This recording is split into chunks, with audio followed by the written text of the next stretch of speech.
Happy New Year! Hey, there we are. I don't know if everybody's on or not, but we're going to take a quick tour around the shop because we got a lot of things going on today. So we want to keep you informed on what's going on here before everybody comes on, and we'll have a great night tonight. So we have Daniel on, I see already, and Jerry's on there. So hi, how are you guys? What are you doing? I need to turn down my phones because they're going to make lots of noise. Make sure everybody can hear us. Yep, is the sound good on everything? I guess I could do that. Let me get rid of that and go to here. So there, oops. He's got the TV on up there. So let me go to here and find us on our live. So he's going to walk around and show you. Those are sticker boards. Those are all of our stickers. We've got plenty of room for more stickers. If somebody's got stickers and you want to send them to us, just email us at bobandtams.com at Yahoo or whatever. Yahoo. I haven't even drank anything yet.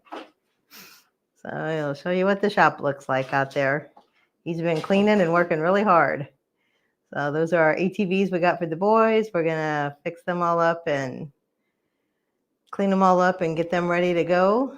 Some of the other stuff we got out there, there's the golf cart. It's all ready to go. And for the upcoming rally season, oh, there's a bunch of people on now. There's Dave's Crazy Trailers. Happy New Year. There's Rat Pink Run.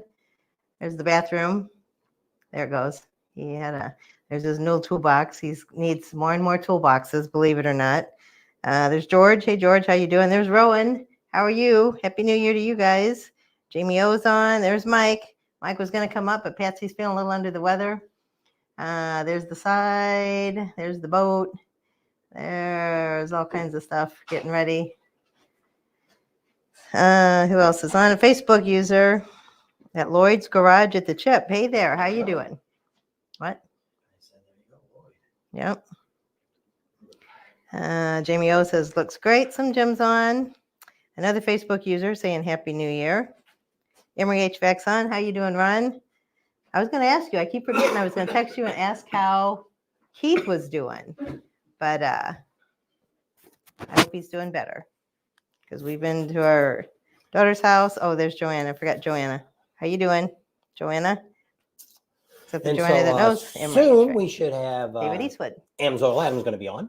They're going to spend some time with us tonight. We have a whole lot of guests signed up. It's going to be stopping in and saying hi to all of you tonight. So you want to stay as long as possible. This is see who all we got coming on. That's right. Might be some people you might know and some people you might like, who the heck is that? Hey, I want to meet those next time I'm at that event. So we got pretty neat. I got my Dixon flannel shirt on. Did you call them today? No, I didn't. I just went through the phone and asked people, do you want to come on live? It was all last minute.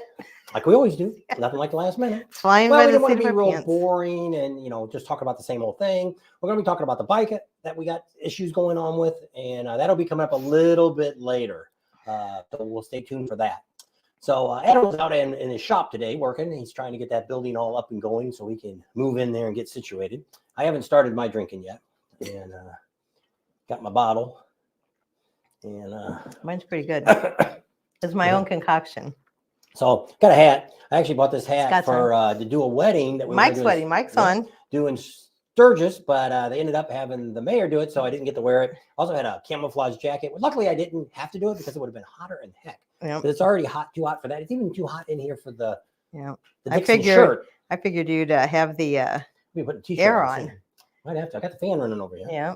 And so things have been going pretty good. Our weather here has not been too bad. We're kind of wrapping up the shop. We got. Are you going to come on? Who? It says I was thinking it was Anessa. It says Facebook user. It says hello, sexy, whoever that is. I can't get on anything. It's not telling me anything. What are you trying to do? I'm trying to get on our live so I can see who's on Facebook and stuff. Well, that wouldn't show you Facebook on here. Well, I just get on YouTube. That's what I'm trying. I usually have all this all done, and he's trying to do 20 million other things. We had all this set up yesterday, so we could come in, just walk in and do it. And then he gets in and tries to do 20 other things that we don't really need done. So, groups. Your groups. Why do you have 7,000 groups in your groups? I don't know. What are you looking for? I'm looking for the Facebook page, too. Well, So anyway, I don't know who that Facebook user is. So there's David Eastwood. Nice shirt, Bob. Yeah, David's got one just like it. And if Terry comes on, he'll have one just like it too. Oh, that was Phil. Phil's on. There's Joey. He's on. Joey, Kimberly's on. 4 others. Doesn't say who the 4 others are. Our one daughter's on, and we didn't know if she was going to come on and say Happy New Year to everybody either. That thing says bottoms up. You guys look great. Mike's on already. I need to put glasses on. I can't see. We've got so many different things on. Already hitting the Mike's Hard Lemonade. Got the champagne for later. Clint's on. Happy New Year, everyone. You girl, not Bob. Okay, Phil. I don't know. We are on YouTube, right? People are seeing us in YouTube. Jerry's on YouTube. Says Kimberly's on. She says Happy New Year. I just want to make sure because it's not showing up on your phone. I don't know. That's why I said I couldn't find it. Patsy says Happy New Year. I hope you're feeling better, Patsy. I called Mike because we invited Patsy and Mike to come up if they wanted to come up tonight. And she was feeling a little under the weather. And I said, well, just FYI, we kind of got the sniffles too. And I didn't want them coming up saying that we made him sick. So I got cranberry pineapple juice. Yes. And squirt. That's what I'm drinking. Okay. It's pretty tasty. I wasn't sure how it was going to taste. I wanted squirt. Are we sure we're on YouTube? Somebody needs to say if we're on YouTube. Are we on YouTube? Can you see us on YouTube? Because it doesn't look it's like we not are. coming up on our phones.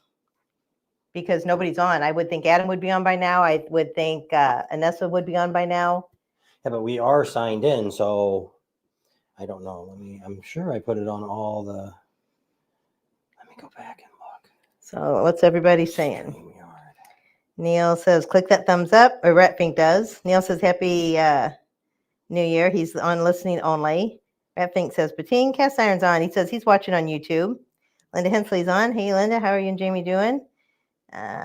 Kimberly's watching. She's on YouTube. I don't know why it's not coming on my phone. Ain't coming on my phone either. Sherry Hartman's on. Forrest is on. Jill is on. Happy New Year, everybody. At Jerry, right here next to me. There you go. Slim Jim says, yes, they're on YouTube. Yep, they're all on YouTube. So I don't know. It's not coming up on our phones. I don't know why. It's up on the TV here. Here it is. I don't know. I don't know either. So Rowan says, yes, he's on. Mike is on. Fing says, yes, we're all fine. Mike says he's putting us up on the big TV. Sherry says she sees us. Roger says you guys are on YouTube. Okay. So I guess we're on YouTube. I don't know why it's not coming up on our phones. Yeah. So we can see loud and clear. I don't know. I don't know what the deal is. Facebook user, Sue's watching. Hey, Sue, I told you I'd say hi to you if you came on. So my friend Sue, I talked to her earlier today. She's with her granddaughter. So if they're all there, there's Aaron, on the big screen over there. Oh, brother. Aaron, Rylan, and Huntley. And Hannah, if she's there. I don't know if she's there or not, but she doesn't always come over. So how you doing, Sue? So here we go. Greg's on. Not sure. Oh, is that Adam in them? Looks like somebody's on now. Is that Adam? I don't know who it is. Oh, somebody's on there. It might be Anessa. Well, you got to click them on. Well, I got to get close to see who it is. You got to move that little mouse because it's right in the middle of them. It's Tammy. Oh, okay. Well, get her on real quick. There she is. Tell everybody who she is. So, can we hear you? I don't know. I don't have anything on. I can't hear on my earpiece. You want to say something, Tammy? Hello. Oh, there she is. She's on. Who Tammy is she's what's your official title in Sturgis? I am the Rally and Events Director. All right, for the rally, that's right. So everything that goes on in Sturgis. Pretty much any event. Yep. That's pretty good. You got any tidbits of any quick information about the rally this year? It should be a very interesting rally. We have a lot of things planned, and of course, we have the very last day of rally will be the big race. So I can't talk a lot about that yet, but it should be pretty fun. Yep, I see a lot of articles written up in the newspaper and stuff. So you're getting some news on it. Yes, it should be fun. Okay. Alrighty. So you want to wish everybody a happy new year, and I know you have an event to go to this evening, so we want to thank you for coming on and just wish everybody happy new year. Yes. Happy New Year. Be safe, everybody. All Yep. righty. And we'll see you in Sturgis. Wonderful. Can't wait. If not before. Okay. Bye-bye. Bye. All right, so that was our first quick guest. Some of the guests we've got coming on is going to be short and sweet because they've got plans going on tonight too. So we just kind of wanted to bring a few people on. Wait until we get Adam and stuff coming on here to talk and see what he's got going on for the rally season and what we think about 2024, what we think we're going to do, and what different things we're going to do. And some of you have been on our channel. You may have noticed and heard us talk about some of the issues that we've had over the last couple of years. And we've kind of got a plan this year that I think is going to hopefully take us to that next level of giving out the great information at motorcycle rallies. Plus soon, we're hoping we're going to get with our veteran organizations on our bike building. We're hoping that's going to start here. Probably the way somebody here has got talking, we're going to leave in probably the first week of February, and we're probably not going to get back till when? In the middle of August. This is almost like the time we went to Washington, D.C., went to Laconia and all that. We were gone almost a whole year. Yep. So we're going to make one more big stretch across the United States to hit all these great rallies, see what's going on. We have a lot of them that we're still kind of working out to see if they're all going to come through. So we're not going to we got a tentative list, which we've kind of been talking about. First big one's going to be Daytona. Everybody's talking about Daytona this year. We'll just see how it all goes. Last year, the attendance was down. Last couple of years, no matter what anybody tells you, the attendance has been down everywhere at all the rallies. And so some of the organizations will count daily count. Well, it's just like we seen we was actually watching a church thing this morning on TV, and they were talking about their kid camp, and that's what they said. Oh, we have 1,600 kids per day at the camp. Well, that's the way you should really say, because you couldn't say that 16 times 10 that they had 16,000 kids show up. They did, but 10 times in a row, they were the same people counting. Yeah. So you can't always go off of, you got to, and which it is, there is no humanly way you can calculate how many people come to a rally. I gave Sturgis the idea, which I didn't talk to Tammy about this. I talked to the last director that was there and said, what you ought to do is, everybody does this. If you go to LA or Chicago or Las Vegas, they scan your driver's license when you come in the clubs and stuff. They check your ID. That shows it's not fake. It shows you're of age, all that information. I said, Sturgis should do that and make all the bars invest in that during the rally. They're making money. Plus, you're going to stop having any chance of anybody underage coming into the bars, getting drinks and stuff. The other nice thing about it is you got all the data. And people say, oh, I don't want that to get out. You've already got a phone. They already know everything about you anyway. So they know where you are and what you're get doing. A true count. Plus, we would know where everybody's coming from. It'd be a better average for them to determine, hey, what states are we pulling from? Because when we had the big thing in October again this last year, we gave you guys the numbers that the town Sturgis had for the rally. We gave you all those great numbers that they had, and they love all that information. They're probably one of the only ones that probably spend a lot of time trying to get the data to try to figure out, because it is, which is what I say, that we're becoming a dying breed. It's male son. Whose? I don't know. I just see a head. We'll see. I've got Fiona and Jack down next, but it might be George. It's Adam. Oh, it is Adam. Okay, there's your thing over here. Yeah, but I'm over here now. Adding to the screen. There he is. Hey guys, what's up? Good morning, YouTube. Good morning. Depends on where you're at. Happy New Year, YouTube. Yeah. Sorry, I'm a little bit late.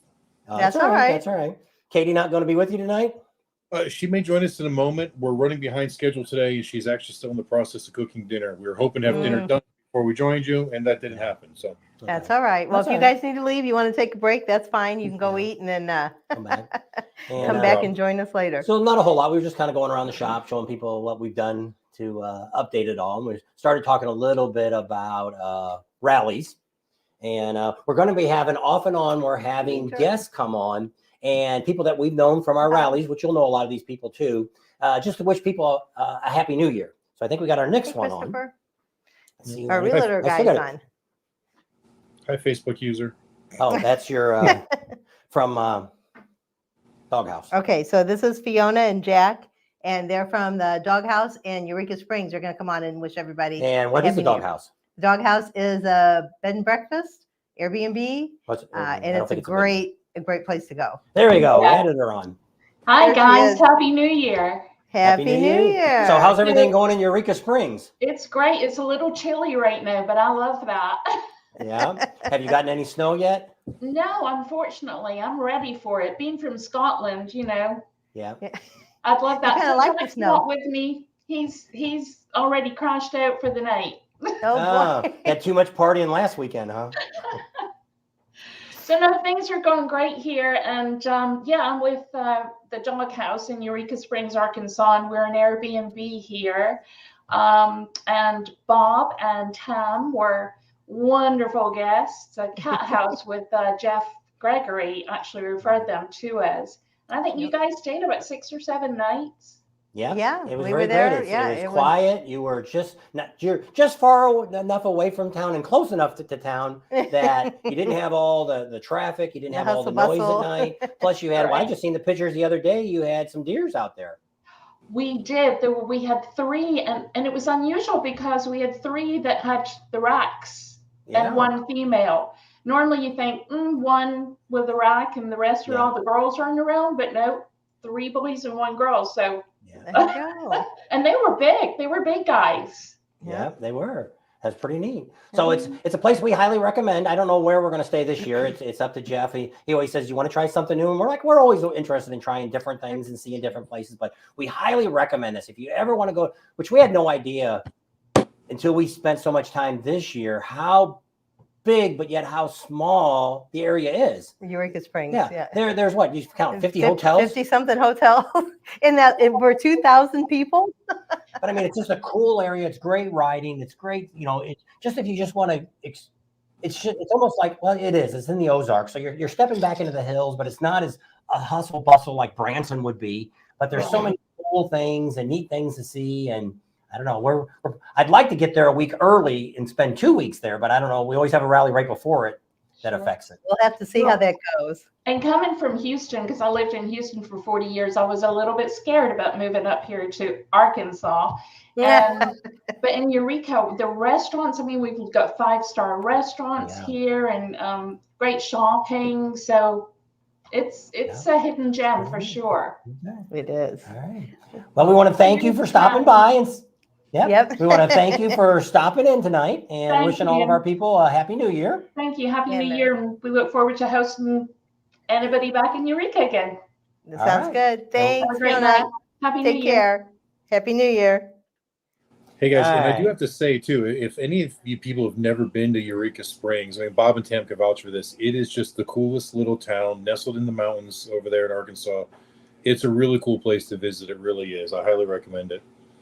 And it's pretty good. And it's getting bigger and bigger because what ended up being when Adam used to go, it was in Fayetteville. And Fayetteville got to the point where it's getting to be like a lot of these other little towns, cities that just don't want motorcycles. They're a college town. And a couple years ago, I think it was 2020, they canceled the rally.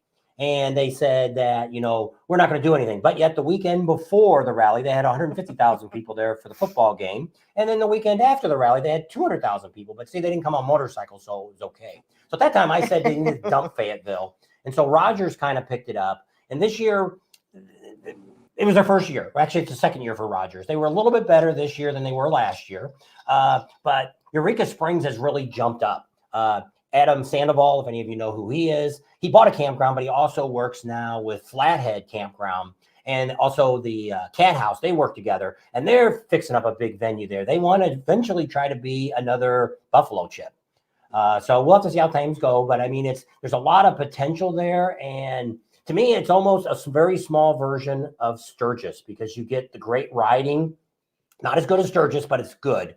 And you meet great people.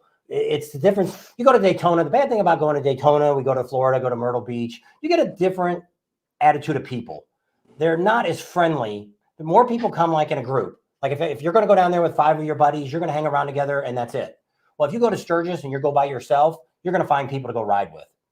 And that's really the two biggest things about the East Coast versus some of the other rallies that are in the middle of the states. Yep. So somebody asked us if we were going to go to maybe Milwaukee this year as we did last year. Mike said he says it's only every 5-year thing, but they changed it. They want to make it an annual event. So it is going to be every year now. So it's going to be a rally now. So this year, coming up 2024, typically when we went last year, that's going to be the weekend. It's always going to be, I think it's the first weekend of August. No, it's first weekend of July, second weekend of July. Second or third weekend of July. And so this year, it's always going to be in July. And so this year, because of they're supposed to primaries. have the presidential Debates. debates going on during that time, they're moving it to the weekend before Sturgis. So I'm thinking it's going to be the weekend pre-rally starts. I think that's the weekend it's going to start. And so in this case, no, we're not doing Milwaukee. The problem we have with Milwaukee is we love Sturgis, and it took too much into my Sturgis time. And I just can't do Well, we were that. thinking about if it was going to be the 2 weeks before, we'd get out to Sturgis early, do all that, and then maybe fly over to Milwaukee for the weekend and come back. But with it being maybe pre-rally weekend, I don't Yeah, think there's that's no going to way. work for us. Yeah, they should have Anyway. just left it in September like it has been for the last 30 years. Yeah, and they Yeah, should have put this isn't a new rally. They just changed it. And it's Yeah. always been an every year rally, but every 5 years, you They had tend to have a big- better turnout.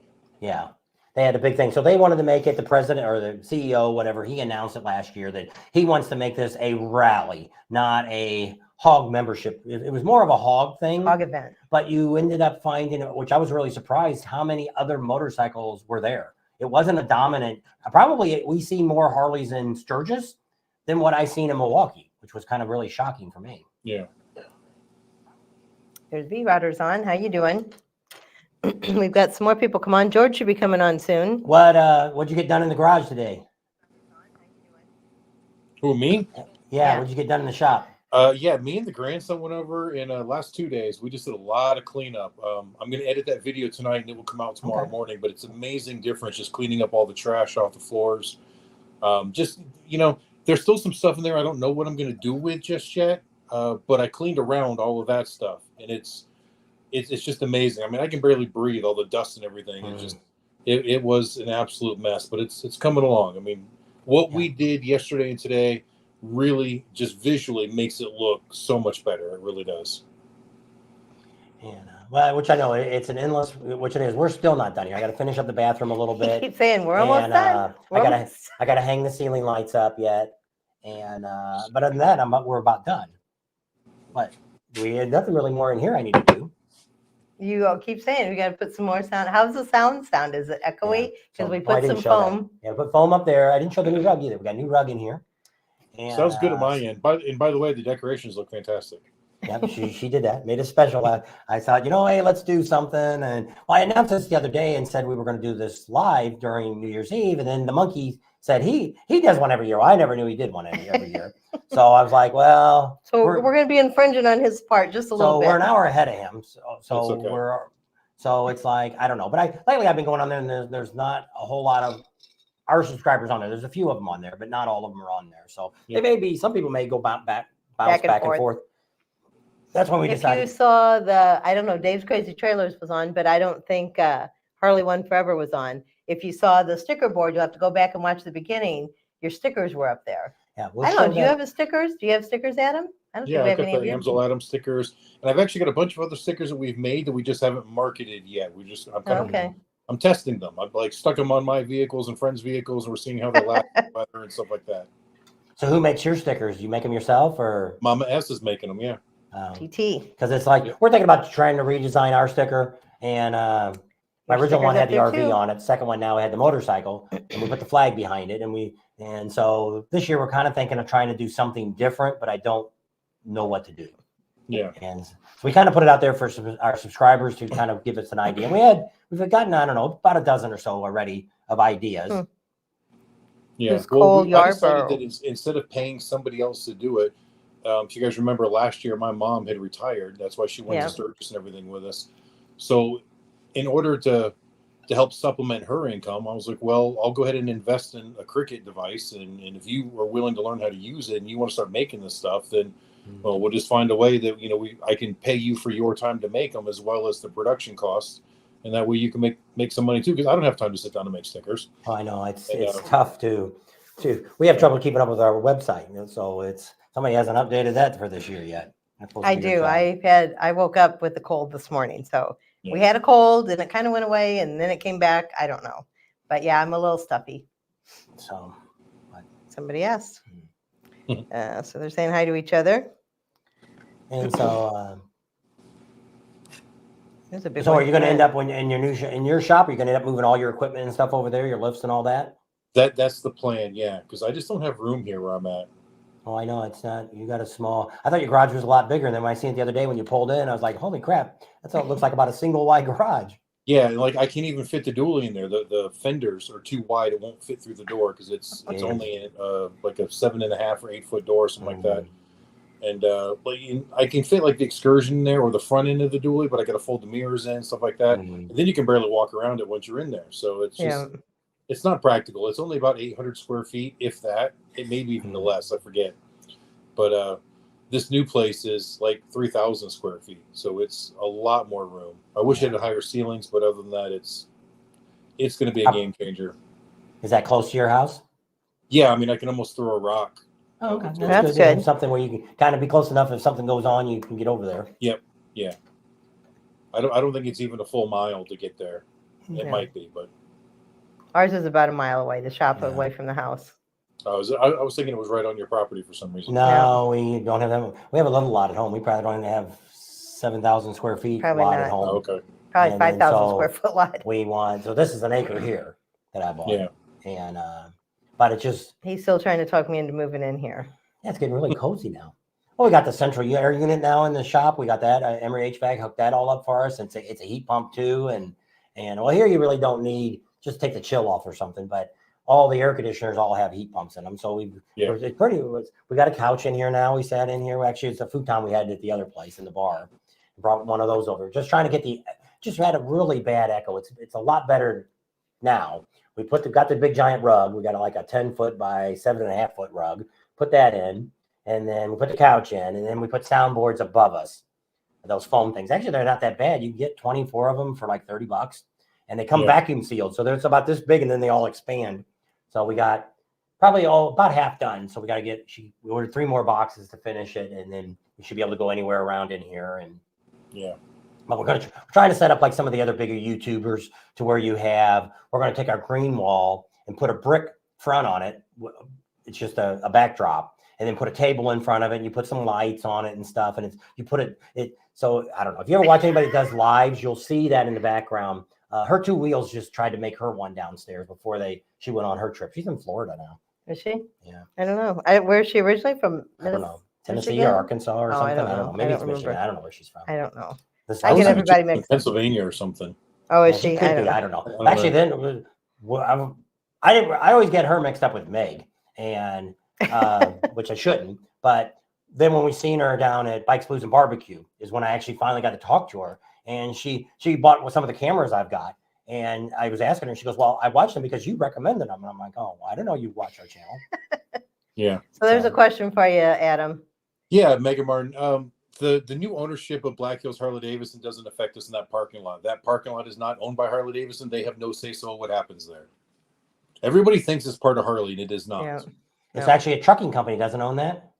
Well, Summit Construction owns it, which is a big construction company in the area. So when it's not rally time, there are a lot of semi trucks parked there, and for that time period, they have to vacate, find another place. But I know Harley's been trying to buy it, and there were some rumors out there. I actually had about 3 or 4 people call me about 2 months ago saying, "Oh, where are you going to go? I heard that Harley just bought it." So I actually called the owner of the lot, and they're like, "No, they made an offer, and it was a good offer, but it hasn't moved any forward since." I don't know what they would move over there though. I don't know, but I could see buying property like behind them back there, like where the road goes down, it kind of deads in there, where you turn right into their lot. I could see them buying back that way, but see, now they got all that money. That Sonic owns them now, and they're like Teddy Morris. They got stupid money now. Yeah. And but the people that own our lot are the people that sold the property to Harley for them to build their lot. So I mean, that used to be their property. Oh, that's interesting. I guess people are having trouble getting on. Willie tried to send us a video. All right, guys, I'm going to sign off for just a couple of minutes, or put me backstage. Katie gave me my food, so we're going to grab that real quick. I don't want to eat on camera. No problem. I hear you. So I don't know. I'll send it on your phone. Yeah, it's attached to your text. I never had connected to anything, either Facebook or YouTube. I will try YouTube because I have a fear of Facebook. Well, you should be able to just click on that link. That's Rod. So he's trying to get on too. Well, I'll send it to you sent it on your phone, didn't you? Yeah. So we have a few people getting trouble getting on our video tonight. Oh, that's right. That's Adam down there. Yeah. Who's down there at the bottom? It's Adam's eating. And so a lot of things going on. You talked a little bit about that. Now, if you're going to Myrtle Beach this year, That is over. Not Myrtle Beach isn't over, but Barefoot Landing. I predicted this last year, and nobody. And I'd like to find those women that argued with me, but I don't. They probably won't ever come out of the backwards to tell you what they were wrong. That what we do is we make a lot of phone calls, and pretty much I'd say about 90% of the time we're right with what we're talking about. We talk to a lot of different people. We don't just stop with one person to say, "Hey, this is what's going on." That's it. So last year during the fall, they had another event, Halloween event going on at Barefoot Landing. That's where the House of Blues is at. There's what all is there out there at that parking lot, Barefoot Landing? There's like a place called Lulu's or something like What's that that. place that you always make Dick's fun of? Last Yeah, Dick's Last Resort. Resort's That's there. all on there. So all that stuff is there, and that's kind of where. So the spring rally, actually, the House of Blues rented part of their lot. They were doing half the vendors. Like if you go there all the time, you'd go in the lot. It used to be everything was to the left and a little to the right. Well, last year everything was to the right. There wasn't really anything hardly at all on that left side. So everything that was on the right was the House of Blues, like where Joey from All About Customs was up there. A bunch of other people are up there in that corner up there. That was all House of Blues property that they had. Well, we had already heard then that there was already some issues going on, that the businesses there were complaining. Too many motorcycles, too much noise, all the da-da-da-da-da. Even though they closed at 5 or 6 o'clock at night, still was issues. So bad news is we don't spend enough money with those places. You know, if we all went in there and ate a little bit more with them places, they would probably be okay with it, but we don't. So in the fall, they said no. They had a public thing. They had pumpkin patch, all kinds of different stuff going on that weekend. Not during the pre-day, a couple days before, but on Friday, Saturday, and Sunday, or maybe it was just Saturday and Sunday.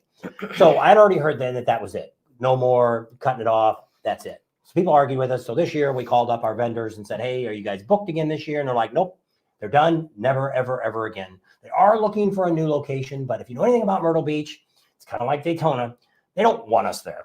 Myrtle Beach has done everything they can. Years ago, I think it was in 2018 or 19, I don't remember what it was. They passed a law that you had to wear a motorcycle helmet when you went through their town, through the city limits. Not in anywhere else. Ormond Beach, you didn't have to. You had to put one on. Well, it ended up being Ormond Beach not Ormond Beach. Merle's Inlet. Merle's Inlet. All the businesses there got together and they got a class action lawsuit, and they ended up winning, to where if you're any of those people back there that was in Myrtle Beach, you got your money back. If you didn't, you need to contact the police department there and get your refund, because all the tickets had to be removed, because it was unconstitutional for a city to say that you had to have a helmet law when the state said you didn't have to have a helmet law. So that just shows you how Myrtle Beach is. They even won't let you park in the garages downtown. Even if you're staying in one of the hotels and you got the garage, the big parking structures down there, a lot of them won't even let you drive your motorcycles in there. Campgrounds, a lot of them will not let you ride your bikes inside. They want you to park them out on the road. It's just insane. So they do everything they can to get rid of you. We'll see what happens this year at Myrtle Beach. Adam's always down there. He's always down there in that inlet area. And that's usually where everything's at. That's where the Beaver Bar's at. That's where the Stuff Bang Blow's down there. Speeds, Dan Kite, all the people we know are down there. Last year, Beaver Bar, Leslie, she had a lot of vendors on her property. So she got a really big thing going on down there. Another bar that's up there is not the Broken Spoke. It's the Spokes and Bones. Spokes and Bones. Used to be Broken Spokes, and they bought them out. So now they changed the name. That's kind of a cool place too. They also have what's the other, Rat Hole out there. Yeah. People say it kind of gets crazy at night, but we've never been there that late to see. But well, we went there. They were supposed to have all these things going on. Well, those biker games take forever, and they drag them out so long. I would only do 2 rounds of a certain thing and then go to something else and then come back to it if they've got more people. They do like the slow bike races, and they do it for hours. Oh my goodness. I think do 2 of the races. They've got a little bar inside. It's kind of a cool bar. And they do jello wrestling and all a bunch of stuff like that, but we just never stayed around enough to really see anything going on. And last year they canceled the wet t-shirt contest at Stuff Bang Blow because of Jackal. Jackal said we didn't want people spraying water up on the stage, and they ruined it for us all. I didn't throw them under the bus till now. But they ruined us for last year. So Daytona, we're going to see how it all goes, because they say the dog Beach, they're killing everything. Steven's on? No, that was Mike said that. Daytona, we'll see how that all works out there, because all the Dirty Harry and the lot across the street, the bank, have all been leased. They don't own it. They are leasing it from the LPGA. That's who bought the property. And so they're leasing it from them. It's supposed to be the next 4 or 5 years. They're asking him for a password.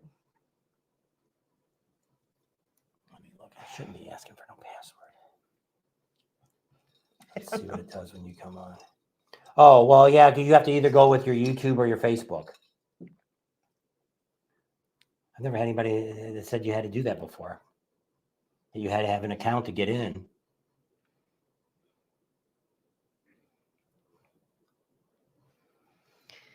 To your Facebook or your YouTube. I don't know. They're getting funny about it. I don't know. We never had that trouble before, but I guess we've always been logged into something. Yep, Social media. I know. So we're trying to get some of our guests on, and things just don't seem to go right. Nope. This is George says he's got customers, so he's not. He said, so "Give this me a is minute." a little different from us just using YouTube. This is I've actually been called trying, can't get StreamYard, on. and what they do is they let us bring guests on it. Oh, we got somebody on. Is that Willie? I don't know. It might be. Da-da-da-da. He said he's been trying to get on, but he can't. No, it's Paul. Oh, there's Paul. Add him to the stage. There he is. Hey, This is Paul from Fairing Exchange. You look like Grizzly Adams there. Did you have that beard today when you did that video? Oh, you had the mask on in front of you. actually, I did have this, but the mask was hanging below. Yeah, because I was watching you. He's painting a new custom. Can you tell us about the bike you're painting? What are you fixing up for the display? Well, we just wanted to do something different. We've had the red, white, and blue Road Glide for 2 years. Oh, that's So right. we started out with a Electric Glide Standard. So basically, it's a blank canvas, and we disassembled it and was looking at what to do as far as 2024 colors. Started out thinking we were going to use a base color of the billiard gray.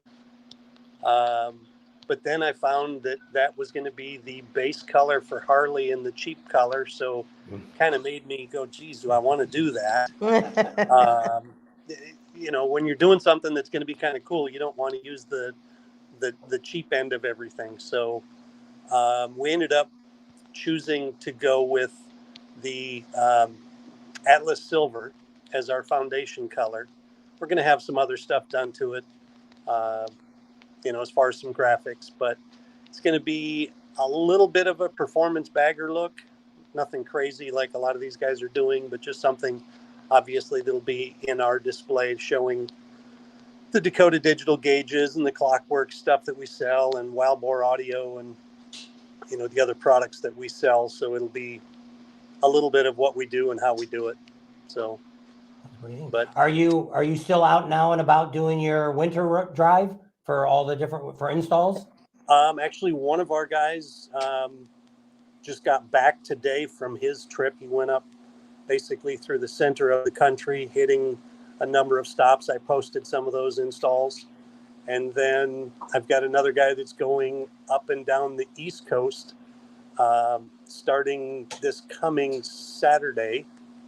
And I leave this coming Sunday, headed west, going all the way to Texas, and then working my way up through, where am I going?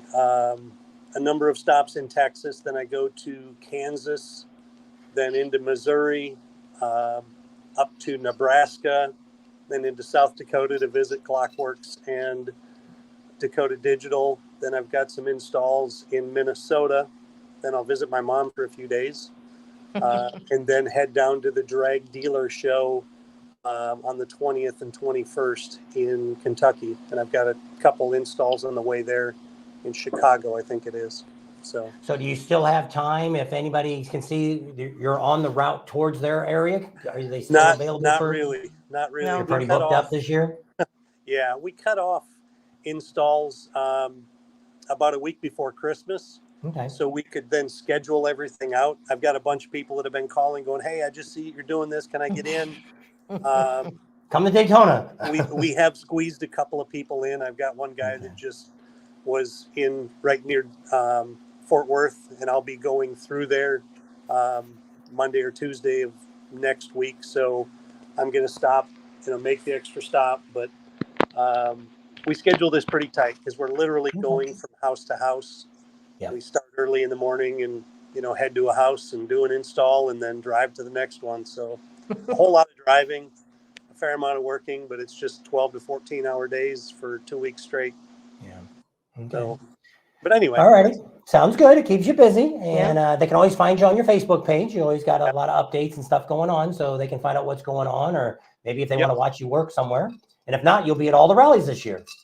We will. We're actually working on our schedule now. I'm trying to figure out exactly what's going to happen with a couple of the rallies, but I think we're going to do pretty much the same thing as we did this year, rally-wise. So Sounds good.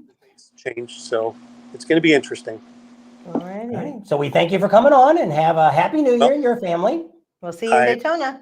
I appreciate you guys. We'll see you in Daytona. All Sounds righty. good. Take Thank care. All right. Happy New Year. Happy New Year.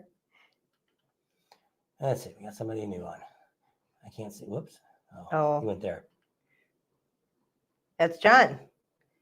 Hey guys, can Hello. you hear me? Yeah. Yes. How you doing? You're in a dark room. I know. Well, I'm outside. There's a lot of activity going on inside, so I stepped outside right now. So So who John is John is the general manager of J&P Cycles down in Daytona. He's one of our good friends. He's actually one of our original subscribers even. well, I get on early so I can save a front row seat for you guys. Appreciate that. And so do we have any exciting plans for Daytona this year? Anything different? Anything new? I don't think it's going to be early this year. We actually start a day early at our store, so we start on February 29th. It's leap year, so mark your calendars. We got an extra day for 2024. There you go. How about that? Yeah, so I don't know if there's really much new. I do know that more and more things are moving up towards our neck of the woods between us and Teddy Morse next door. Those guys just have done a phenomenal job, filling in those shoes and getting just a lot of good, exciting stuff. So we're excited. Yeah, it just seems like Teddy's got something going on every day. Well, I don't see how he does it. Between all the automotive dealerships, and now he's got five Harley dealerships he's got. And he's got more energy than anybody I've ever met, and he's just nice as he can possibly be. So for somebody that has all that money and as nice as he is, we're hoping we're gonna get there early this year. We're gonna try to set up an appointment to where you get at least 15 minutes of private time with him. And we got a proposal we want to get with him on, and it's just. I know he's so busy, and we deal with, which he always tells us, just talk to Shelly. Shelly will take care of you. But she's in Times Square. We called her. Yeah, we tried to get her to come on. She's like, I'm up in New York City. I'm like, wow, I always wanted to do that. Well, we might as well be. It feels like we're in New York with the temperatures here right now. So A little chilly, huh? A little chilly. I'm hoping I don't step backwards into the pool, because I can't imagine what that would feel like right now. So you got to have a heated pool. Well, you need to get inside and start getting some of that warmth in you. Yeah. Well, honestly, this is water. I'm getting too old. I don't have the endurance, so I start out light, and I work today, so I'm already a little whooped. We had a busy day at the store today, so yeah, it was actually really good day. Close tomorrow? No, we're open tomorrow. So we closed down for Christmas Day, but we're going to be open tomorrow. Okay. So it's fun. It's exciting. It was, at least the weather's nice as far as it's sunny. My wife just walked out of here. I don't know if you ever met my wife. No, I don't think we have. Hey, look, this is my wife, Shannon. Hi, Shannon, Shannon. that's Bob and Tam and the rest of the world. Hi. She likes to go jeeping, don't she? Oh, I do. Yeah, she's jeeping, biking. Right now, it's drinking. Well, I've got cranberry juice and Sprite, so that's what I'm drinking. I don't know if you can read her koozie. What's it say? Drunk wives matter. Oh, there you go. That's important. It's important. It's really important, because sometimes that's the only way we can tolerate them is when they're drunk. No, I'm just kidding. Just kidding. I didn't see her hit you. Oh, she's good at waiting until nobody's watching. Oh, okay. She'll get you when you're not looking, huh? Yeah. Yeah. And in fact, our friends we're with they're from South Africa. So I'm drinking out of a Rugby World Cup. This is their pride and joy, because they just won their 4th World Cup in rugby. Oh, that's pretty cool. Which is the most winning rugby team on the planet from South Africa. So yeah, but we got a very eclectic neighborhood, a very, very cool neighborhood. So sounds like it.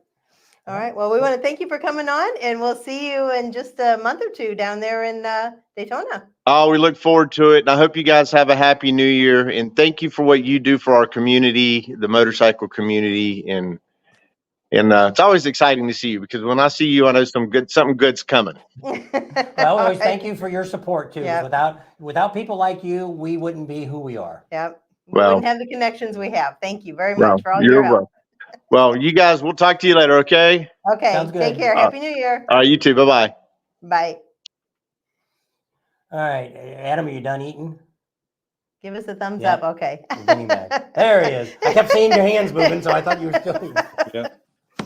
No, it was cool What that do we John came on. I haven't talked to John in a long time. He's a really cool guy. He's a nice guy. Well, it was funny the very first time we met him. You know, Oh, we there's go. Keith. We just walk in and we always say, you know, hey, we want to talk to somebody, you know, like general manager, somebody like that, tell them who we are. And we're starting talking to him and tell Tony. a whole bunch of things. And I said, yeah, I ride a Harley. And he says, yeah, you got that blue one, don't you? 2014. And we're like, how do you know? How do you know that? He says, I watch your channel. And I'm like, why didn't you tell me that before I went through all that? We've had that That's a couple awesome. times. The guy that runs Sons of Speeds, Andy, he's like that too. As soon as, well, he was lucky because as soon as we started talking to him, he's like, hey, I already know who you guys are. You got full passes. I Don't worry watch you about it." guys. It's And like, it's so cool when you get somebody that says, oh, I know who you guys are, versus those guys that say, who are you? You want Yeah. what? Definitely. What do you do? Why are you got the camera in my face? yep. But yeah, I've been dealing with John for a number of years because obviously J&P Cycles is one of the Yeah. biggest distributors for Love Jugs. So, you know, we've been supplying them for quite some time. And that's how I got to know John. And he's a really cool guy. Well, we might even have, we're going to find out, Komodo, my son-in-law is actually doing a commercial for him. So he's talking to the head of the marketing department. So I'm Awesome. like, tell him who we are. Tell him who we are. I They're would coming out love with this really cool. I guess we can't really say Yeah, what we it can't is. talk about it. But And, it's going to be really exciting. Well, I think. those other people have the same product, but it's more. Well, we won't talk about it because I don't know if it's supposed to be public or not yet. So he was talking about it, and because I said, "That's a motorcycle thing. What are you doing?" And he says, "Oh, I'm working for Komodo." I said, "We know who they are. They own J&P Cycles and they own Revzilla and a bunch of stuff." He's like, "Oh yeah, they do." And he may be going to the Vegas show. They got a Vegas is coming up. Well, I think we'll already be on the road. That's at AIM, isn't it? Yeah, it's an off-road bike show and stuff that they have, a convention that Yeah. they have. And I tried to go last year and they blew me off. Well, now we finally found enough people that we know that go that we could probably get in, but I think we'll already be on the road. So Did you say Mark they're doing wants it in to. Vegas this year? Yeah, they have one every year in Vegas. It's the Well, it used to be in AIM. Ohio. It was in Columbus, Ohio for many years. the last 2 years. It was here last year. I don't know if it was here before that, but it was here last year and it's here again this year. 2024. Gotcha. And then we know Marilyn, that's with the Buffalo Chip. They have a group that's in. We got to talk to her when she comes on the day. We got to Yeah. ask her. Her group owns the who did the jumps, Evil Knievel Oh, Museum. yeah. They were going to build one in Vegas. She owns all that stuff. That her group owns all that stuff you see travel around. All is owned by Yeah. her. And I'm like, oh my gosh, let me know when this is going to happen because I want to. They got the building when we talked to her last year, Yeah. and said it'd be soon. I said I want to be there when you're bringing the stuff in. So Mark has a question for you. What your thoughts are on Myrtle Beach, Adam? Yeah, Mark, I'm not sure exactly what aspect you mean. I'm kind of tossed on Myrtle Beach. It's a fun party rally. However, I'm not a partier, so that doesn't really matter a lot to me. You know, keep in mind, I look at it more from a business standpoint than I do from a patron standpoint. And unfortunately, I think it lacks. So because everything is pretty much down there in Murrells Inlet, like Bob was saying earlier, they shut down Barefoot Landing. I think that's going to hurt the rally. A lot of those vendors don't have places to go. But just trying to look at it on an even scale, the spring rally is a 10-day rally, just like Sturgis is for us, just like Daytona is for us. And we still only do about half the sales that we do at one of those other shows. Some of that may be because we don't have our full footprint. Those of you that watch my channel know that we don't use our trailer during that show. We only use Goliath, so we're only like 50% capacity. And truth is, we've never had enough business there to where we've needed that extra room. So I don't know whether that business will come if we had the full setup or not. But I don't know. It's a little cheaper for us to do. It's one of the closest rallies to home, but we just still don't make the same amount of money. We end up with a lot of downtime, which is boring to me. I can't stand downtime. Yeah. Because I know you were even thinking about for the fall rally, where a lot of them last year went to that new rally. Was it in Tennessee or Kentucky? Yep, yeah, the Smoke out or Smoky something? Smoky Mountain, something like that. Yeah. Yeah. I know a lot of people went there last year and said it really wasn't that bad. But I mean, Yeah. it's just, I always say a lot of these rallies, even Daytona and stuff, when they do when they have the fall rallies, they never compete with what the spring rallies usually do. No, never. And they I don't know why. Well, see, I know why Daytona is so busy in the spring is because all the East Coasters, depending on how much snow we get this year Or and how how cold cold it it gets, will determine how busy Daytona will be this year. Yeah. Because last year they didn't hardly get that much snow. It wasn't that cold till after the rally, to where it wasn't as busy as it has been in previous years. And but like I say, that's like John says, it's Teddy's putting a lot more money into his event down there, so maybe he can, restir up Daytona and it could get to be better. Because I know this year they even had a 3-wheel rally, I think in the spring or the fall before that at their dealership, which wasn't a whole lot, but I mean, it's still something else to kind of make it. Because like for us, for 3 days or 4 days, it's not worth us traveling all that way for that short a distance. No. But if you do a week-long rally, well, then it's not bad for us to come for a week. And it's like, I don't know. But I think what ends up being when we go to these fall rallies, when they're so small, you end up getting that 300-mile club or 500-mile club. That's all that's coming, the local people. Yeah, it's regional. Yeah, you're not getting the people from New York and Canada and all that coming down like you would. It'd be like Sturgis. If Sturgis had 2 rallies a year, the second rally would never be as big as the first rally is always going to be. Probably not. Yeah. Well, also, if for whatever reason you may not want to do spring Myrtle Beach, there's also the Tennessee Motorcycle Music Revival. Yeah. That's the last weekend of Myrtle Beach. Yeah. And we've gone to that one too. And it's a nice. smaller rally. There's a lot of really great small rallies out. But what they do is most of those little small rallies are the 300-mile clubs that you see that people are coming to, where some of them are like the Tennessee Motorcycle Music. They have it at Loretta Lynn's. They're trying to get that bigger and bigger. But in the grounds isn't that big. I think Dan Kite went down one year. He didn't do too bad, but it was just so dusty. It was hard to paint with that. And then just like with you bringing a big truck in, I don't know how, I guess Harley brought their big truck down in there, demo rides. But I don't know. I look at some of the small rallies are more, we used to have one out in Irvine, California. What was that one called? Born Free. Born Free. And they still have it. It's still going on. We went once and it was almost like going to, I think they had one beer stand there. They had a place selling food and they had a whole bunch of biker games and they had some bands and that was it. Well, the only reason we went one year is because Larry Hagman was there. That's how long ago it was. Yeah. And I wanted to see Larry Hagman because I was a huge Dallas fan. I don't know. People still having issues, huh? Yeah, I don't know. Tell them they have to log in on either I Facebook don't or know. YouTube. I didn't know that. Truth is, I would prefer it if we just had, 6 or 7 really, really good 10-day rallies a year. Oh yeah. Oh yeah. Business-wise, that would be our best bet. Which it would be. One, I guess it's half the setup and tear down time Yeah. in comparison. So, Daytona, we set up once, we work 10 days, we tear down once. But then you get that fall rally where we got to set up for Daytona fall and then tear down and hurry to Panama, set up again, tear it down, hurry up to Galveston, set up again, and then tear it down. It's a lot more physical work. Yeah.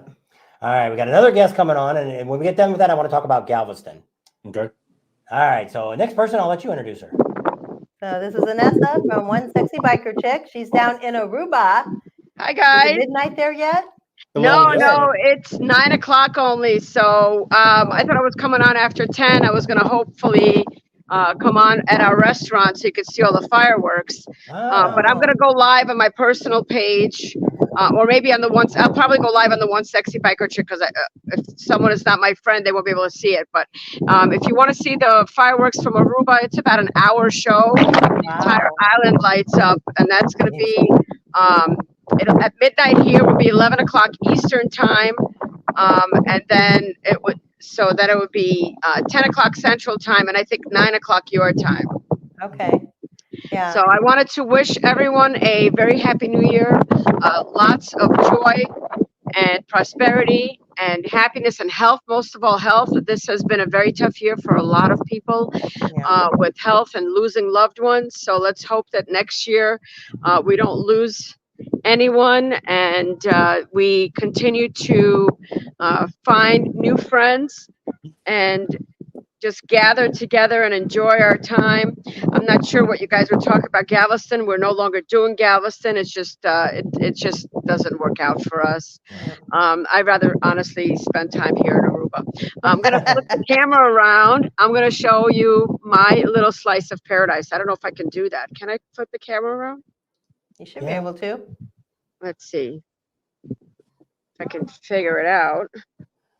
Should be able to go to, you might have to go to settings and then go to camera and then hit, if not, just flip the camera around. Yeah, just turn it around.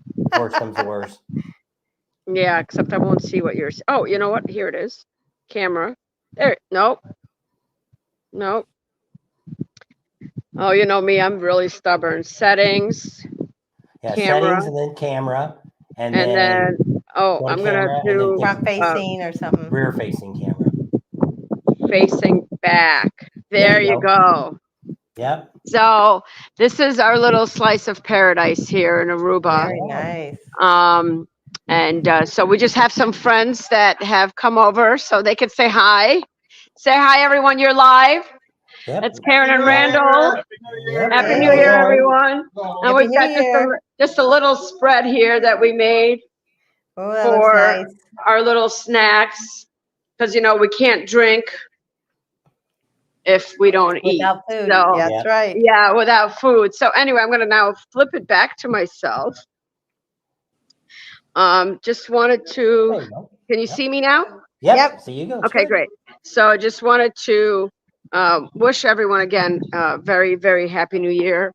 Many blessings to everyone and ride safe. I want to see everyone at the rallies. First rally, of course, will be Daytona Bike Week for us. We had some construction going on last year. We were closed down for half the year. And then if you haven't been to our store yet, you would see when you do come in that it's completely remodeled on the inside. And now we're doing, after Bike Week, we are tearing off the front and redoing the front. So we will be shut down again, but hopefully that'll be the last Are you going to be able time. to put that balcony up? They're going to let you do that? No, they're being really sticky pricklers about it because it's going over their property and they don't want liability, and they, you know, so that's okay. We did some amazing windows. They're super big and they slide open, so that's probably for the best anyway, because I don't know if I want 20 people jumping up and down and and throwing bottles or something. That. Right, exactly. Yeah, no, it was a very interesting year, very busy year for us. Oh, let me see if I can flip this camera around. They've got fireworks going on. Oh, cool.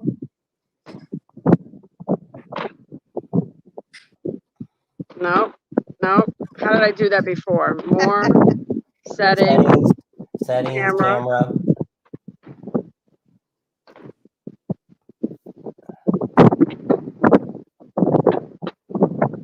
Happy New Year, Kevin. Can you see it? Yeah, I see a little flashing out there. Maybe a little too bright here. Well, like I said, I don't know how long you guys are going to be on live. How long are you guys going to be on live? Till we get tired. Till you get tired. Okay. Well, why don't you? I'll shoot you a message. Okay.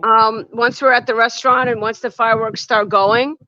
Okay. And then see if you're live. If not, like I said, I will go live on One Sexy Biker Chick at midnight, and you guys can probably can't I share that with you or something? Yeah, I think so. Probably can. Yeah, I can bring you on camera, I think. So what I'll do is just kind of pay attention around midnight or so. Okay. And then I'll put you guys on my camera. Anyway, it was wonderful getting on with you guys. Again, wishing everyone a happy new year. I hope to see everyone in March. Yeah. God, I can't believe this year's over already. It just flew by. Yeah, it just flew by. So well, thanks for coming on, and you guys have a great evening, and we'll see you in Daytona. Yeah, we'll see you in Daytona. Now are you in Arizona right now? Yes, Arizona, yep. In Arizona. How can I make you guys bigger? I can't really see you. I don't know. It's so tiny. I don't know. Because you're on your phone. Oh, okay. Yeah. Why do we have 3 people on at once? Oh, okay. All right. Who else was on? When I jumped on, I was like, hey, hi, and I didn't realize who's on with us. It's Adam, Anessa. Oh, Adam, I can't even see you. Seriously, you're so tiny. It's like, you're like smaller than the tip of which my. is what we do. We've got the TV on over here too, to where when we look at when people come on, I'm like, okay, I can see who it is now. So Oh, okay. We got the All big right. TV over there. Well, Adam, looking at a computer here. Happy New Year, Adam. Happy New Year to you as well. What are you guys doing? Just hanging out at home, working on stuff around here. All right. Yeah, I don't know. Not too many people going out and partying our age anymore, huh? No, I'm over that. Yeah. We were just talking about that it's getting to the point where, we're just kind of like, we're going up to the restaurant to watch the fireworks and coming straight home when it's done. So There you go. all right, guys. Well, Happy New Year to you all. Happy New Year. We'll talk soon. All right. Tell Okay, Kyle I take said care. hi. I will. Bye. Absolutely. Take care. Bye. All right. So, well, we just found out from her she's not doing Galveston anymore. So, what do you think about other than there was a shooting? But when I'm not really that. I'm just wondering is Galveston worth the money going? If I wasn't already in Panama, I would probably say no. So we do less sales there than we do in Daytona, a little bit more than we did in Panama this year. But the fuel cost is a big factor for us. Goliath is not good on fuel by any means. So if I had to go from North Carolina all the way home, or all the way to Galveston and then all the way back home, that fuel expense would be high, and I would probably have to reconsider. But going from Panama to there and then home isn't as bad. But we've been growing there every single year. So hopefully someday it will be up to par, be close to what, Daytona is, or even in Ocean City. It's not fresh yet, but we get. How long has better. it been going on? Oh, I don't remember. They just had an anniversary not too long ago. I don't remember how long it's been. I think 15, 20 years, something like that. I don't know. Because I just know a lot of people say that the hotels are pretty expensive. It gets up pretty high down there too. And so when you're looking at rallies, I think that's what's happening here. But the last couple of years, everything's getting so expensive. People are kind of picking and choosing where they go. Hey, if I'm going to do Daytona, I can't do Sturgis. If I do Sturgis, I can't do Daytona. And then they start looking around and think, because it is like in our case, that's what we said. It wasn't worth us to drive all the way back across, which it would have been. For the gas and for what we'd had to pay for a campground for the week, we would have spent over $3,000. And then We wouldn't have made that on YouTube. No, I don't have that kind of content from Galveston. Nobody's really that interested in Galveston. Yeah. Which is kind of sad, but I get decent views in Galveston, but I think Galveston is a cool rally just because the way it's kind of in the city. I mean, like, I love the idea that we're set up literally in the middle of a street. It's not like in an off parking lot or something. Yeah. There's some really cool attributes to it. There are some downsides. I guess that the gangs have been a big issue there, and there have been a few venues that some vendors won't even go to anymore because the gang presence has scared off all their customers. Mm-hmm. And I don't think the gangs do it on purpose. I don't think they necessarily realize what they're doing to the vendors, and if they do, they probably just don't care. I don't know. We've got a really good location there, and like I said, it's just I'm hoping that someday it will be worth it, like Daytona is, or like Ocean City is, and even Panama. We keep hoping Panama will do a little bit better in the fall. Yeah. Well, hopefully now with it was supposed to be this spring, they're supposed to have, which I haven't heard anything from Panama City yet, but they said they were going to bring in some big bands for this year, so we haven't given them a call yet to see. Kind of again like they did last year or previous. Well, I say that you don't really. Oh, go ahead. I was say I talked to Chris Anderson a couple of days ago. He didn't mention anything about bands to me, but. And so when we originally talked to him right afterwards, when I told him about fall rally, because there wasn't really a whole lot on it, and he says, no, we're not going to have any big bands, but he says we're hoping to bring them back in the spring. So that's what he had told us last year. And so they don't need to bring in Kid Rock or something like that, but I mean, if they brought typical band, Leonard Skinner, some of the bands like that doesn't cost them a fortune to bring in. I don't think you really, because to me, when you bring in the big headliners, the big names, you're just bringing in a lot of people that didn't come to the rally in the first place. They're taking up space that we could be using. Yeah, I think you're right about that. When you look at the number of cars that were parked there on the concert nights, as opposed to the motorcycles, not that I'm opposed to people coming to concerts, but as a vendor there, again, I'm looking at it from my business's point of view. The big concerts don't benefit me. Yeah. Having music there benefits me. Like Jasmine Cain being on the side stage, that helps because people like Jasmine, and Yeah. she's right there in our venue. Yeah. But the big concerts in the other lot, I don't really see the benefit. Hi, friends. Hey, So, how are Hi guys, you? Katie's here. Katie's Gotta the other half clean of up the. from dinner. Yep. Katie's the other half of the Amsoil show. Mhm. I'm the Adam and comedic Katie. relief. Yeah. So she's looking through How was your comments. too. Christmas? It was okay. We ended up going back to our daughter, the daughter that's still in California. We spent that. Well, the bad news is our son-in-law that does all the cooking. He's kind of like a. Hello, He Jerry. could have been a chef, but he's not. And Right. He said that would take all the fun out of it. and so he loves to cook and stuff. So he went to A Chargers game on Friday before and- Christmas. Yeah, before Christmas. And they now after it's all over, they think that the Uber driver was sick. Because it costs $300 to park to go to a game in Los Angeles. Yeah. Don't know if Oh, wow. anybody knew that. And so they rode in the Uber. Well, on Christmas Day, he got started No, getting Christmas really sick. Eve, I think it was. I thought it was, I don't know. But he was sick the whole day. So he's cooking, he's sick. Well, then by the time we get home on The Tuesday, I guess, 26th, yeah. we start feeling sick on Wednesday.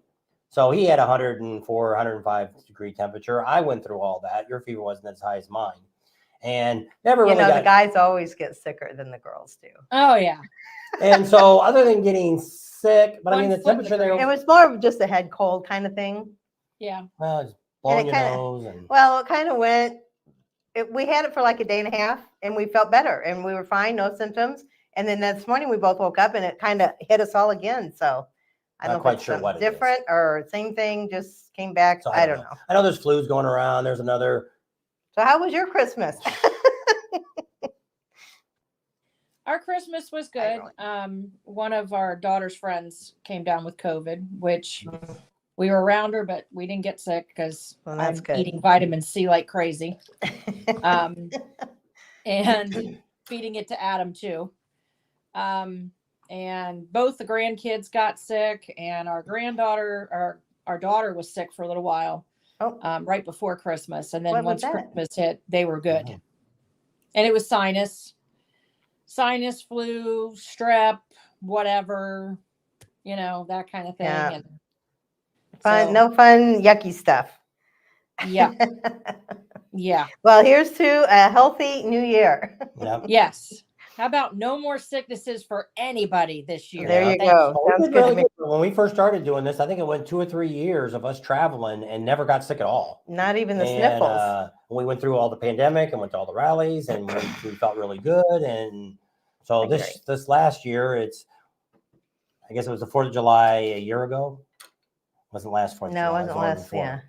that we got sick then, and then Kind of on and off after that. so I don't know. I got sick after the Alaska cruise, or while we were on the Alaska cruise, and it probably took until Panama City before I felt better. Mm. Yeah. That's no Mostly good. because the cough just hung in there and I couldn't get rid of it. Yeah. And it would gets just like start that. for no reason. You get the tickle in your throat and you're like, why? There's I no know. pollen. There's no nothing. Yeah. Why? Right. So That's what I did. When I woke up this morning, I thought, well, I'm going to take a sinus pill instead of a cold pill. And Yeah. that really didn't help. And so then I took an allergy pill, and that really seemed to kind of clear everything up. Your pollen, is it heavy there? I don't like that. Nah, not really. No, we got we have paper. dust. I tried that and it looks stupid. And We want to be so- smaller. Can you make this smaller, Bob? I can't make any smaller than we I know, are. make me So skinny. we'll sit back a little bit. We're trying something new. I didn't turn the other lights on. Let's We get got- back to talking about Right. rallies or something cool instead of sickness. I don't think anyone wants to hear Right. about Talking sickness. about Yes. sickness, holidays, I just life. Yeah, I mean, other than so- just I rally saw a rallies. thumbs down pop up on the screen. while I we were know, talking. I what saw that that is. too. I don't know even how you could do that. I don't know either. Neither I've I've never never seen seen one. that before. So Yeah, I've somebody never seen doesn't that like before us. either. Here's Maybe Dennis. they don't want to hear about that. Hi, Yeah. Dennis. So what we're thinking about for 2024, what we're looking to maybe do is, well, they always say this: if your channel seems to fail and things don't seem to go right, go back to what you originally did when you first started out. So our first big year was 2020 of Sturgis. That's when we gained like 6,000 subscribers in about a Whoa. 3-week period. So we're going to go back and do similar to that. So like this year, that's what we've already decided. Probably the first week of June, we'll already be in Sturgis. So this year at Daytona, we just don't know. It depends on the weather. But I'm now thinking maybe even the first week of February, we may already be on our way to Daytona already.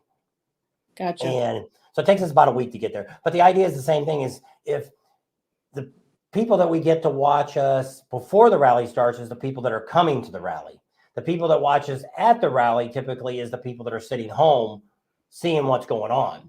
So we're going to go back to kind of that idea of giving a lot of information out. And then this year, we're going to spend a little more time explaining stuff to where we're going to do all the stupid rides. I'm going to go out to Devil's Tower. We're going to go to the Badlands, but we're going to take you different direction than just going down the highways and show you some other things you could do instead. Along the way. Yeah. Instead of just, here's the destination. We're going here. We're going there. So we're hoping that might get us a little more excitement. Plus, we're probably going to try to do more lives at night, especially in Main Street. Whenever we had lives on Main Street, we always did good. Had 3,000 to 5,000 views off of those. So we're going to try to pump those back into it for this year. Same thing in Daytona. We're going to try to do a few more lives in Daytona. Probably same thing down there in Main Street someplace. And because that's for us, that's our two biggest rallies. When I go back and look at Sturgis is always my biggest. I get my most viewership during Sturgis, and second is Daytona. Then Myrtle Beach is third, and then everything else is just kind of milked in there. They're okay days, okay rallies. They're not. They just kind of blend together. Yeah, they're not. Just they're not on fire. Yes, Jerry, my Riker is doing well. I have not ridden it but once since we got home because we've had rain and it's been cold just spending time with the grandkids. So we're planning on trying to get some riding in if we have some good days in January. Yeah. Second thing I was going to mention to you, Bob, is that if you're heading out to Sturgis early in June, we're already there. Well, we're not going to be there in June, but we'll be there the second week of July. Yeah, for the three-wheeler. For the three-wheeler three-wheeler rally. Deadwood rally. Yeah, So maybe we can do some rides together, yeah. That'll be cool. kind of destination type things because, Yeah, have that's those actually with something lights. we've never done. We've never actually ridden together. Because Yeah. we're always working and you guys are always out Yeah. filming or riding Yeah. or whatever. Yeah, it's tough to where this year we're going to try to do in Sturgis because we've got so many people this year that are coming too. We're going to try to do some stuff during the week with them too. So we're going to try to bring that in. Like Professional Monkey really does a good job with that. He does some stuff at the Iron Horse and he gets a lot of his people have a chance to spend time with him versus just a meet and greet. So we're going to try to do something like that. I haven't got that far to plan that out. So we're hoping that all of our ride videos and most of that stuff will all be done. We'll still be filming every day, but we won't have to be thinking about, I got to do this, I got to do this, I got to do that. But we want to do we're going to try to hit all the things. We're going to do the ham jam this year. We want to get out and do, we want to be downtown. We've never, ever, because it's always been on Tuesday, we want to see the flyover, the military day and all that. We've never got to film any of that because we've always been out there in Montana. So this year we're not doing that anymore. And seen it, done it, been there. They helped us out. He's going to do the polar bear ride in the morning. Dave's Crazy What is Trailer. that? I guess they're in Missouri. I think he lives in Missouri, so I'm assuming they're going to go do a ride. We used to do that, but we lived in California. What you do is you get out on, usually a lot of times it's Christmas Eve or something like that, and you go out, and some people do it on New Year's Eve, New Year's Day, and you go out on a ride. So if you're in a colder area, it's the polar bear ride. And so if you're in California, it's not that big of a deal. But it's the same thing as the people that jump in the ocean or jump in the lake and they're freezing. And you go out and bear it just to be a new year. And we, like I say, she said we've done it. I don't remember it, but New Year's Day, we went on a couple rides with our hog group. Yeah. But I was in California. I mean, it's cool in the morning. It's pretty chilly. It's usually in the 30s, but it warms up in California during the day. So I got heated gear, so I'm good. there you go. I love my That always gear. helps, don't it? Hey, I want to throw a couple shout outs here. So I see that, where did it go? Jerry was that saying, if you all want to ride, you can meet up somewhere near Chattanooga. Yeah. So we're only like an hour and a half west of Chattanooga, east of Chattanooga. And truth is, I don't ride over there all that often, and I actually love to sometimes. So yeah, you'll definitely have to reach out, and maybe we can schedule something there. Email Adam your information so that because you're close by. So Yep. And Guns N' Roses says, "Hi Katie, love the harassment Adam gives you. I'm giving I'm getting an extra wheel on the front of my Harley, so I love to ride with you and Adam anytime, man. We love going for rides whenever we can. Yeah, he likes to give me a hard time, but you know who is on that thing more than I am? Actually, I've ridden it in months now, but. And this past week, our son-in-law went for a ride with Adam, and he said, he goes, what do you want to ride? And he goes, I got the scooter or the Riker. And he goes, I'll ride the Riker. And he came back and he was like, damn, that was fun. Because the first Now he time wants rode one, it, huh? It was really weird for him because it's, it's not two wheels. It's, Right. doing the front one in the back. But he said, man, I was drifting. I was having it. He goes, I can see why you're having a good time on that bike. That's cool. I said, it is. I said, I have a lot of fun. Now I don't sit there and do donuts like Adam does and pull up the dirt and everything else. But yeah. Hey, Dennis, thanks for the kind words. I appreciate it. I saw something there. It says Suave and Mickey. Is that MK? I don't know. Is that Michaela? Yeah, I think so. Oh, okay. CB Suave. Suave and Mickey. Yes, I think I knew who that is. Oh, okay. Yeah, maybe, huh? Yeah, Mickey. She came out, saw us in Myrtle Beach a couple times. She did some pictures with the motorcycle.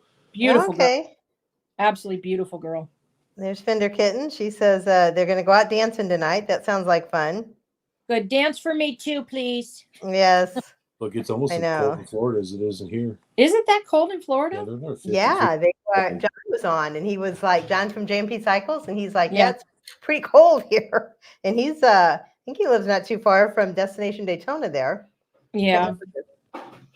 50s down there is very, very cold because of how wet it gets. It flip-flops just like when it's hot. We have the hot humidity. Yeah. Or when we used to live down there, but the cold humidity, I think, is worse in some ways because it's just, it goes right through you if you're not dressed properly.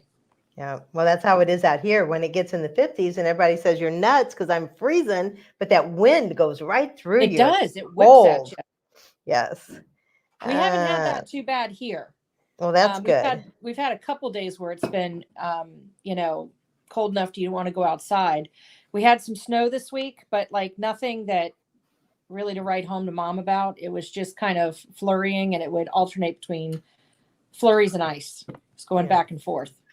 But it had that cold, wet feel to it, but it wasn't like windy or anything like that. Yep. So Jerry says send him an email. He can't find you on Facebook. Are you on Facebook? I just put my email in the comments. Oh, okay. Just came up. Oh, looks like it's Marilyn. Oh, it might be. All right, we got another guest getting ready to come on. And I think I already know who it is. It's Marilyn. There it is. Hi. Happy New Year. Happy New Year. You've been really busy. Oh, that's life. We have to stay busy, right? Yeah, I see. Oh, the one thing I want to ask you, how is the Evel Knievel Museum going? Oh, things are moving around up in Kansas, heaven's sake. We were, our museum was housed at historic Harley Davidson, the Harley dealer they were owned by Mike Patterson. And he is moving his dealership elsewhere in Topeka, Kansas, which means that is going to kind of boost our move to Las Vegas with the museum. So things are happening fast, and sometime between now and spring, I'll probably have more news about that. Okay, cool. I'm excited because we're waiting for that Vegas. I want to be there when those trucks start rolling in. I know, so do I. I think that'll be really neat and exciting. So I'm excited about that. And you got a lot of things going on. I see you're going to be out here in Vegas next month. Oh yes, for AIM Expo, right? Yeah. What are the dates for that? Oh, let's see. I'm going to say it is January. No, February 5, 6, and 7. Yeah. Okay. Right. You're not coming out for the Mecum auction, are you? Yeah, I don't have to do that anymore because we sell our little bikes now on our own through the Qtego app. So I don't have to come out to Mecum. And honestly, since Jill closed the museum in Iowa, she doesn't go either. So that used to be our kind of girls' weekend where we'd kind of visit and have some fun. So Yeah. Well, that's cool. Oh, so and you're getting all geared up for Sturgis too, and well, I guess Daytona. You do the Flying Pistons breakfast down in Daytona. Oh, yeah. I always look at this time of year like I guess most people. It's just human that we get a little nostalgic and we all start thinking about the things that were last year and the things that are coming next year. And I just feel like I had such a great 2023. The Buffalo Chip, things were really hopping this year at the Chip, and we had some really awesome events like, having Governor Nome come out, which is always just a big deal for us, really for everybody. Yeah. Right. And, having the Clydesdales come, and we had such a great roster of bands with like Leonard Skinner and, of course, like the Chip House Band and Def Leppard and, just a really great roster. And I always wonder to myself, so how is Woody going to beat this? And he always for 42, for 42 years, he keeps beating it. So, somehow that keeps happening. And you've probably already heard the announcement about rock and roll, Kid Rock and Jelly Roll. So that's super exciting.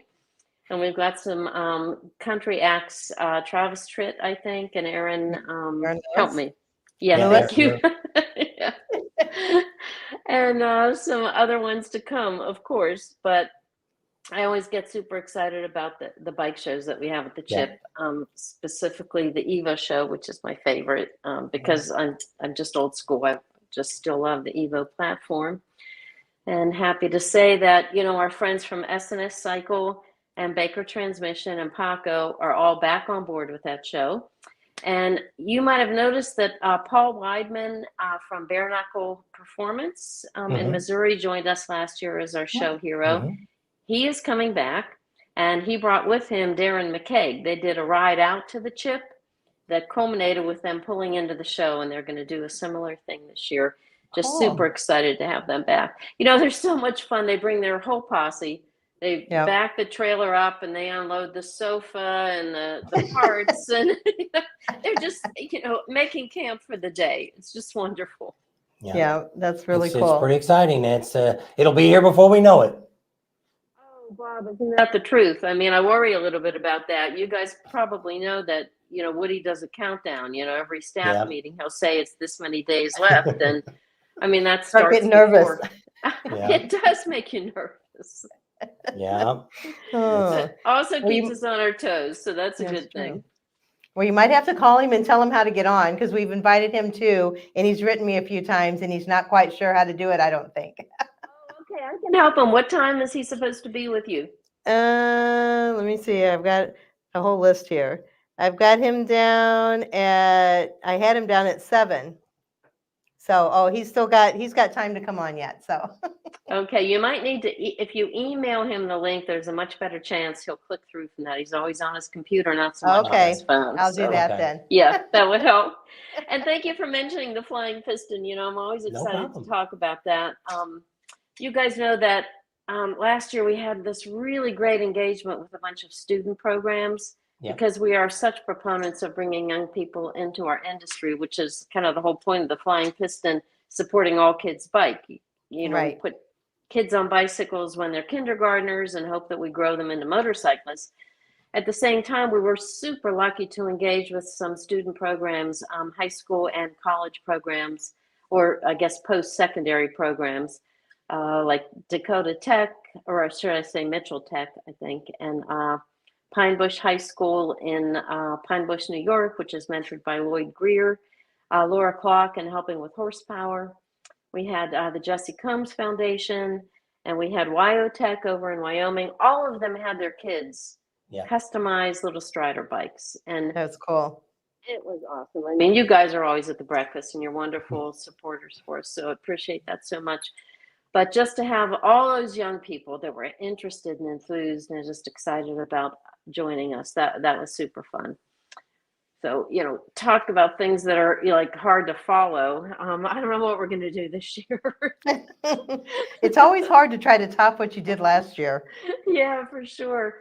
I do have one little engagement that we haven't really announced yet, but we're working with the 4 builders who are building the giveaway bikes for the High Seas Rally. That's the Okay. cruise cool. ship that goes out. Those 4 giveaway builders have all agreed to do Strider bikes for us. So Oh, that'd be pretty neat. they, hopefully they will be configured as little mini me's of the actual giveaway bikes. And so that would be a really nice combination if we can pull that off. So That'd be nice. Yeah. you that heard would it be- first here with Bob All and right. Tim. There you go. go. We thank you for all your help. You've helped us so much. It's ridiculous. And we appreciate you. So you have a Gotcha. very happy new year, and here's to a great rally season coming up. Same to you. Cheers, y'all. Happy New Year. Alrighty. Happy New Year. All right. I don't know if you guys ever met Marilyn before. No, we have not. She's her husband.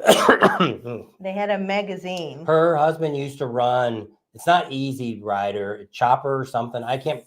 Cycle He Source? was No. he was really big in the motorcycle industry. Well, he passed away, and she was always there helping him and stuff. So she's carried on. They still have the magazine, but it's on the internet now to see Gotcha. it. And but she knows everybody, anybody, and everybody. If we're at some point, it was just like this motorcycle show that they're having. At AIM? That all I could do, all what I had to say to her is, "Hey, they're giving me trouble getting in there." She'd say, Just a minute. They'll call you tomorrow." And somebody will call us and say, "You're in." And we're like, and so she's helped us so much, which we have a lot of people. John's down in Daytona. He's given us a lot of great leads and stuff. And well, he got us with Rusty Wallace. And it's just the people that we've been so fortunate to be able to, what we've met, that has helped us do what we do. It's just like what you just said there. They got, if you're into the High Seas tour that they got out there, they're going to give away 4 bikes next year. And so they probably haven't even announced that they were going to do that yet. So, but then they're going to make the little striker bikes. And what's neat about these little striker bikes, they make those little wooden bikes that you see. And when they make them, they actually make them there in Daytona. Not Daytona, Rapid City. They make them there. And the idea of making these bikes is to... There's no pedals, and the kids get used to learning how to have their balance. And they give them to kindergarten classes. And they do it for PE. And then that way the kids get used to it. And then they learn how to ride bikes, and then eventually, hopefully ride motorcycles one day. Gotcha. So Aaron's on. I got to say hi to Aaron real quick. And Sue and Rylan and Huntley. Jeff's on. He says he can't spell now. Yep. I know. I think it's fat fingers is what it is. The problem is. Sausage fingers. Mm-hmm. Fat fingers and dumb phones. I said it sucks when the smartphone is smarter than you are. Yeah, it tries to change your wording for you. You got to be smarter than a smartphone. Yeah. Yes. True story. Which isn't always easy. Yes. So I don't know if we have any other questions. We've got a handful of more people that we're supposed to have stop in here tonight, and it's supposed to be every 10 minutes, but it doesn't. Some people are having trouble getting on. Yeah.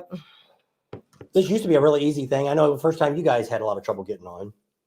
Yeah, I've got a whole, I don't know if you can see this, a whole list of time zones and people coming on, when they're coming on. And I had them scheduled every 10 minutes, but it hasn't worked that way. No. But that's fine. That's okay. That's what makes it a good show. That's right. And people are busy and different things. Well, like I say, I know a lot of people do go out. That's Rylan. Hi. And but we have I know a lot of people do stay home. We have some of our subscribers don't even ride bikes anymore. And they just watch the channel. And so it's it was Dennis and Marilyn. This is Marilyn Wright, started Ironworks magazine in 1988. And now it's called the Iron Trader News. There you go. Cool. But her husband started that, and that's because I kind of did research on her because that's what when I would talk to her before, she said it was funny because she said she ran it longer without him than she did with him because I don't know when he passed away, but I guess she had ran it longer without him. But I mean, it was just something they'd done together, and I guess through his influence, she'd met all these people, and like I said, she's helped us out a lot. Which it is. It's just which it is. This whole industry. I wish I knew more about people than I do, because it's so many people. Just like when we go to that breakfast I went to last year, and this year we're both going to go to the inductee breakfast for the Sturgis Museum. That's what he said. He says, I wish I would know who those people were before we get there. And I said, we need to call Marilyn and talk to her. I'm sure she knows everybody that's there. And because it's just like Sugar Bear was there. And I'm like, okay, I could see something on his shirt. I'm like, is this the guy? You know, and I'm like, holy crap, it is him. And I stood around there for a long time waiting for him to quit talking to people so I could walk up to him and just say hi to him. Well, then he's got a museum in Rapid City, too. Down by Rapid City. And he invited us to come back next year and take a look at that. So that'd be kind of neat. But I mean, if you're not really, what? Yeah, we could do that in between the three-wheeler rally and Sturgis. Yeah. So there's just a lot of neat things like that.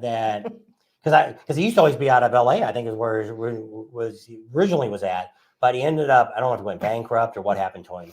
And he ended up out there because I thought when he invited us, I thought he was still in California. So we were going to go see him when we were home. So when I got home, I Googled him. I'm like, holy crap, he was right there and we missed it. I said, well, next year, they'll be on next year's book.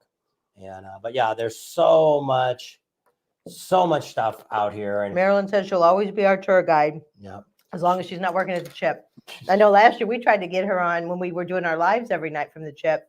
When to get her to come on every night for a minute. Talk about bike shows. Talk about the next day's bike show. But it's crazy at the Chip. There's just so much going on and everybody's got their part. And she was unable to make it, but it would have been cool if she could have. But we understand that there's a lot going on. And so that's what's neat about the rallies is that's one of the reasons I kind of like Sturgis and Daytona's kind of that way too. There's still so much stuff in Daytona we haven't really got to do yet. It's not like Sturgis. Sturgis there is. It's when people always say that, well, I'm only going for 3 days. And I'm like, why go?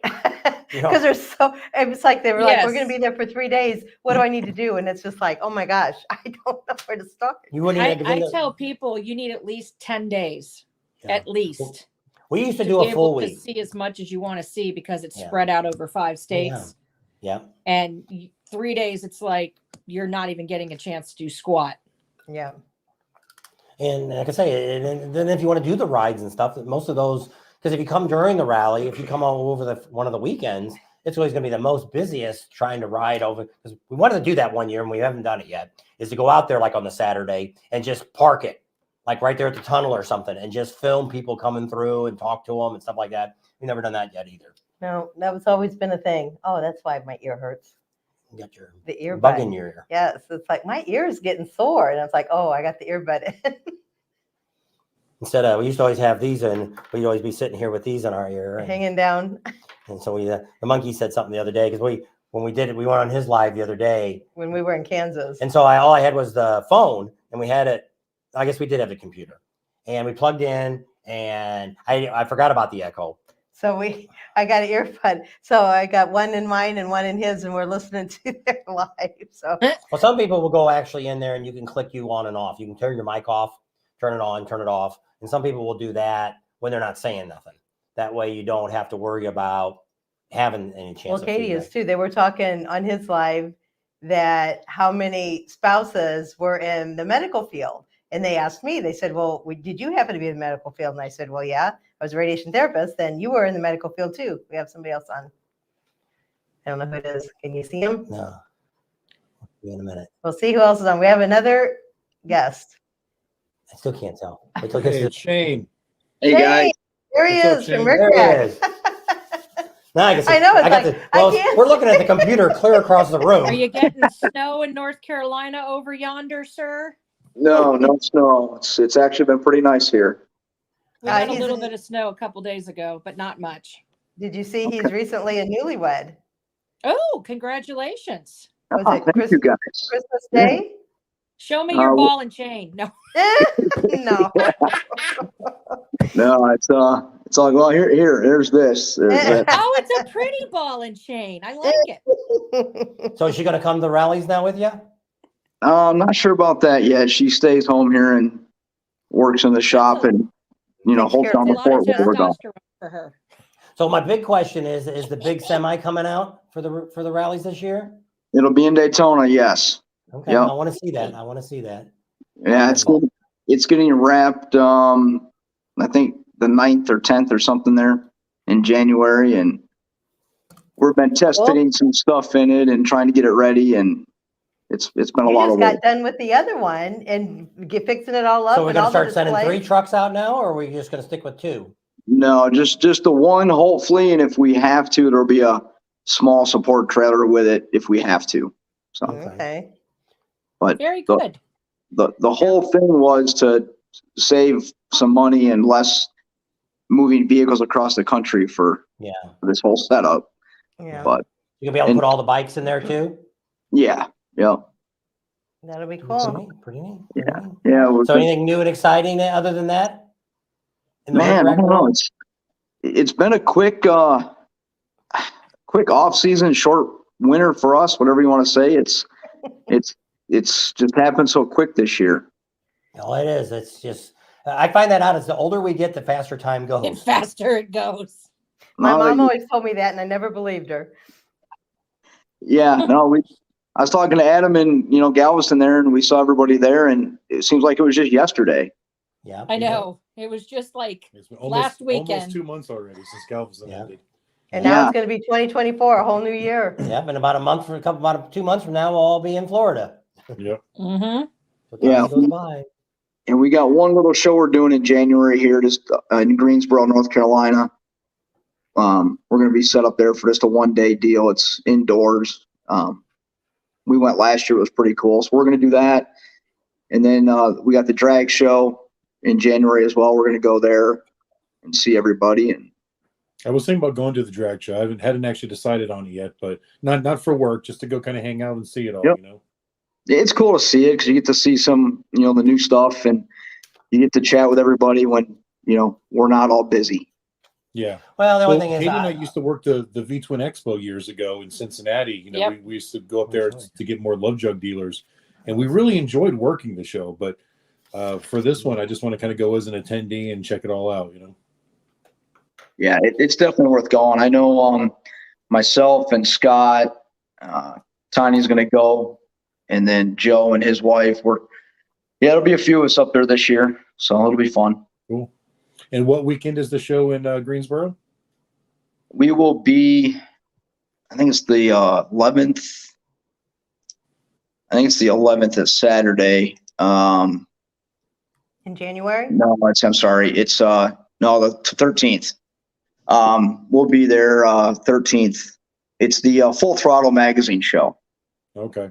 Never been to it before. It's a good little show. It's 1 day, and there's a few vendors, some bike builders and some different local people will be there, but it seems like we're the only one that sells anything, so it's kind of fun. We have a good time. Cool. Maybe I'll just ride out to it, make good YouTube footage or something. Yeah, there you go. Yeah. Yeah, because you're not too far. How far away are you? Greensboro, about 5.5 hours away, depending on how fast I ride. Yeah. Yeah, it's key word there, Shane.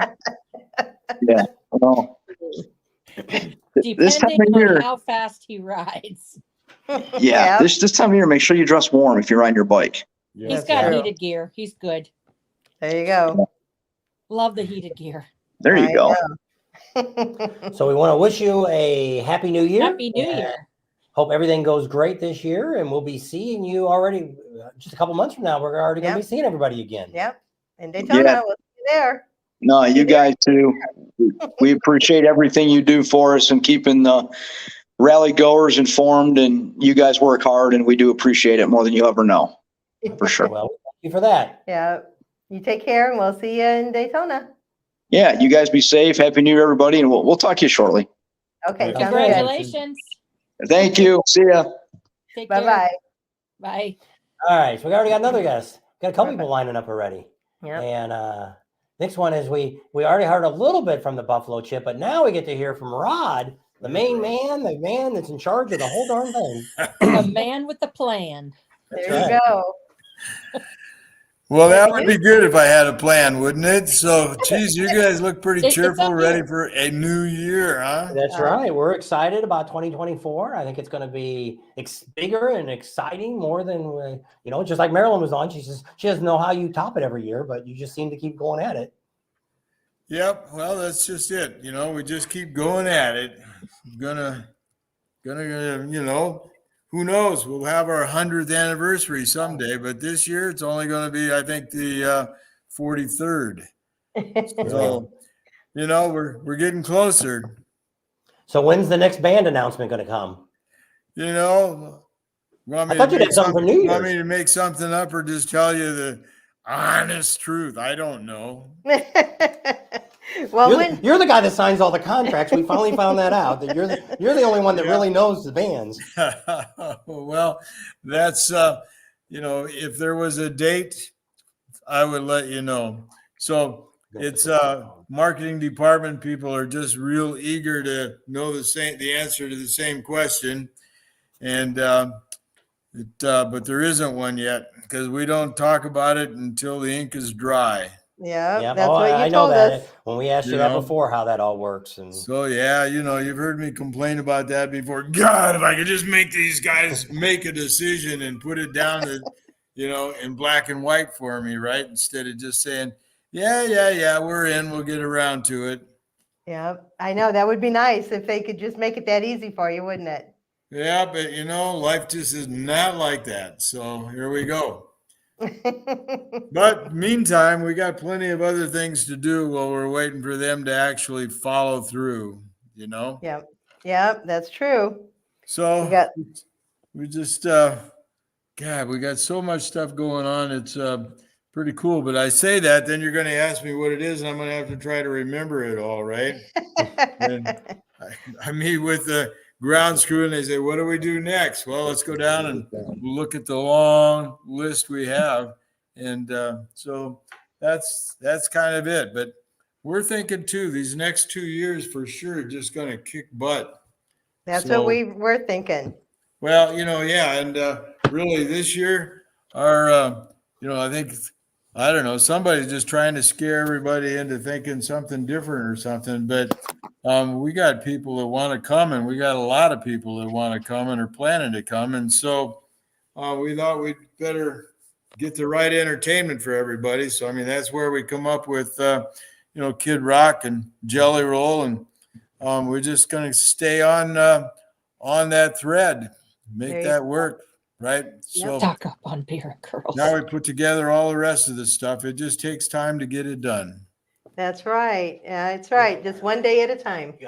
One day at a time. South Dakota isn't really in the middle of anywhere, right? it's the middle of everywhere, right? Everybody comes. I think that's why Sturgis is so big. Yeah, that's right. We like the people to come for the rally, and the rest of the time, yeah, we just as soon there not be so many people around, you know. It's a beautiful cowboy country, and you know, here, cowboy and Indian country. We got the Black Hills, we got the prairie, we got all the big ranch land all around here. I mean, you can go out. So this is a riding rally, as people know. So I mean, people talk about having this rally or that rally, and you go there and it's bar hopping is what it is. But here, you can go for rides. Beautiful roads. You can stretch out, maybe ride 100 miles without running into any other traffic. Yeah. Just can't do that any place. You can ride through some battlefields where, you know, Indian tribes were fighting each other. Sometimes when the white man came along, the Indians and the white men were fighting, and you got these battlefields around, scattered around. It's a lot of history here, and all of those, the thousands of cowboy shows, right, that all started. You know, I mean, good share of that history happened right here in the Black Hills in a period of about 2 or 3 years. And out of that, we have a whole thousands of Western television shows and movies. It's pretty amazing. In fact, I was listening to an interview with Wyatt Earp earlier today, just stumbled across it. And I thought, well, how cool is that? You know, Wyatt Earp did an interview, and here it is. He didn't die till 1928, you know? Yeah. So I know. It well, I wouldn't know. I wouldn't expect you to actually, but well, I just think if you just think just over the last 100 years, how much things have changed. I mean, there wasn't electricity, there wasn't cars, there wasn't telephones, there wasn't, and I don't know, we're just spoiled rotten. Sounds like Don't- Walter Don't be Cronkite. making me feel old now, because I think I remember some of those days when there wasn't anything like that, right? It Well, wasn't we're- that long ago. No, I it was know. not. We were back there in that time. Yep. So yeah, it's just times have changed. Well, and here we are just talking and looking at each other on over the miles, and what beautiful background you have on the photos that I'm seeing on here as well. So Yeah. very nice, very nice. Yep. Well, appreciate what you guys do. Looking forward to seeing you guys again in August as well. Alrighty. Yep, we'll be there. We're actually going to be there in June this year, so we'll see you around the Cool. second week of June. Yep. Well, we got 2 new events going on in June out here that are scheduled. One of them is, I mean, they're both a little bit different, but hey, we're here just for the fun of it, right? So Right. these guys, we got people coming out for training hunting dogs and certifying whether they're good hunting dogs or bad hunting dogs, right? Cool. There's stuff like that for everybody. And then a demolition derby and a new track that they're coming out to build here as soon as the ground thaws. And, which will be sometime before June. So going to be a lot of activity again in a short period of time. And the same thing in July. We got some new events there. Again, got some racing.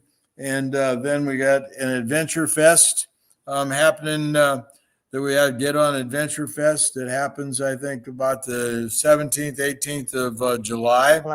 Then the week after that, we have a Rib Fest on the 27th of July, Saturday, that it happens to be the same day that we put up our 800 flags for the Freedom Field. So it's going to be a pretty Barbecue and exciting flags. day for us here. And then, as soon as everybody gets picked up from that, it's showtime. That's right. That's the right. big show Motorcycle starts. rally, largest motorcycle rally in the world. Yep. There it is. Yeah.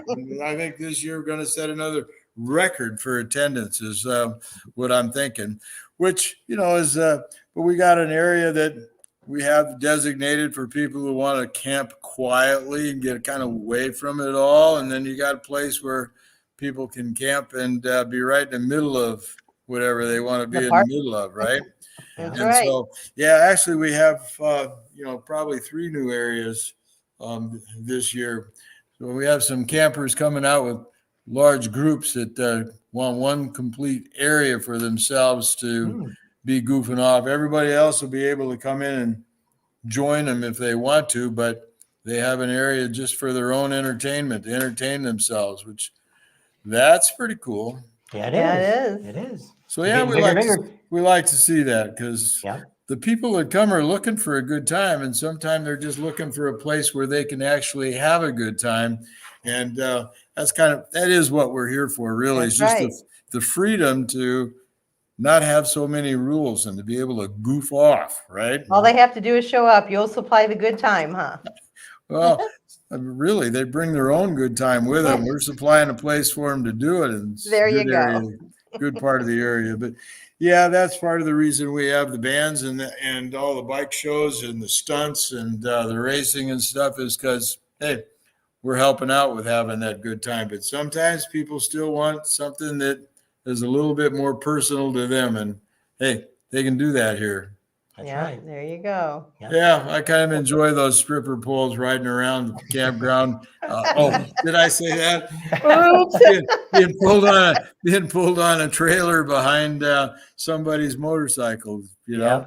I mean, Driving around on a couch. who would have thought, right? Yeah. That's right. Yeah. So anyway, just Well, people having a good time. We want to say Happy New Year and thanks for all your hard work and everything you put into it every year. And here's to another successful rally. Well, here's to the best year ever coming up. So thank good. you for what you do. Thank you for being here. And we'll look forward to partying with you in June and August. There you go. We'll see you then. All right. Anything else?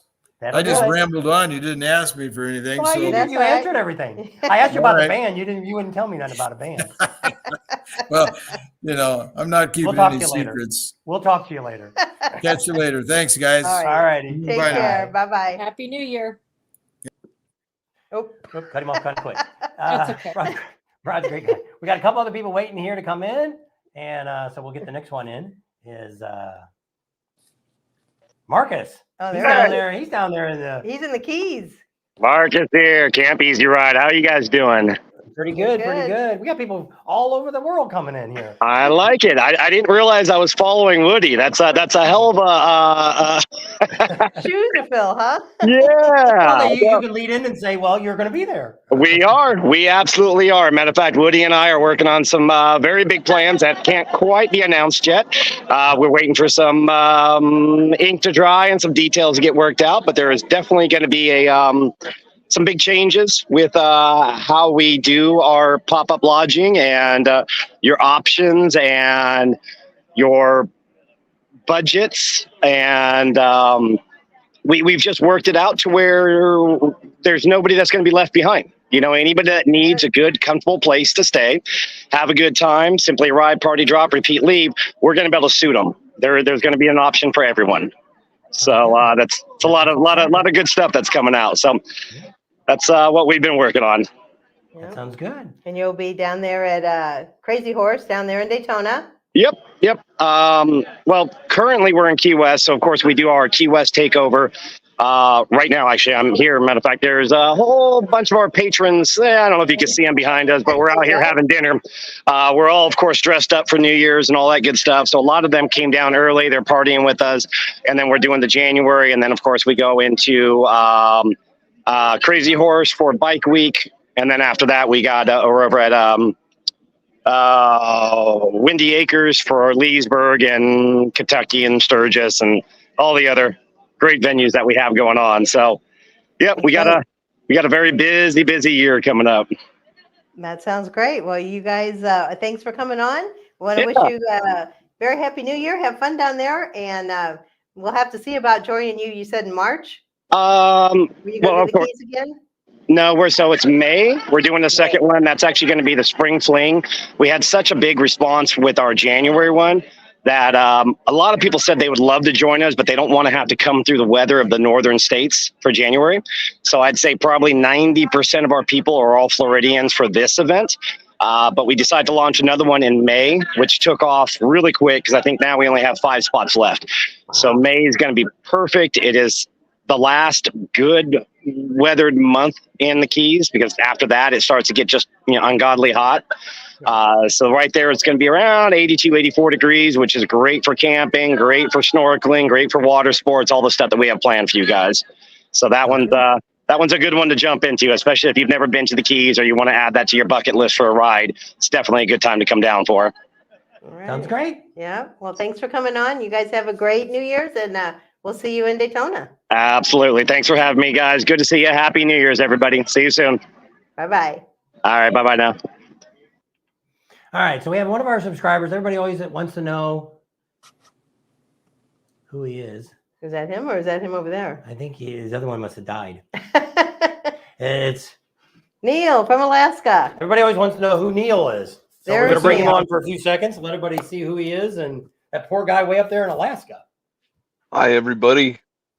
And it's only, what is it, 2 o'clock up there? It's almost 5 now. Almost 5? Yep. It's Happy New Year to all you guys. Yep. I actually got 10 degrees today. 10 degrees. Woohoo! Heat wave. So Adam's on.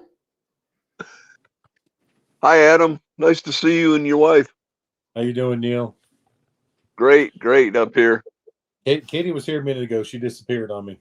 Yep. Oh, Probably well, I got my break. glasses on. I can't see you.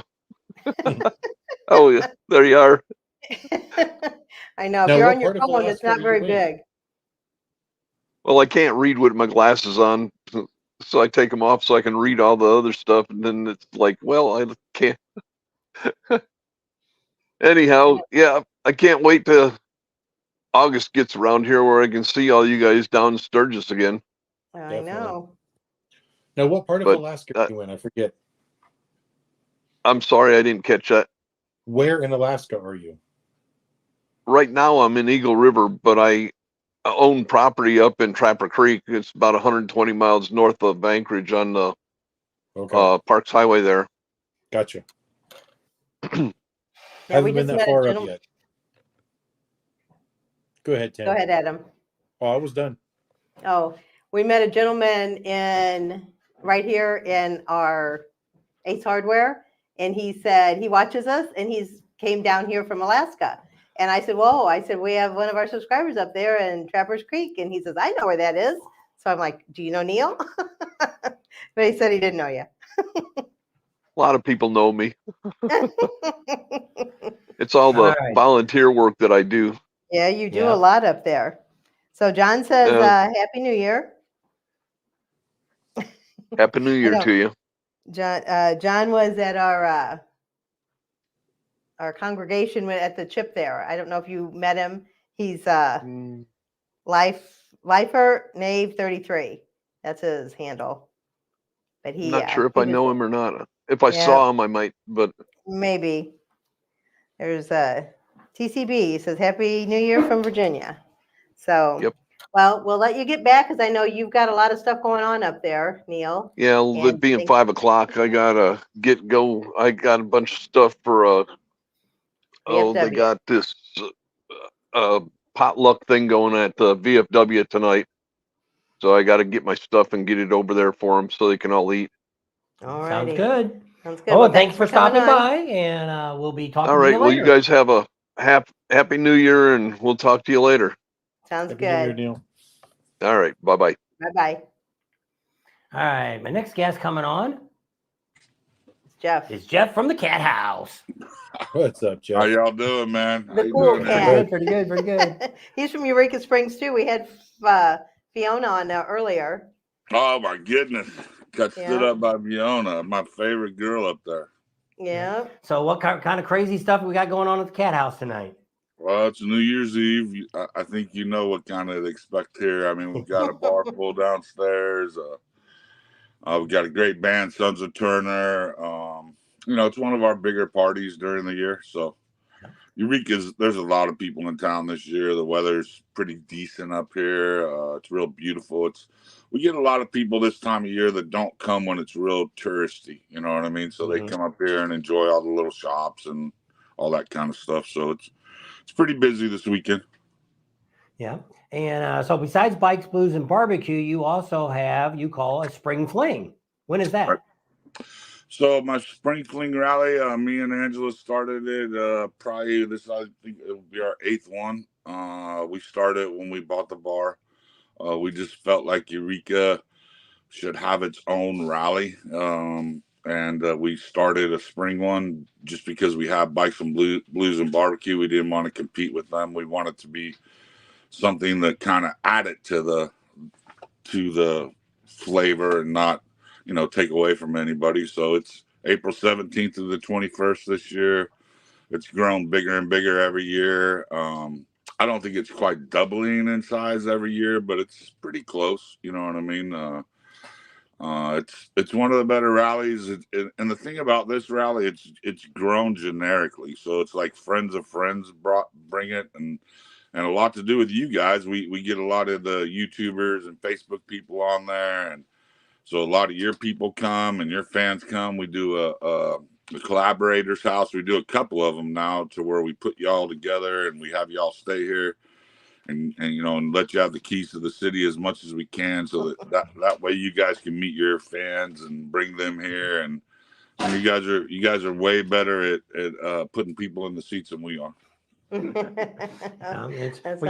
You give great hospitality there, and to me, I say it's like a little Sturgis. You've got some great riding out there. You got great people that you can meet out there. Everybody's so friendly.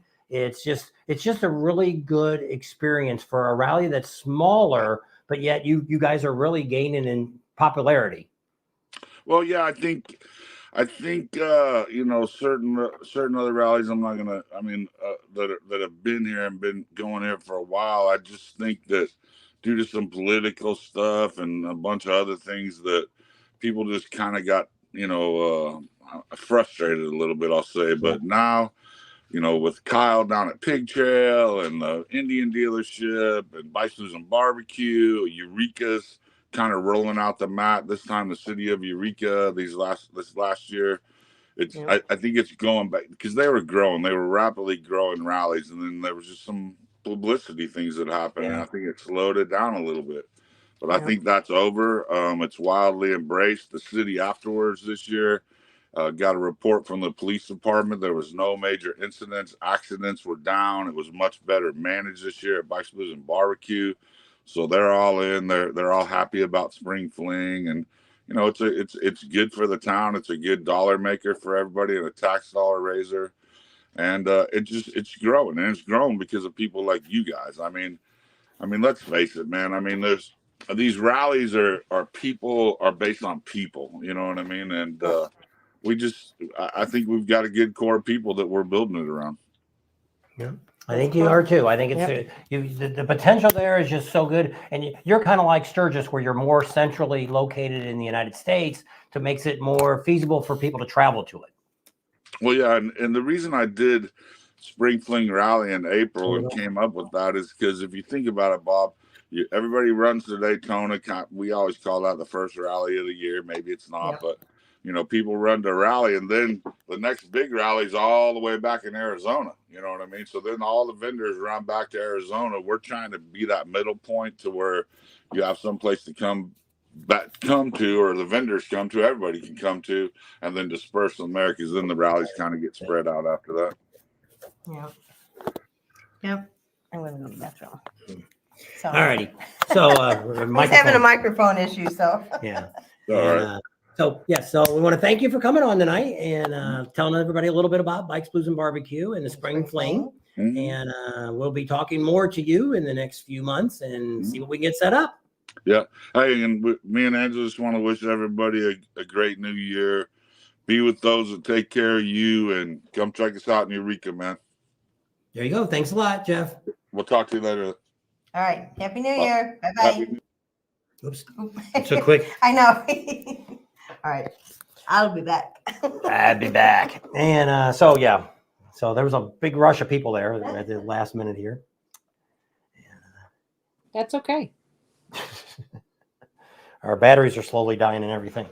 And for some reason, our microphone went to red. So I'm assuming these go mute really easy by just touching them all the time. And I don't think that's what happened to hers.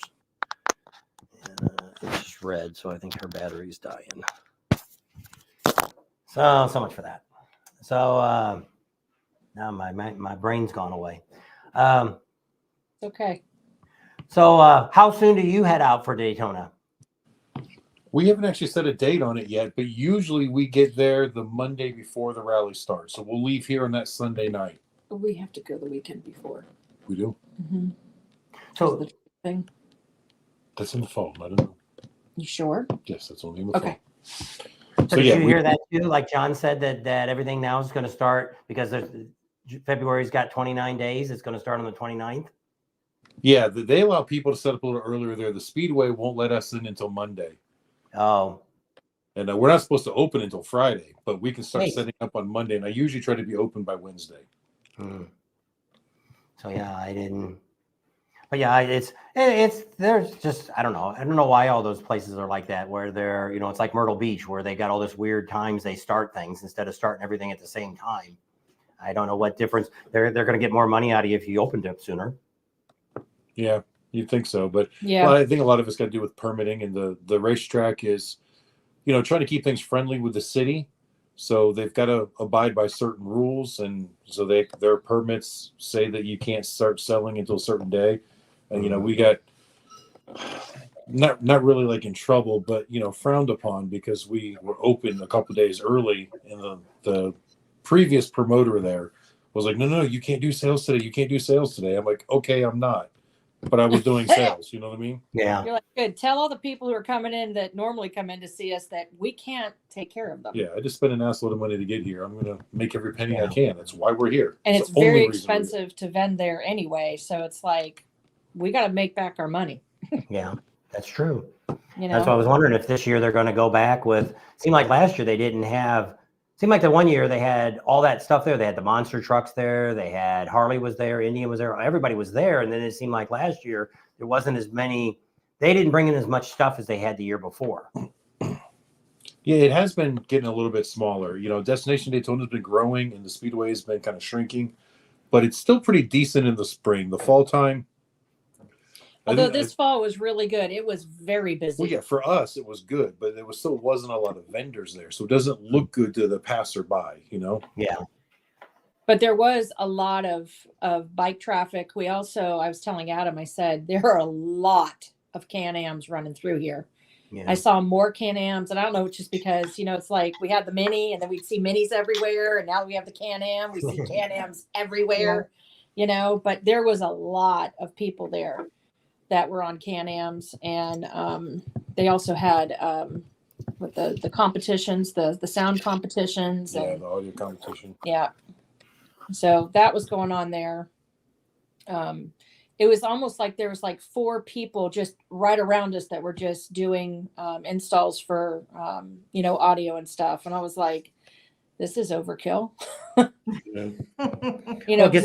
was a lot. Some of the vendors, because I said, when we talked to Pig Trail this year down there in Eureka Springs or in Rogers, that's what he was saying, that seems to hurt a lot of the rallies. I know the promoters always want to get vendors, get as many as possible, but when you got 5 guys doing the same thing, it's overkill. It's, if you don't need a stereo, why am I looking at all this other junk if I really didn't want that to start with? So I always say that it's not bad to have 2 of something if you got a really big lot, kind of like Frank Brown's park. You can have somebody else doing what you do on the other end of town, on the other end of the park, and you still may get plenty of business, and there might be enough to go around. But when you got, it's like yours, if you had 5 people doing oil changes at the fairground or at the speedway, you wouldn't be making any money. Yeah, well, we've been in that position before. Yeah, and I think that's one of the reasons that Panama's not that great for us, because there are 4 or 5 of us there that are doing oil changes. Now, obviously, we're the only ones selling Amsoil, so if you want Amsoil, you're coming to me. But not everybody uses Amsoil, so some people get suckered into using that inferior stuff. So because those guys are telling them that it's the best stuff out there, and it's been proven not to be. Yeah. But they've got that choice. So for the 5 days that we're in Panama, we do considerably lower sales than we do for 4 days that we're in Daytona in the fall, and it makes a big difference. But you're right, at the Daytona Speedway, we now don't really have much competition at all. Yeah.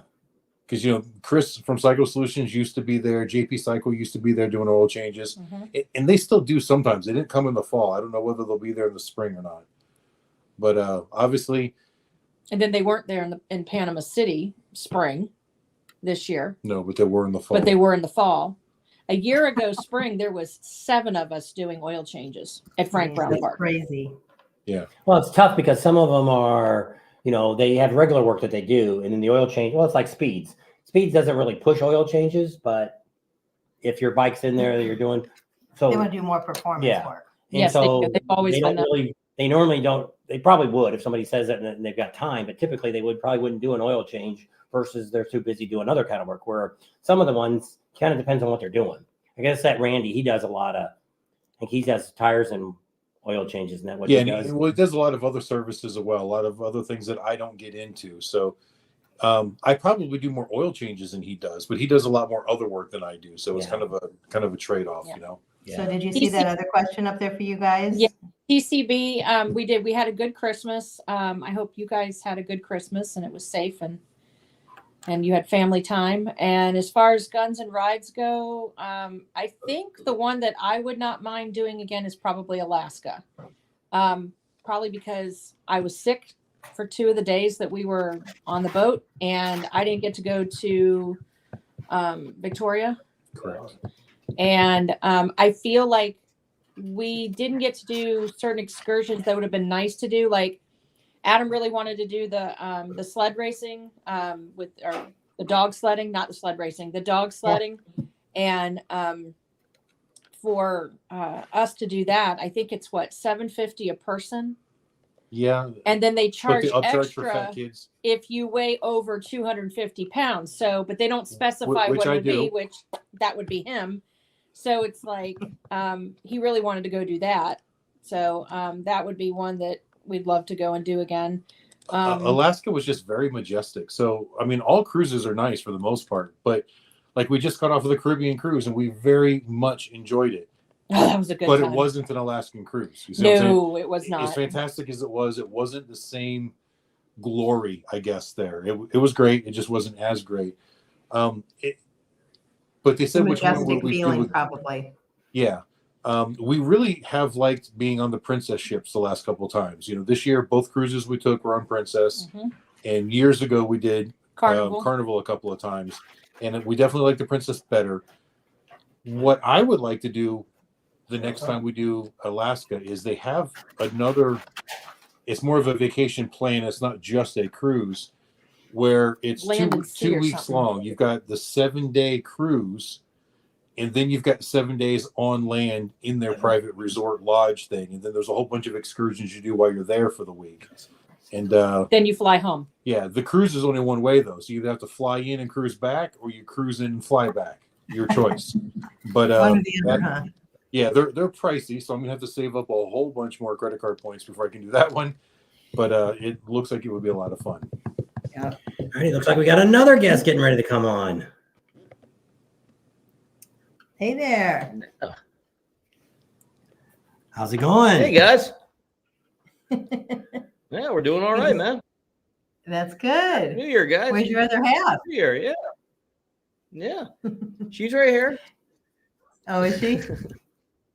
I know she's going on. So this is Devin and Ashley. They're from Boss Hoss. There she is. Yeah.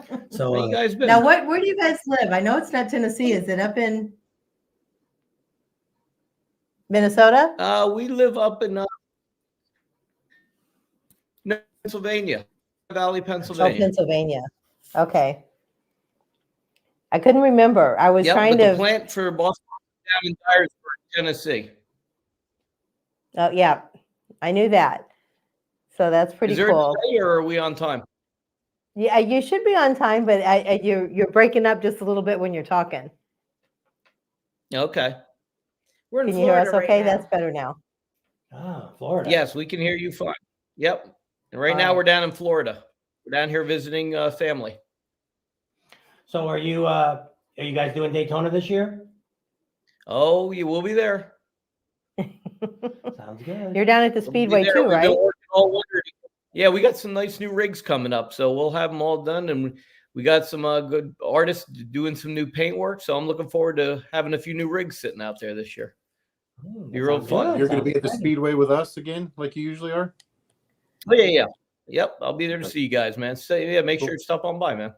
Oh, definitely. You know, Always do. and we got a few other little surprises because I've been working hard on my other stuff. I made a little Boss Hoss spray product for us going forward to gloss these machines up.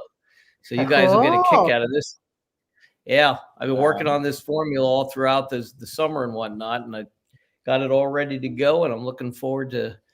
I'll be introducing that besides all the other neat little things we're doing. We even changed up some of the new systems on the bike. So we're running some new Holley fuel injection systems. So there's a lot of new things that we're starting to look into. So it'll be a lot of fun. I'm looking forward to going to Daytona. Oh, that's cool. Yeah. Well, we're Guys, looking forward to seeing all like- those new bikes and everything. Yeah. The winter is too long, so it's great to see you guys. Happy New Year Yep. to everybody. And I haven't seen you guys. It's been too long. It's Sturgis. Yeah. I know. Yeah. I didn't even know if we got to stop by in Sturgis. We were at the Yeah. Buffalo Chip the whole time. Yeah, I think we stopped by once. Ah, that's where you're hanging out, the Buffalo Chip. Yeah. Well, this year we're getting back to what we used to do. Uh-huh. Oh man. So we've showed everybody where you guys were at because you had your new location and everything. So that's cool. And you had your big wheels then. Yeah. We love that new lot. That lot is really nice and open there in the front. So very nice. That's cool. It's good. So I'm looking forward to getting back out there again. I always love going out to Sturgis, but I do need to spend more time at the Buffalo Chip. That would be fun. Yeah. It's a fun time. You can always get you a spot out there if you want one. He'd be happy to rent you a spot. I think he's got a. I don't know if we get any work done out there. We would not get any work done. No, probably not. Hanging out with all the motorcycles. I mean, that's why we do this. We love it. Yep. That's Where are when you you guys want to at? go Where to you at, party, Bob? not you go to work. We're in Arizona. So this is Oh, you're in actually our Arizona? shop. Yeah, this Yep. is our Yeah, I shop see that we that. built. And Okay. my hope is we haven't got that far yet. Our hope is that we're going to start building Bikes for veterans to give them away. And Oh, So nice. cool. That is so we're awesome. getting closer and closer to getting. So I actually built this. This was going to be where we were going to do the work in here. This is actually our studio. And afterwards, I decided if I get a lift, I'd rather have it out of the room instead of inside the room. because we got too much stuff inside the room Yeah. now. So this is more of now. It's Yeah, got a lot of I see pictures on the wall, stickers, all kinds of stuff that we put together here. And so this is a mile from our house. So I bought an acre of ground and I built a 50 by 60 steel building. And so now it's all air conditioned and heated and it's coming along pretty good. We're getting almost close to finishing it up. We got a bathroom and a shower and stuff and everything works. We just don't have all the drywall and everything up yet.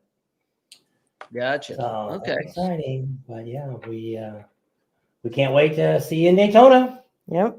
We'll be there. Cannot wait. Yeah, I'm It looking cannot come forward. fast enough. Yeah, I'm looking forward because every year I like to go riding with the guys. Yeah. I mean, that's what it was all about, just getting out and getting the riding in. So we'll enjoy all that, getting to see Tom and everybody and all of our friends. So everybody's good. It's good to go Yeah, down I think there. we got to meet the guy last year that you bought the business from. Yeah, Wasn't he Monty. down there when we were down there with you guys? I don't know if Monty got down. I think there was one year that you got to meet Monty. And no, last year you got to see Marv. He's one of Marv our, Jurgensen. Yeah, he's one of the base Boss Haas. It used to be a dealership up in the north. I think he still does some Yeah. used bikes and stuff, but he is a legend, Marv. Yeah. He still drag races. He's incredible. If you haven't met Marv Jorgensen, you have to meet him. He is amazing. Yeah, he was a cool guy. Yeah. All right. Well, we'll see you down there in Daytona then. All right. Guys, Sounds great. Be safe and have a happy new year. Thanks. Thank Bye, you guys. guys. Look forward to Stay seeing safe. everybody. We'll in see you in March. Daytona in March. Take Sounds care. good. Bye-bye. Goodbye, guys. Bye. Good night. All right. Got our next person up. And Adam, you should know who this is too coming up. It's Ben. Hey, guys. hey, Tony. How you guys? Hi, Adam, Katie, Bob, Tam. Let's start off with a big Happy New Year. I know. Yeah. It's going to be a great one. Yeah. So they're with Wide Open Customs. If you see them there in their name, they make the fairings that have the radios and stuff in it. So if you got a bike, The detachable ones, you can put them on and off your bike. Yeah. So you can have a fairing if you want it or not. That's right. Same one that's on our bike running for for the those of you past that- 7 years. Yeah, for those of you There you watching, go. our fairing is one of Ben and Tony's fairings. there you go. That's a testament to Harley Davidson and our fairing. Your bike For real. runs all day long. It's Yeah, unbelievable. and see, and we got that from you in 2018, if I'm not mistaken. So it's Oh, been yeah? under six years now. Yeah, awesome.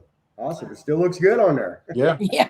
Well, except for where I scratched it up, throwing it on the Except ground. But for, yeah, other where than it slid that, down that's not under your a bit. You're fault. not supposed to drop the bike. So how you guys been? Yeah, we're doing good. We're missing that feeling when a customer brings a bike up, drops it off, and he comes back in an hour, and that smile on his face, and he looks at it, he goes, God, I can't believe that's the same bike. We're Yep. kind of jonesing for that feeling.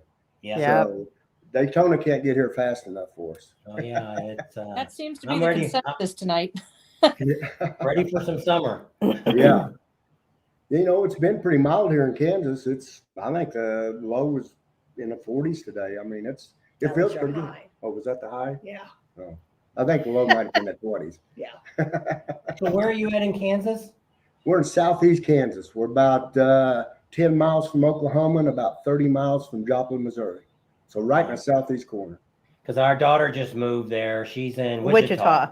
Oh, yeah. That's an hour and a half from my shop. No, we should have went over there. I know. We didn't know. We were just Well, we you made. guys I ought knew to you come by were and check far our from shop bike out. and barbecue. We'll Yeah, have to you do guys stay that. at the house, come by and check out our shop. Yeah, it's you'll have to stay at our house because population 1,800 people. We don't have a hotel in this town. Really? No Airbnbs either? Oh, yeah, yes. there's some Airbnbs. I guess. There you go. Yeah. Yeah, there's not a lot of hotels here where we are either. Yeah. There's yeah. like little mom and pop places that might have like 5 or 6 rooms or whatever, but Yeah, we we used to do have have a that. casino and they're building more now. Yeah, we're about probably 30 minutes from downstream casino right there on 44. So it's a big casino. Yeah, when we were there, they kept advertising it on TV the whole time we were there. I think we Yeah. stayed in that parking lot. Oh, you think that's where we That's stayed? where we stayed, I think, right there on the corner of Kansas, Missouri, and Yep. Oklahoma City. Yeah, it's the last that's exit where we before stayed. Oklahoma. Yeah. Yep. Yeah, they have a real nice RV park. Yes. Yep. Then we stayed there one night, heading back to, I guess we were going to St. Louis. That's heck, when you we guys, were heading up to Milwaukee. You guys were really close to our shop. Darn, didn't know. Now we know. Now you know. Yeah, you'll have to stop by. That's right. Yeah. So you guys getting all geared up for the rally season? Yeah, we're we're building these frames as fast as we can. We're getting them painted, we're boxing them, we're getting them loaded in the trailer. We had a little bit of an inventory problem last year, keeping up with everything. What a bad problem to have, Ben. Yeah, that's true. I'm not complaining. Darn. Well, that's what he says. When he's there, they get so much more production done, and when he's gone, it just kind of slacks off a little. Yeah, I don't know what happens there. I don't know. They're on you need to put a vacation. cutout of yourself there. Exactly. Well, we're glad you came on. We're glad to see you guys, and we look forward to seeing you in Daytona here real soon. Yeah, I can't wait. Well, you guys take care. You're looking See you good, guys. and you have You a very too. happy New Year. We'll see Hey, you in you a too. couple months. Say hello to Brock I will. We will. and to Luke. Take care. Yeah. Bye, You too. guys. Take care. Bye. It will come off. I've been cutting a lot of people off right before they say one more word, and I'm still got them on. So I want to make sure I get everybody. I know. That last We're hanging word. out like way too long. Everybody else coming and going, and we're just in there like lounging around. I know.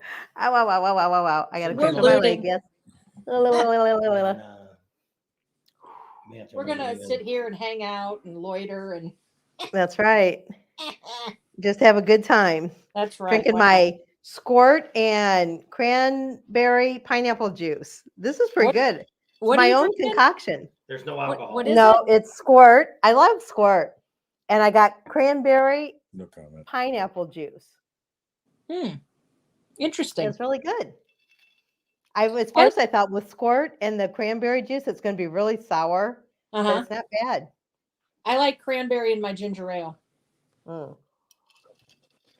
It's good. Well, I wasn't sure how it was going to turn out, so I bought 7-Up, ginger ale, and squirt.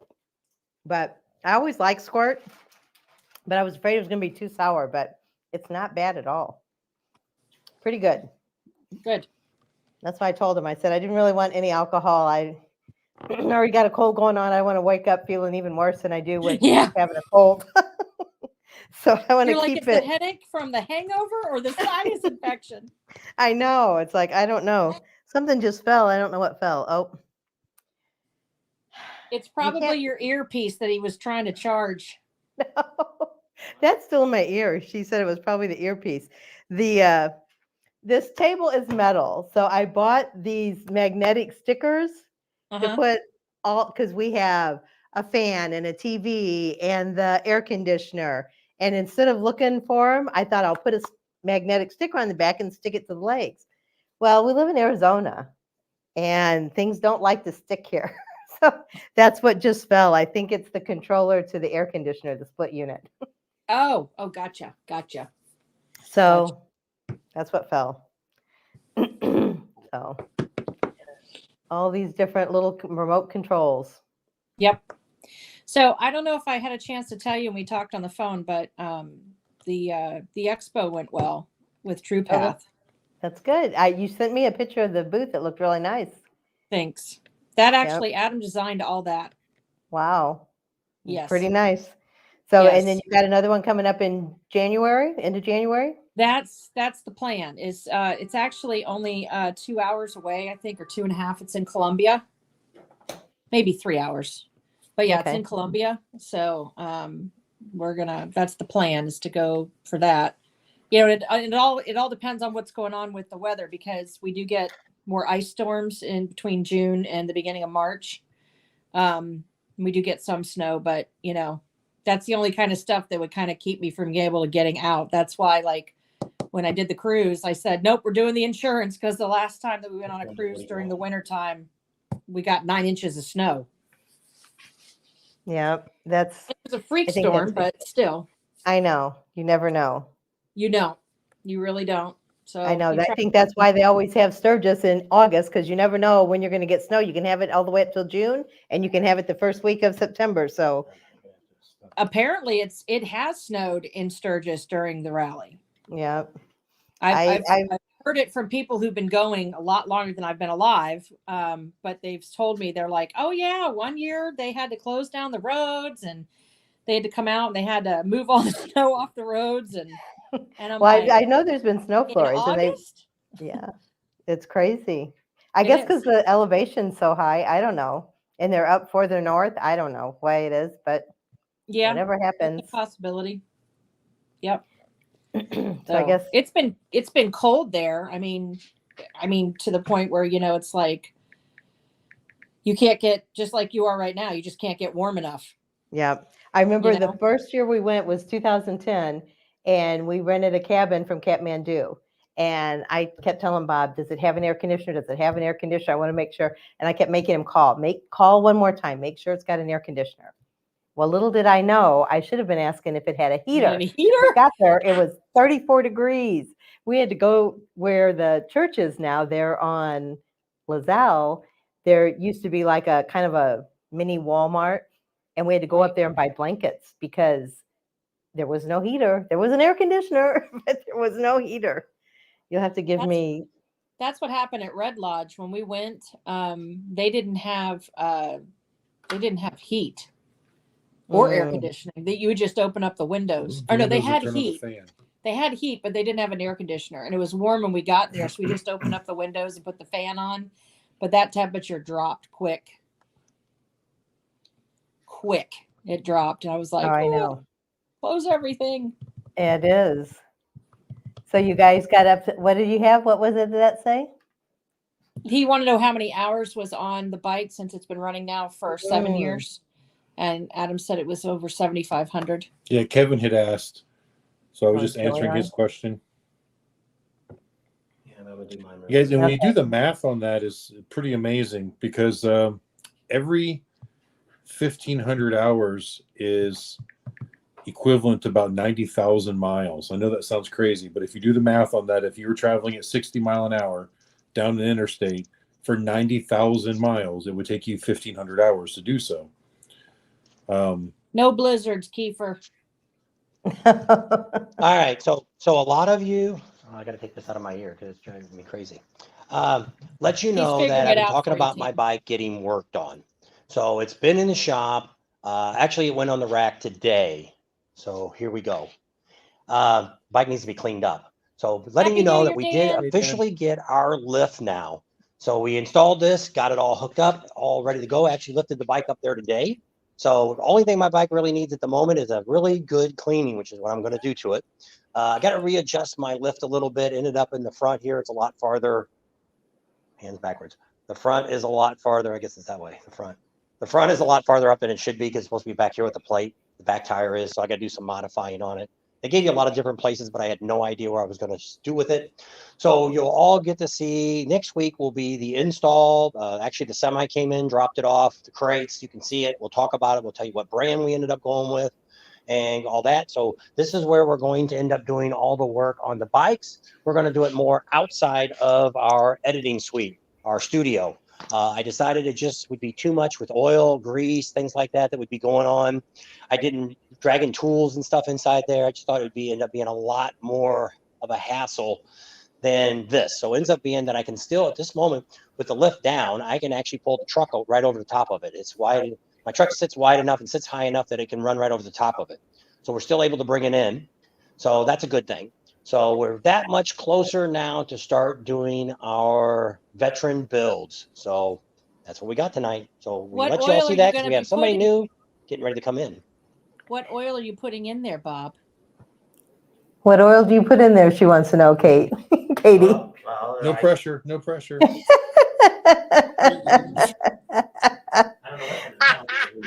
They did. No, we'll probably help sponsor the bills. I'll supply the oil. What the heck? Is Bob speechless? What's going on? No, he's trying to put the camera down because we got another guy coming in. No, Adam usually changes our oil, but we had the transmission. We had the transmission work done on it, so I don't know if he used Amsoil. So that's why he didn't say what was in there. Because right now there may not be all Amsoil in it. We don't know what's. That's all right. We can fix that in Daytona. There you I go. don't think the transmission problem. No, I was wondering what Yeah. he was going to put into the bikes for the veterans. Oh, the bikes for the I don't know. veterans. You'd have to talk to you and Cindy. We'll have a sponsor there for Yep. the veteran bike Yeah. build. That. There you go. Lot singing on. Yeah. So we got somebody else getting ready to come on. Here you'll have to. I don't know which button to hit to You get him to gotta come bring on. him over here. You gotta bring him right to there. Well, I didn't want to get him off. Yep. There he is. There's Joey. Hey, From All Joey. About Custom. Hey guys, what's happening? Not a whole lot. We're just trying to have Happy New a New Year's. Year's. Happy New Year's Where's my Eve party. girl? Where's Caroline? She's in the hiding. back somewheres. She wasn't done putting on her makeup, huh? Yeah, she's back there. Probably watching TV or something. And where's Star and Rocco? Well, they're laying right next to her. Of course. Yeah, but they've been changing a little bit lately. Boy, as soon as I sit down, they've got to be right there on top of me. I don't know what's going on. Because you're not working on a bike. Yeah, they're having a little quality time with me. There you go. So we're getting all stocked up and geared up for Daytona. Believe it or not, yes, we are. It's here. Like I've been hearing before. It's only 8 weeks away. Yeah. Yes. We've been off for 8 weeks, and now we're fixing to get back in 8 weeks. So we're right in the middle of it. So I usually let this time of the year get by. Come the 1st of January, I'm ordering stuff, and I've got a couple of trips I got to make. My trailer's in Florida getting repaired. There's always something going on. At least it wasn't like last year. Didn't last year January you had a surgery, didn't you? Yes, and if you could see me walking around right now, you'd think I need another one. I don't know what I've done. It's my back and my left, my back and my left hip and my left shoulder. So she's been fighting me to try to get me to go to the doctor, and I won't do it. Yeah, you don't want another surgery, huh? I don't mind the surgery. It's just, this time last year, I guess on the 3rd, I had my right hip done. And if I was to go in there right now, he'd probably tell me to do my left one. So I'd have time, but I'm not mentally ready for it right now. Oh, I know. I knew I was ready last year in November to get ready for it. And even though I've experienced it once already, 3 weeks after my surgery, I was in the shop working. So could it get done? Yes. I think procrastinating. I think I'm gonna wait till next year. Are you glad you got it done? Oh yeah, it's great. Matter of fact, I if y'all notice how many times y'all see me jump out of the back of a truck, and I got to, Carolyn's been in that industry for a while before we started all this, and she just said you got to stop jumping because first thing you know, that femur could crack right there where that rod was. I didn't even know that. Or your hip could pop out of socket. That's not fun either. I think that's the strong part, but it's where it feels in my bone. It's where they drilled down and got into that bone. They said that's the weak part right there. So I never thought about that, and since she kind of told me that, I kind of quit jumping. So. Yep, that's good. Yeah, you don't want to hurt that hip, especially after maybe you had it next done. year you get the other one done. Yeah. When you get off the road. Yeah. You know how quick our season goes by. Yes, it does go by pretty quick. I tell people all the time, I'm like, you got to remember, most kids get summer break and they may or may not see their friends. Our summer is in the winter and we may or may not see our friends. But when we come back together in March, we're like, hey. Yeah, it don't take long. I mean, I spent about 3 days up in North Carolina in the middle of December at the Olin's facility, getting some training up there. And then I got to go a couple days here in January to go up to is it Iowa where Fatbaggers is, and doing those, and then doing some things with a couple other people that we're trying to get ready to go with the fat tire kits and stuff. I mean, I got something new coming. Good. Very good. Everybody wondering how I'm doing it. Well, I'm fixing to step the game up and go one more little step. There you go. That's wonderful. It's what it takes. We got some plans to grow this year too. Don't know how far yet, but we grew a little bit last year and ventured out, and we're going to try to do the same. I got bigger dreams than where I'm at. So yeah, we actually had a great year last year, and I had the young kid working with me, the 18-year-old kid working with me, and Landon, he's a good kid. Yep. He done a phenomenal job for me. Is he going to go on the road with you next year? So far, yes. I mean, we've been working here in the shop. I've been keeping him busy, and my other guy picked up that worked with Tracy? someone else. Yeah, Tracy, and he's still ready to go. So we got plans to do some more things, and hopefully they'll stay with me all year. They're ready to go. I'm ready. You've Sounds got some good. good guys working for you. I Yeah. really do. I mean, Yep. it actually helped me out a lot toward the end of the year. I know I was able to kind of back off. Y'all might even see me walk around a little bit more than I normally would because I can let them do it. Try not to. I don't like to use the word micromanage, but micromanage. If you continue to let them do the same thing, is that the right thing? So yes, maybe I do micromanage a little bit. That way we know it's all getting done right. That's right. It is your Yep. name on it, so it's Yep. got to be done that way. And we know Yes, how I mean- meticulous you are, which is a good thing. Yeah, I mean, I got a form right here. What is this? This Sunday night form right here, filling out for a fat tire kit. It's a repeat customer. Got a new bike, wants a new front and rear done. So I'm putting the numbers together right here, and he said it's going to get done. I know he's going to get done because I've done a lot of work on his other bikes. So he's not just a tire kicker. Yeah. Good. But yeah, we got some things coming. I can't wait to get started. I don't know how we do it all year long, but we manage it. Like y'all been saying, it's just they don't understand what it takes to get done. Yep. 7 days a week, 12 hours a day. You get on the rally. It's Wednesday, Thursday, Friday, Saturday, 14, 15, 16 hours a day. And sometimes it's tough. It is, but it's worth it. We love it. Yep. I wouldn't change a thing. I actually, we love all our customers out there. We wouldn't be where we are without them. We got a great following. We got some good repeat customers. And yeah, there might be a few of them that might be a little bit upset with me every now and then, but they don't understand. Sorry, I'm not trying to offend nobody, but we got work to do. I don't have. Well, you have a business to run, and I don't have think time to talk sometimes- about the trailer. I don't have time to talk about just stuff that don't pertain to our business. BSing, huh? No time to BS. We really don't. It's unfair. I know it Very is. unfair, but we. But we you do get our the job done and you do a good job. I've got some great friends. I've got some real good friends that I've been around for the last 10, 15 years, living in the Dallas-Fort Worth area. Since we moved out, they come by and see us, and I don't even have time to say hello to them. Yeah. So. Well, because if you want to get those customers in and out, that's what you got to do.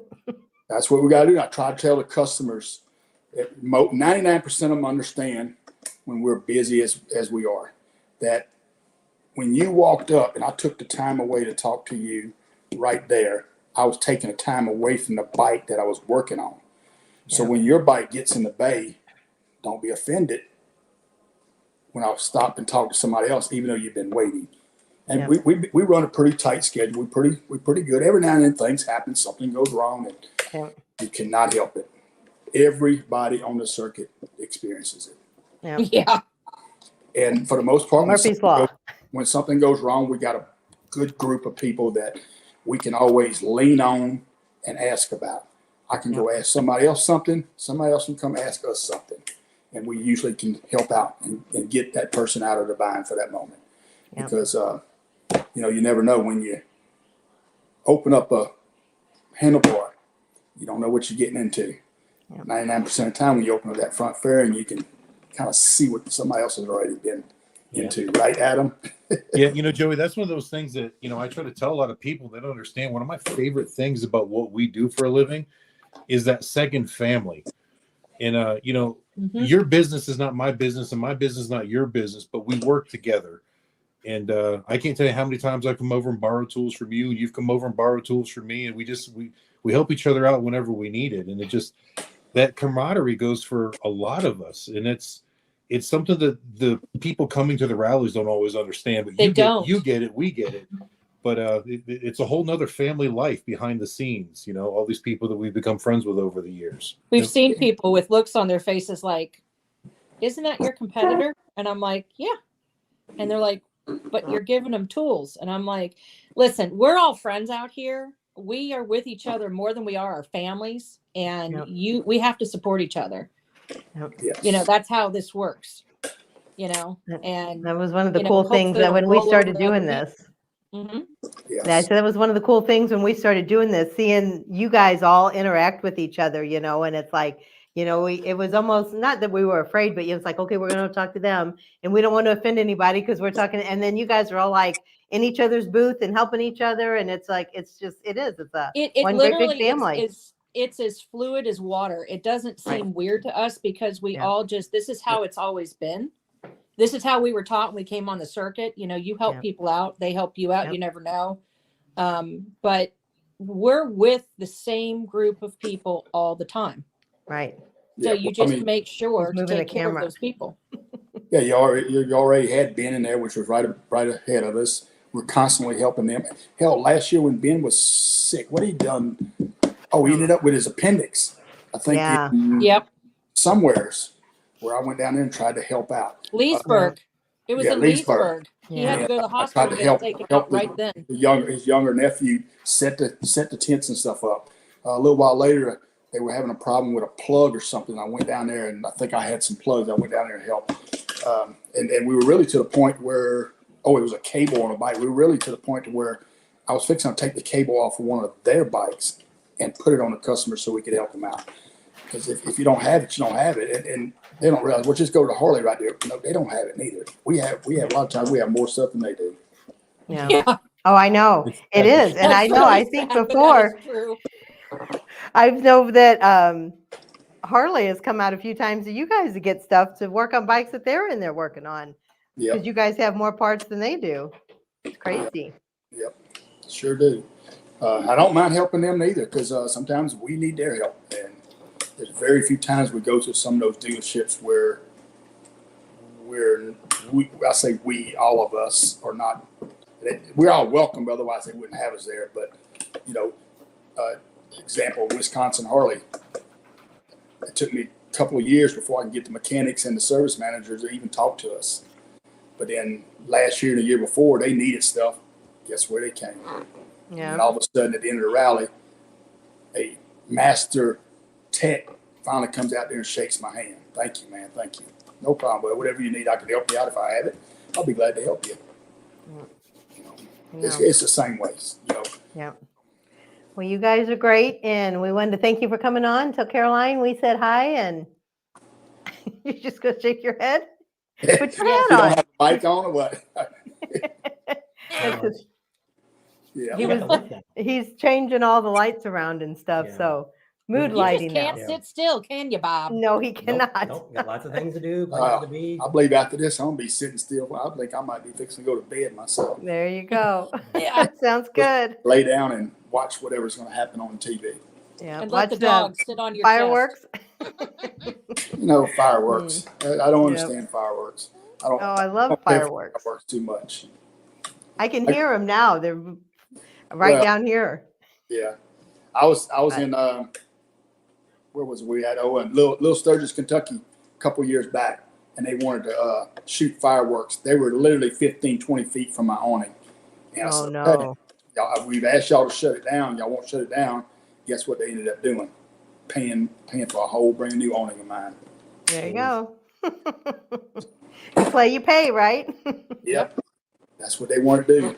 They were a new vendor, and they were doing tattoos and other stuff out there. But at the same time, they had more liquor and everything else on the table. It's like they're in the wrong area of the. They go to the campground back there where all the partying. That's what you want to do. Is want to party, and they shot fireworks, and they had holes all in my canvas of my awning. I was not a camper, but believe it or not, I bet not. They paid for it and got it fixed. That's good. But we got a new one coming.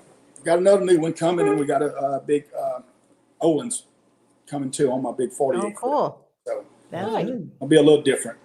Yeah. Dressing it up for the new year. Yes, sir. Yes, sir. All right. Well, we want to thank you for coming on tonight, and we wish you and Caroline Carolyn. very happy new. All right, you guys too. Happy New Year's, and we'll see y'all shortly. Take care, Joey. Take care. Bye-bye. Bye. All right. So our next person is my favorite pinstriper. Oh, she's got a hat on too. Hi, Gina. Where's my thing at? I don't. What did you do with it? She lost her thing. Hey, Adam, Catherine. It's under here. I got one too. Mine doesn't sound as good. Come on, let's hear it. Yes, toot your own horn there, lady. There you go. Oh, that's There pretty she good. goes. The tassels. There she blows. There she Match blows. her. Everything has to match with her. It looks The good. decoration. Except this shirt is silver. It's not gold. So, Oh, but well, it's Okay, silver on so this. go fine. So have you? I didn't know if you'd be coming on or not. I didn't know if you had a New Year's Day race or not. No, we have the weekend off, just hanging out here at the house and goofing off, messing around. Yeah, just the two of us this year, which is How about kinda that? unusual. So Yeah. Good Lord, when was the last time you guys were by yourselves for New Year's? Yeah, it's been a while. Yeah, That's been a how we year. are. We're like, what do we do now? There's no kids. There's no grandkids. There's no something going on. Yeah, we typically would have the neighbors over or whatever, have a little fun and a little party, and go Sure. outside and shoot fireworks off. And yeah, and they had kids, so yeah, it was like having our kids and grandkids. yeah, There you Which, go. of course, See, now ours after are this, you can just home. go to bed and there you go. yeah, we got to try and stay up until midnight. That's Right. not going to be easy. That's what we do. We You're celebrate gonna be your like New For Year's us, Eve. 'cause it's coming. Yeah, What? we Two, celebrate your New one. Year's Eve because it's only 9 o'clock here for your midnight, and then we go to bed after Yeah. that. Well, no, it'll Are be you guys 10. in Arizona? Oh, Yeah, we're in Arizona. So So on we're in mountain time Okay. now. 2 hours difference. Yeah. Okay. And so so we're here. So we'll get to go to bed at 10. Yeah. See it all done. How It you all guys been doing, there. Adam? We're doing well. Yeah. Good. See You're what- looking good. Thank you. Yep. I just Uh, groomed it before the live. Uh-huh. Just groomed him. Yeah. Jamie O says hi to Kate and Adam, and Jamie. Jeff Hey, says, "Hey Jamie. Dan." Hey. Steven says, Good to see "Dan you Kite." guys. You know, after Everything is Steven, good. We're doing our thing. Getting ready for the next season. Yeah, we're all another waiting for one. Bike Week to You know. get some money coming in again. I think everybody's Yeah. feeling that right now. It's like, It's, okay, New Year's, 8 weeks. Well, that new okay. hobby costs you a lot more. That new hobby, it turned out, is not quite as cheap as I thought it was going to be. Things seem to break down too often, probably. No, the breakdown's not bad, but the maintenance, the racing itself, and things that go bad are a problem. But we're getting through it. It's just all for fun. It don't really mean nothing. So yeah. As long It's as you're all having a good. good time. yeah, it's fun. I wish we were faster and running up front, but we're. But he's Hey, doing I'm good. an old guy, man. Well, you gotta. It takes years sometimes to build that up. So You have to what? I said it takes years sometimes to build all that up, to get in the circuit and to get your groove and get it all Yeah. going. Your rhythm going. Yeah. Yep. Well, my son, he's also racing with us, and he's pretty good. He's pretty quick, so that's fun. It's kind of a dream for both of us. Maybe not for her, so, but she's very tolerant and understanding, and I know. Kudos to Supportive, Gina. Dan. Supportive. Yes, very Thank you. supportive. letting me live my little fantasy. There you And, go. You know, it'll only last for a little while, but Well, it's we're fun gonna while Give it. Gina a car and let her race. yeah. She'll probably do better than both of you. Yeah, I'm not quite so sure about that. Yeah. So you guys Well, going while to you can. Daytona, Bob and Tam? What? Are you guys coming to Daytona in Yes. March? Yeah. We'll be there. Yes. Excellent. So we'll be there. Well, this year we'll do we do Daytona, we do Leesburg, Panama City, Myrtle Beach, and then we go for Sturgis. And then So we you're may, gonna stay out east for a couple months then. well, we're gonna end up. Well, she's because now our daughter moved to Kansas. She's planning on spending 2 weeks in Kansas, and then we're gonna go directly to Sturgis after that. Then, so we'll be. I wanted to be in Sturgis around the first or second week of June. I wanted to be there. Wow. Well, we'll be A out lot there of- early again. So Yeah. come by and see us. You doing the 3-wheel rally? No. Just going out early. Yeah. So you have to let us know when you get out there, and we'll go All right, riding or yeah. something. We'll be out there about 2 weeks in advance of the rally. So we're going to do 2 permits and do the 24 days or whatever it is. So yeah, okay. You guys go out there early, Adam? Yeah, we're gonna do the 3-wheeler rally again. It's the Oh, 10-year okay, that's right, anniversary yeah. for that. Right. Yeah. Yeah, we did okay there, but there's another artist, and we don't really. It's kind of a smallish show, and we don't want to step on her. Yeah, it's let her definitely too have small that. for 2 of you there. Yeah. It just seems like Yeah. you guys kind of do different things, though. Yeah, We I mean, do, yeah, definitely. no doubt, and she's super nice, and she does really nice work. It just we don't need to be there. I mean, we can be in Sturgis, and we'll do all right, and it's all good. So, Well, just so you know, she is waiving the fees. She's not charging for vendors. oh this really? year for the 10-year anniversary. Oh wow! Oh, that's the 10-year. Okay. This year will be the 10-year, and I know Sarah was very busy last year because Yeah. you weren't there. And I'm like, that girl's never gonna get a No, break. Dan, I'm telling you, there were times like I could walk the lot at 10, 11 o'clock at night. She was still out there working. Really? That's Yes. crazy. Yeah, we don't do She's that. a hard-working girl. And And I- the last shocker day when was everyone she doesn't stay for the Sturgis rally. That's just crazy. To me. Yeah, I never understood that either. She goes Yeah. out and does something in Arkansas somewhere or something Right. like that. You go all that way and do so well and have so much talent. But anyway, I mean, everybody does what they want to do. That's right. Yeah. No, I told her she should come to our lot in Sturgis because with Augie being gone, we don't have a striper or an artist in our lot at all now. Yeah. because you guys are farther away. Yeah. Where are you Yeah, guys? that's a even good at? lot too, right there by the Harley dealer, right? Yeah. Yeah. Augie always did really well there. Where are you guys at though in Sturgis? We're on LaSalle, kind of catty corner from J&P. Yeah, you guys are We're far right away. in front of Dick and Jane's dirty shop or naughty shop. Dirty shop. Dirty, naughty, whatever. She Stuff that Pine Sol won't clean, whatever. But everybody- spend more time in there than I do. In But everybody knows where that's at. All you got to do is say, That's "Hey, that's right. where we're next door." Oh, I know where that's at.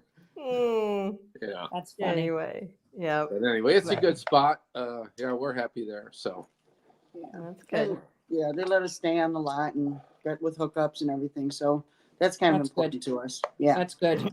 yeah, for 4 weeks almost it is. Yeah. That's a long time.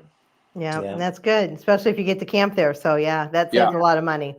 Yeah, for sure. So it's all good. But we're looking forward to another good year. We had a great 2023. I think our best year ever. So It always gets a little better, but of course, yeah, the Yeah. prices change. Yeah.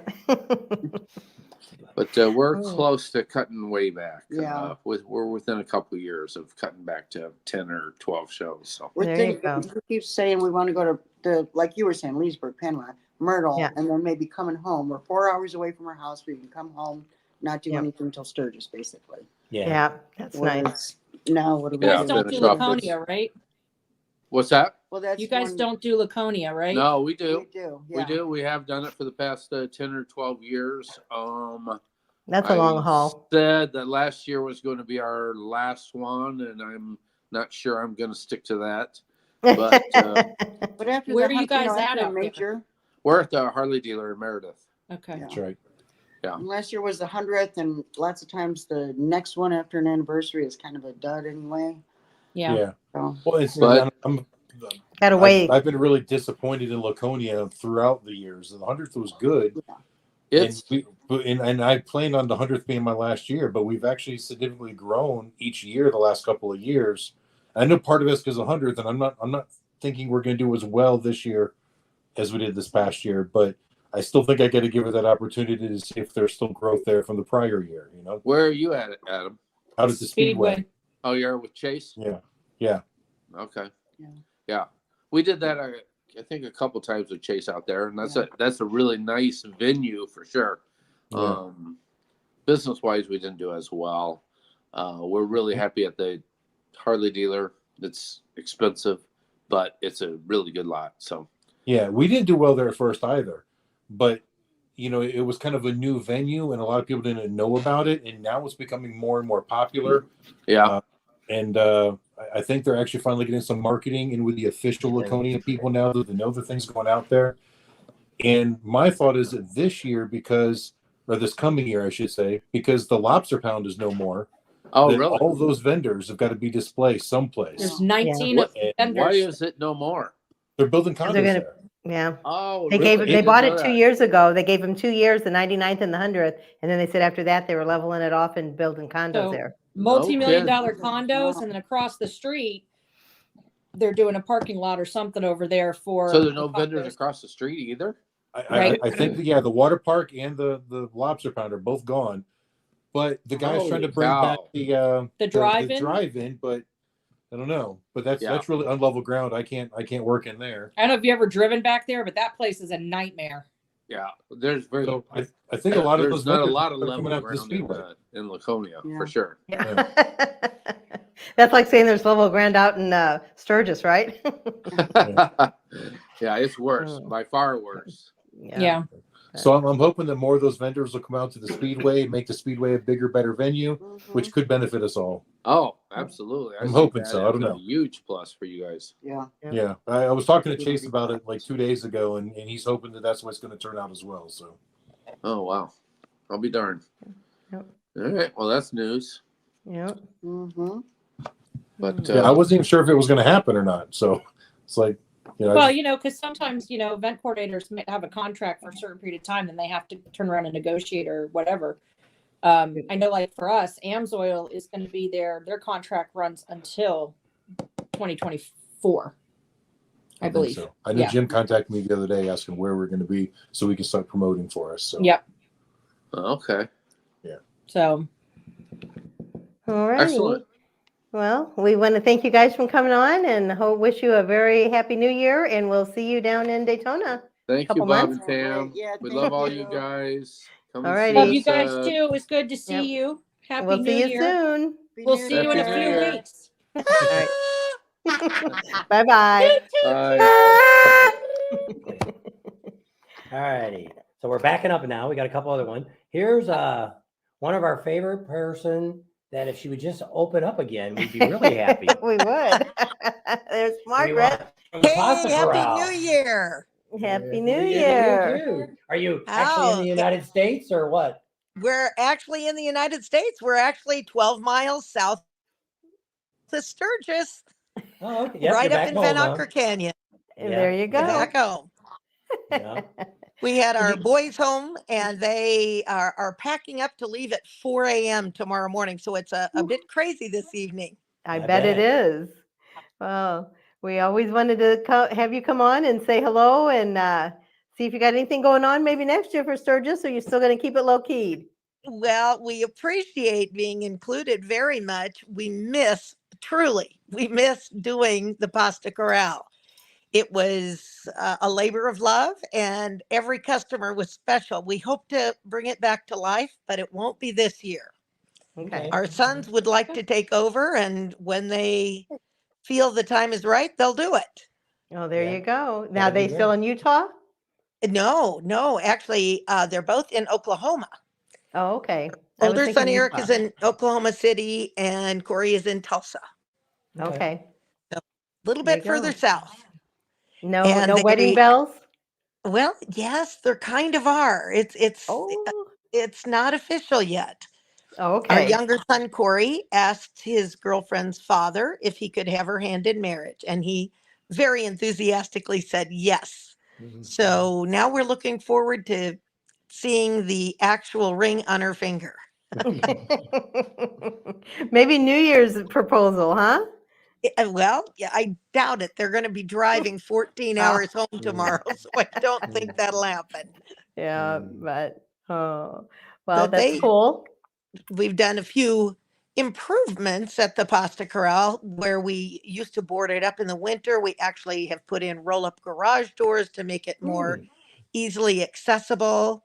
We're looking at, we took down the metal piping system that held up the overhead covers, the white covers.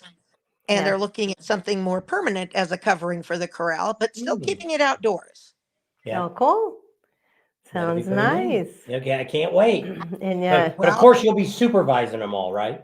I'll be supervising. Don't worry. So will Dorito. and then there will be all of your homemade recipes, right? Absolutely. I've had a lot of people offer to buy those recipes, and they are not for sale. Sounds good. Family tradition, huh? Family traditions. Yeah. Tell them we'll be there when the boys will get it going. We'll be there to support them. Wonderful. Well, we always welcome everybody to stop by and say hi. We'll be around during rally. Yeah. Sounds good. Well, we'll see you then. Okay. You take care and have a very happy new year. Happy New Year. Thanks for including us. No Miss you problem. guys. Bye-bye. Miss Bye-bye. you too. Bye. Got one more. One more. She's our favorite girl. Yeah, there's Lena. Hi. You guys doing? Good. Very good. Oh, good. I'm so glad to be on here. I couldn't wait. You look very nice tonight. Were you guys going to go out anywhere? And no, we're actually having my family and friends come over today. So we're just going to hang out with them, have a couple of drinks after this, celebrate into the new year. So I'm super excited. Okay. Everything for you guys? We're doing good. We're just at home here in Arizona, getting ready to start up the rally season. So if any of you don't know who Lena is, she's the Bug Slide girl. She works with Larry from Bug Slide, and she's the one that's always there willing and ready to clean your bike for you. Yes. Yep, you guys have probably seen her in plenty of my videos because she always waves at the camera every time I walk by. Yeah. We're definitely She's a cutie. So I'm super excited for that. So that's going to be awesome. Are you going to be down in Daytona? Yeah, definitely. So we'll be down there for March, I think. So yeah. Okay. That sounds good. We look forward to seeing you down there, and we appreciate you coming on. You got any other big news going on? Not really, not much going on right now. We're just working at home, you know, trying to make a little bit of money extra, and then just kind of getting ready for the next year for, you know, Daytona and Sturgis coming up. So not really much going on right now. How's your bike doing? Oh, amazing, amazing. Dennis just got done working on the Sportster a little bit, and we just got it all going on. So we started riding a little bit this summer, so that was kind of quite exciting. I got to go on her for a little bit, so that was nice. And then I got a new bike, so I got a little. It's like almost like a. I want to. Oh, it's like a little like a dirt bike kind of, you know. So that's kind of nice. Grom? Just to have a little extra fun, you know. Is it a Yeah. Grom? Yes, it is a Grom. Thank you. There you go. Thank you. Yeah, it's super cute little bike, you know, something fun to just have fun with. Yeah, that's cool. Well, I'm so glad to see you, and it's lovely to hear your voice. You're so such a cutie. We love having you on and love to see you all the time. Oh, I can't wait to see you guys next year. We'll see you. We'll see you down there in Daytona, okay? Well, thank you guys so much for having me on here. I'll see you guys No later. problem. Guys. Bye-bye. We'll see you in Daytona. Tell Dennis says that I. Bye. Bye. So that's kind of special to have her come on. Yep. And, She's so cute. Yeah. I don't know. Do we still have any more? Is Larry coming on? Yeah, we've got Frank, the coolest man in town. Oh, He's yeah. going to be on, and Larry Topping, and then Larry from Bug Slide. Yeah. So we still got 3 more people to show up here. And but if any of you ever in Sturgis, if you've ever been anywhere in Sturgis, the one thing you'll never run out of is ice. I thought he was knocking on the door, but it's fireworks, I guess. And Nobody knows we're here. He's called the coolest man in town. Yep. And he's. We met him the very first year we were in Sturgis. And he knows everybody because he always told us, "Oh, if there's a bar you can't get into or somebody gives you a hard time, you call me." And so we have never. I don't know if we ever used him or not. But we met him at the. What was that place called? It was The across Boar's from- Nest. Yeah, the Boar's Nest. He was sitting out front. We walked up. I handed him a card and started talking to him. And he gave me his. That's what he said. I'm the coolest man in town. And we're like, okay. Didn't know you own the ice company. But that's kind of neat. And then Larry Topping is coming. He's a guy that puts on the Bullhead River Run. now. That took over from Laughlin that died off. And then Larry, of course, is for the Bug Slide guy. So that's the next 3 that we have if they all get on. So I don't know if any of you like what we're doing tonight. If this is a little different from what our normal lives have been. So I don't know if you guys like this. If this is something new you like, or maybe it's just something nice you'd like to see once in a while. But something a little different we thought we'd do. And Adam doesn't do a lot of lives, so that's when we asked Adam to come on. And Adam is a busy man, Bob. yes, he is. I know he is. We actually need to do more lives we than we do. do. We just don't get around. No, I know, to but it. I mean, it's tough to do with us. I've gotten to where, especially at the rally. Well, see, with you, it's tough because you're working all the time at the rallies, so you don't really have the time like we do. We're there working, but we do what we do. So it's easier for us to say, hey, we're going to do a live tonight. We're going to do a live. So once we started getting, because once we started figuring this out, lives can really benefit you a lot. If you get a good following and they're watching your lives, YouTube will push your other videos. And so, and the other nice thing about a live is, especially like in the When evening, you're done, you're done. before you quit your night, if you're down to the last bike, you throw a live on real quick and you're done. You didn't have to edit a video, nothing. You've already finished your video for the day. So it's a way that, especially when we're at a rally, when I get really, really hectic, I'm like, let's just do a live tonight. And then that'll be my video that I was going to have put out for tonight anyway. Because there we try to think I'm going to change it around. We used to always try to do videos at night. And I think we're going to go back and just put the next video out first thing in the morning. Then we're just not there, and then do a live at night. That way you have 2 videos coming out a day.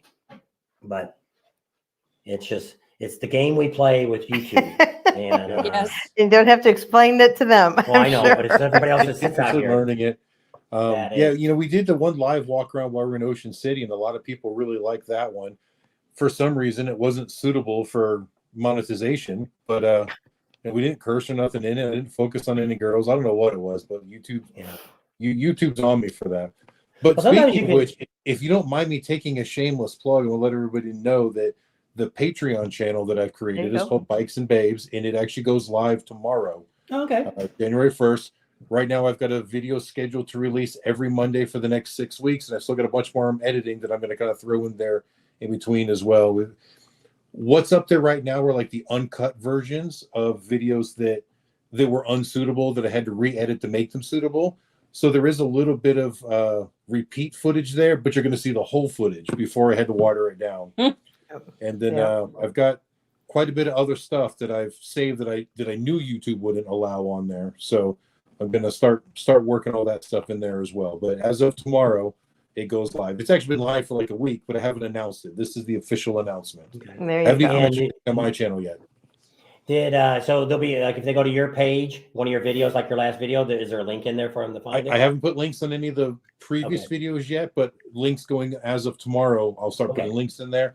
And in fact, when I edit my video tonight from today, I can remember to putting an edited note in there to announce it. I forgot while I was actually recording. I forget that all the time too, to put those in, and then I go back and I'm like, oh crap, I haven't put any of that down to where they can. Well, he used to have all the links, and he could just copy and paste it. So at the end of each video, he could just copy and paste. Yeah, that's what I do. But I still intend to say things in videos. Yeah. And then I close it out, and then in the editing process, I uploaded it, and then that's when I remembered. I don't feel like going back and re-editing everything again. So well, it's like she said, we got a couple sponsors coming up for the rallies. And that's what she wants to do, is do the videos here before we leave of their section that we stick in the video. But I said, well, what you have to do is you have to figure out what clothes we're going to wear. So it looks like because like I say, we've got the green screen. This whole one wall is all green screen now. So I can do videos in Daytona. Looks like we're standing on downtown Daytona, and we can do this plug for these people. Well, and then we throw it in with the Daytona videos. There's no way anybody's going to know we're not there in Daytona when we did it. Same thing with Panama City and all the different ones we'll do.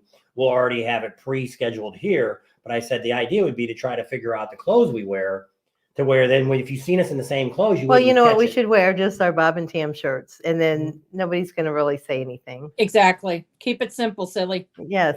Because it gets to be, because that's what happens. I get back to the trailer. What about this? What about it's 9 o'clock at night, and I'm editing, and I'm like, holy crap, we didn't do that video for that guy. And I'm like, well, it's easy to do it on a live, but to put it back. So yeah, we got to remember that too. So we're hoping to do that before we hit the road. Yeah. One more thing on the long list of things to do, which we only have a few more weeks. But we did get a great green screen. I don't know if you've ever played around with green screens. I have. I found this one that it's pretty long, but it's like a movie screen. It raises from the ground, but it's perfectly smooth. That's the problem with a green screen, is that you get all that wavy. That you have to really go in and really tweak it. If it's nice and green and flat, because what we have is like fabric ones, and so they're folded up, and then when we use them, we put them up, hang them up, and then they're all wrinkly. And I've got a steamer that I either steam them or we just stand in front of it. It's hard to pull them tight. Well, then when I found this the other day, I'm like, holy crap, this will work, and we've done it at home already. It's sitting in front of the TV. but it's neat because it pulls up just like a screen, locks in, and when you're done, you just push it back in and whoop, pulls back down to the floor. It's I'm really like, cool. yeah. So I said, I think we're going to drag it along on this trip. But we have to see because, well, Emery HVAC on tonight? haven't seen He his was on name pop up earlier. yet. He was earlier. I think he was one of the first. He wanted to get some of the two of the ATVs we have and pick them up in Myrtle Beach. And so we got to drag them along if we do. And so now she's thinking we're not going to come because I was going to take my tailgate off my little truck. Oh, we were going to tell bought. Dan Kite that. Well, it doesn't matter now because we'd have to, if we're not coming home, I'd have to drag that thing so I was going to have my tailgate painted up on my little truck. And there's no way I'm going to drive my little truck to Florida. So I thought, hey, we'll just throw the tailgate in the truck when we go to Sturgis. And I'd have him paint it there in Sturgis. And then now she thinks she doesn't want to come home. So I'm like, we'd have to, because she wants to go visit the daughter in Kansas for 2 weeks. Oh, yeah. But I was just going to see him on the highway and say hi. And wave as we drove by. And then move on home. We were busy. I didn't ask them to move, did I? That was their choice. My rule always is you have to come and visit us.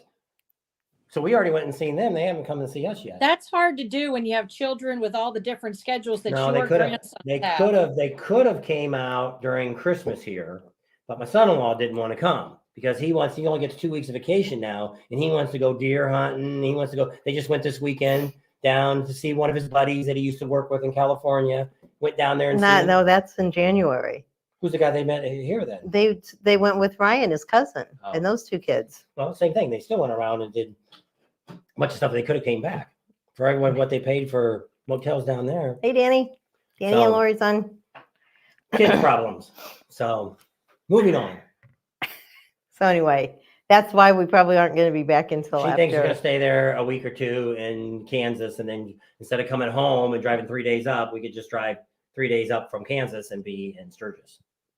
Since he wants to be there so early. So, yes. So that's the way it's going to go, I guess. I have no idea. We'll see how it all goes.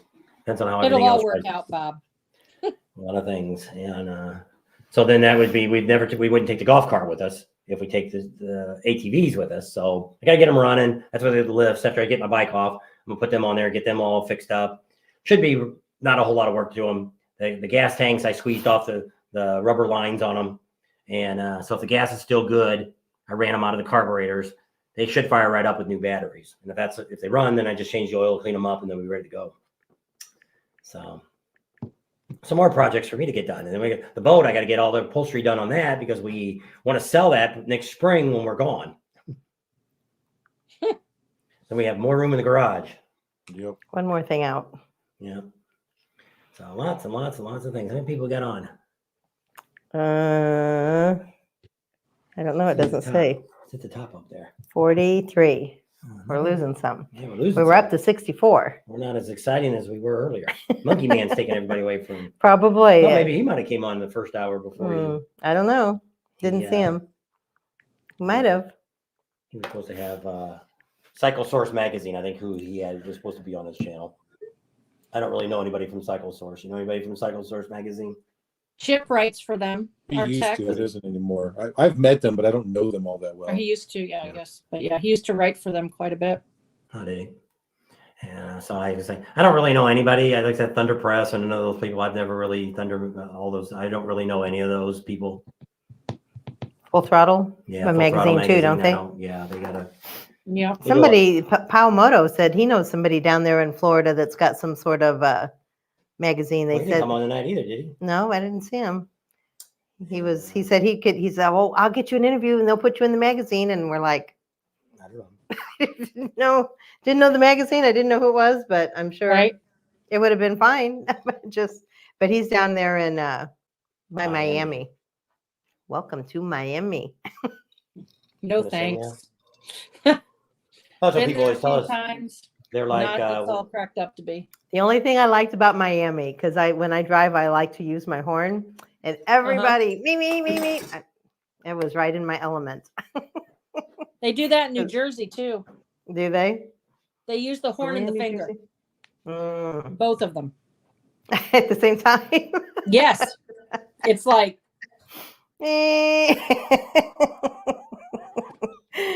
Oh, friendly bunch of people, huh? Oh yeah, friendly. That's Very where friendly. one of my son-in-laws is from New Jersey. Yeah. Yeah. How did he end up in California? He went to school in Boston for film school, and then he said he wanted to go to California and make it big. So that's what he did. Well, good for him. Yeah, he's the one that makes all the big money. Well, good for him. Yeah, he came out here and works for a company, started up another company, and so, yep, they're doing very well. So Hopefully he came gets out- vacation time on occasion. Not really. Everywhere he goes, he takes his computer. Even when they don't come out here very often, but when they do, he's always got his computer with him.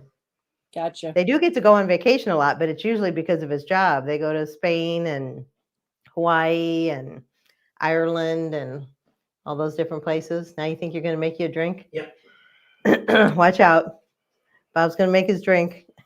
You got both your things in there? Oh. What's He's gonna Bob make making? his hurricane. Did you shake that up? No. You probably should have. So what goes in there? Pineapple juice, orange juice, grenadine, and Southern Comfort.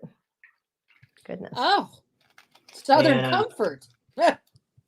If you ever go to New Orleans, skip Pat's O'Brien's because all they do is serve you Kool-Aid. It's a powder mix. Well, we took him down to the Yeah, remember? the old Smith building. Remember the Yep. Smith shop, whatever that's called. You didn't Blacksmith. measure that? Blacksmith shop. You're that's the driving, one. right, Tam? Well, I think we got to take both cars Oh, he's because walking home. it's just down the street. And so we went there, I don't know, years ago. And we had gone to Pat O'Brien's, and I'm like, oh man, this stuff tastes awful. And somebody goes, you need to go down to the blacksmith shop. And they're like, where's that at? And they said, it's the oldest building on Bourbon Street. Go all the way down as far as you can go. You'll see it. Yep. And I'm like, I didn't bring a straw. That's why I was going to grab straws. I know. I thought of that. And so we went down there. We had it. And I was like, oh my gosh. I said, how do you guys make that? And they told me. So he's been making them ever since. Yep. Usually when we had our Super Bowl parties or our New Year's Eve parties, he would always make a big Well, see, what I did 5-gallon. is a lot of people say, oh, I don't want to drink that because I don't want to be, that's a woman's drink. I said, well, what I did was for the men, I put a splash of 151 on the top. So then after about 2 of those, then they came back and said, skip the 151. We'll just take it the regular. I'm like, all right. Well, he would make all the fruit juices up in a container. That way the Oh, kids could drink it it was too. a Core League jug I had. They don't know what Corey League is. Yeah, they probably know what those big orange, like a construction working jug. Gotcha. Anyway, he would make them in that, and then the kids could drink it too. And then if you wanted alcohol in it, then the alcohol would sit next there, and you could put it in yourself. Gotcha. So we always had if you look at our bar that's in the third garage, I've always had a bar pretty much since we've lived in California. It's Once the we first got two the apartments, house, yeah. Once we had a house, we've always had a bar since. Which you'd be surprised. This is probably the first. Well, she ain't even drinking. So this is probably the first drink I've had since. I don't even think we drank in Sturgis. Anybody buy it? Oh, well, last time we probably drank is that time that guy bought us those drinks. That was in Florida. That was Daytona last year when we were with Nomadic Fanatic. That might have been the last time we had a drink. And I didn't even drink one then. I think just you and Eric had one. Mm-hmm. The guy knew both of us, so that was kind of cool. Yeah. You guys met at Nomadic Fanatic, didn't you, when you guys were up in Oregon. Washington and Oregon? Yeah, just briefly, I bumped into him while I was filming at the world's tiniest harbor, and he was filming there as well. Yeah, It was very we brief. got- He was kind of he was on his way out. He didn't really want to. He's spend a lot of always time talking. really busy. Well, he's got a big YouTube channel. I think he's got like 300 and something thousand people. Yeah, so he's huge. he's in Quartzsite right now because he bought another trailer, and it's one that he's always wanted his whole life. It's like an 02 motorhome, and so now he's got two of them. And I Is said, it well, Bigfoot or something? yeah, that's the model of it, Bigfoot Yeah. or something. But he's got his other one. He's like, I don't know what I'm gonna do with this other one while I'm waiting to sell it. And I'm like, we can bring it over here if you want to put it in the fence here. You can do that. And so he said, well, if I still got it by end of January, I'm like, well, call soon. I'll give you the code to get it in the gate, drop it off, Because we be gone. get it out when you're done. We'll sell it or whatever you do with it. He's a pretty decent guy, but he's one of those guys when we first when we first started this, before we ever had a YouTube channel, we were also watch YouTube. And he was one of the guys we watched. There's a bunch of other ones. The Carpetbagger, Adam the Woo, Justin Scared. Those are people that we kind of watch, which were people that I like to go to Route 66. I like to see all that stuff. I like to see abandoned things. I just watched Wonder Hussy. I've always talked about her on our channel. She just did the Terrible's Casino there at the state line. They're tearing it down. And she got a little video of that. And but you saw it's outside of Vegas where they're not blowing it up. They're tearing it down with bulldozers. They don't implode it like they do in Vegas. Yeah. So who else is that? Got more got lots of fireworks going off. It says an igloo, Bob. Just making your drink. I don't know. Kevin says he's got to go. Happy New Year. Bye, Kevin. And well, this is something just a little different we wanted to do. Adam wants to do one, which I thought maybe we might be able to do something in Leesburg, because you don't really do the rally. You're not working it. You know, you said you wanted to do a live together. Maybe we can find some place there in Leesburg to do something. Yeah, because like I said, I'll be there the whole week almost, because I'll be there for the truck show and for the Leesburg rally both. I'm definitely down for it. Yep. And so we probably figure something out one of those days. If I had a place to do it, we could probably do it maybe down at the dealership someplace. He would probably set us up someplace we could sit and talk and do something. Or maybe even in the showroom or something. I don't know. We'll see what he says. We'll figure out something. Yeah. Yep. What do you got? What do you got? I was looking to see when Frank was supposed to be on. So Mountain Time is 8:10 and it's 8:21. 8:20 was supposed to be Larry Topping. He didn't come on either.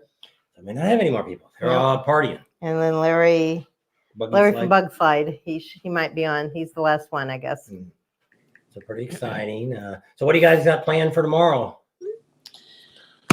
I'm still working on my app. I am breaking up all of my categories into states. So I've been working on that this whole week. And then I've got to get a hold of people for the,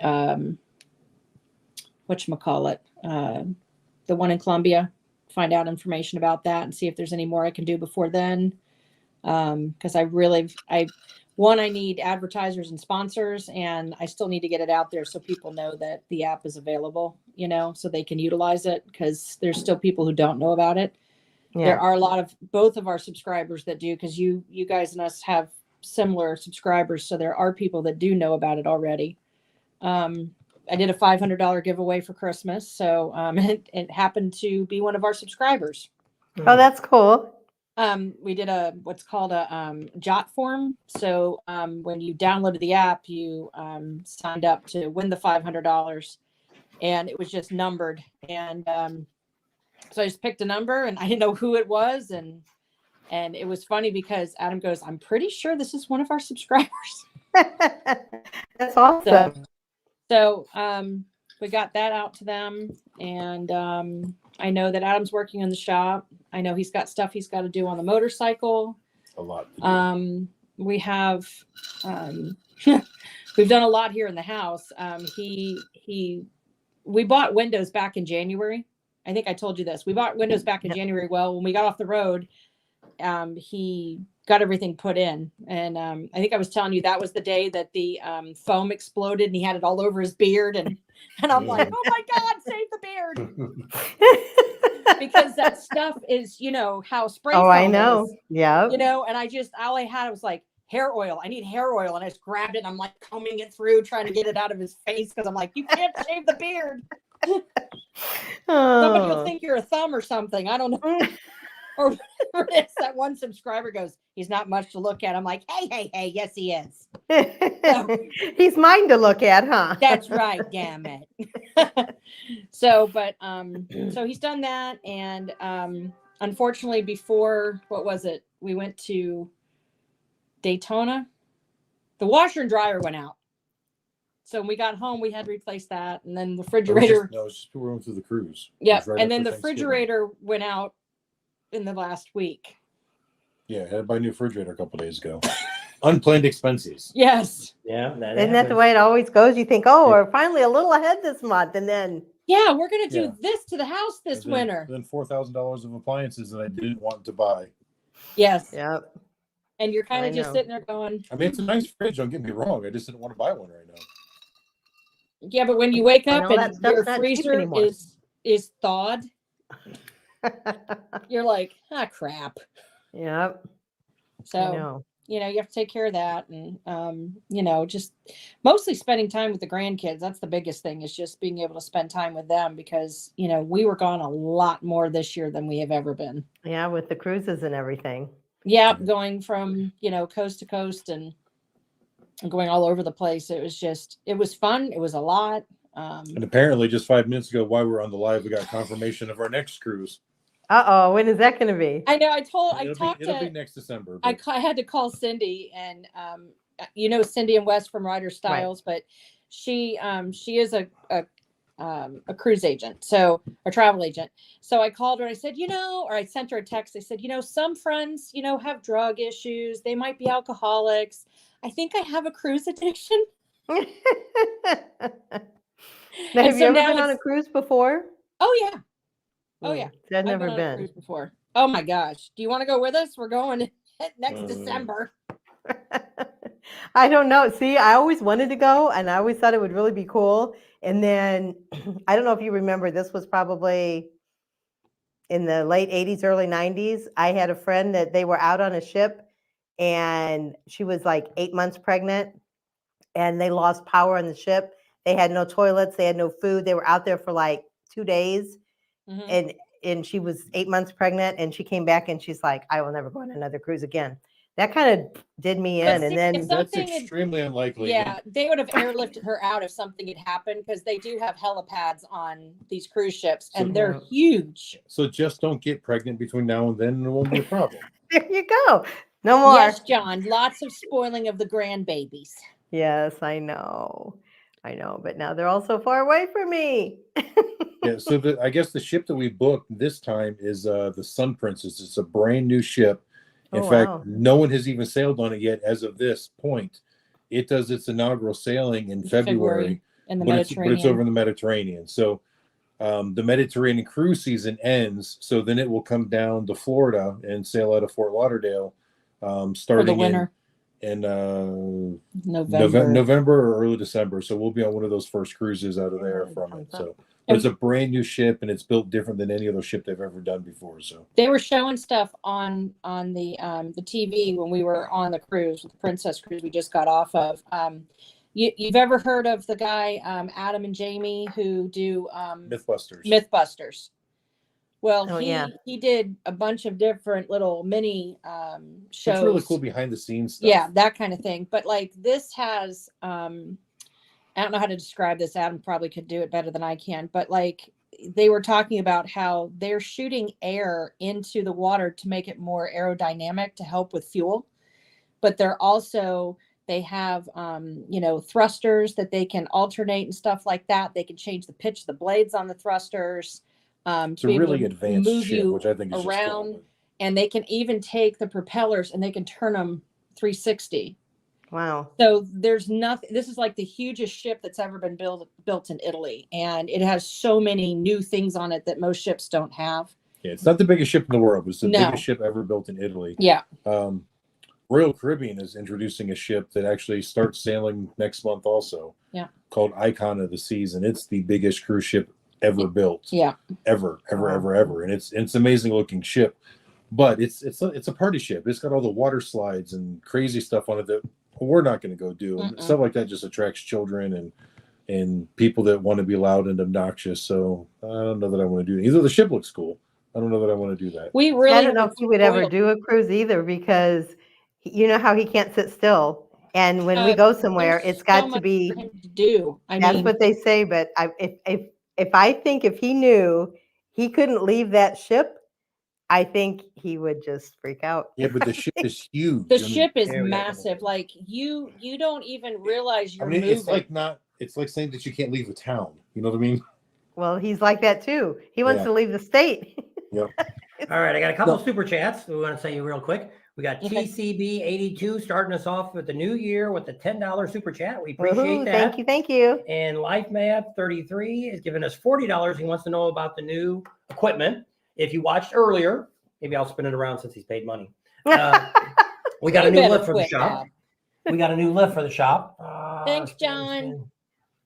Spin. Well, you didn't give us money, give them money. No, but I still appreciate it for them because Yeah. when they get the super chats, it helps them to be able to come out and visit us. Yep. All that money helps. I know, Yep. kind of selfish of me, whatever. Well, if the weather's nice, because we're in Florida for such a long freaking time, Yep. I don't know if we'll be able to come up and see you then, maybe. I don't know. Because there's a lot of people up there in North Carolina. There's Shane from Rick Rack and He's kind of 5 hours east of us. We're probably the ones that are the most west. then who was the other? CC says Happy New Year's, guys and gals.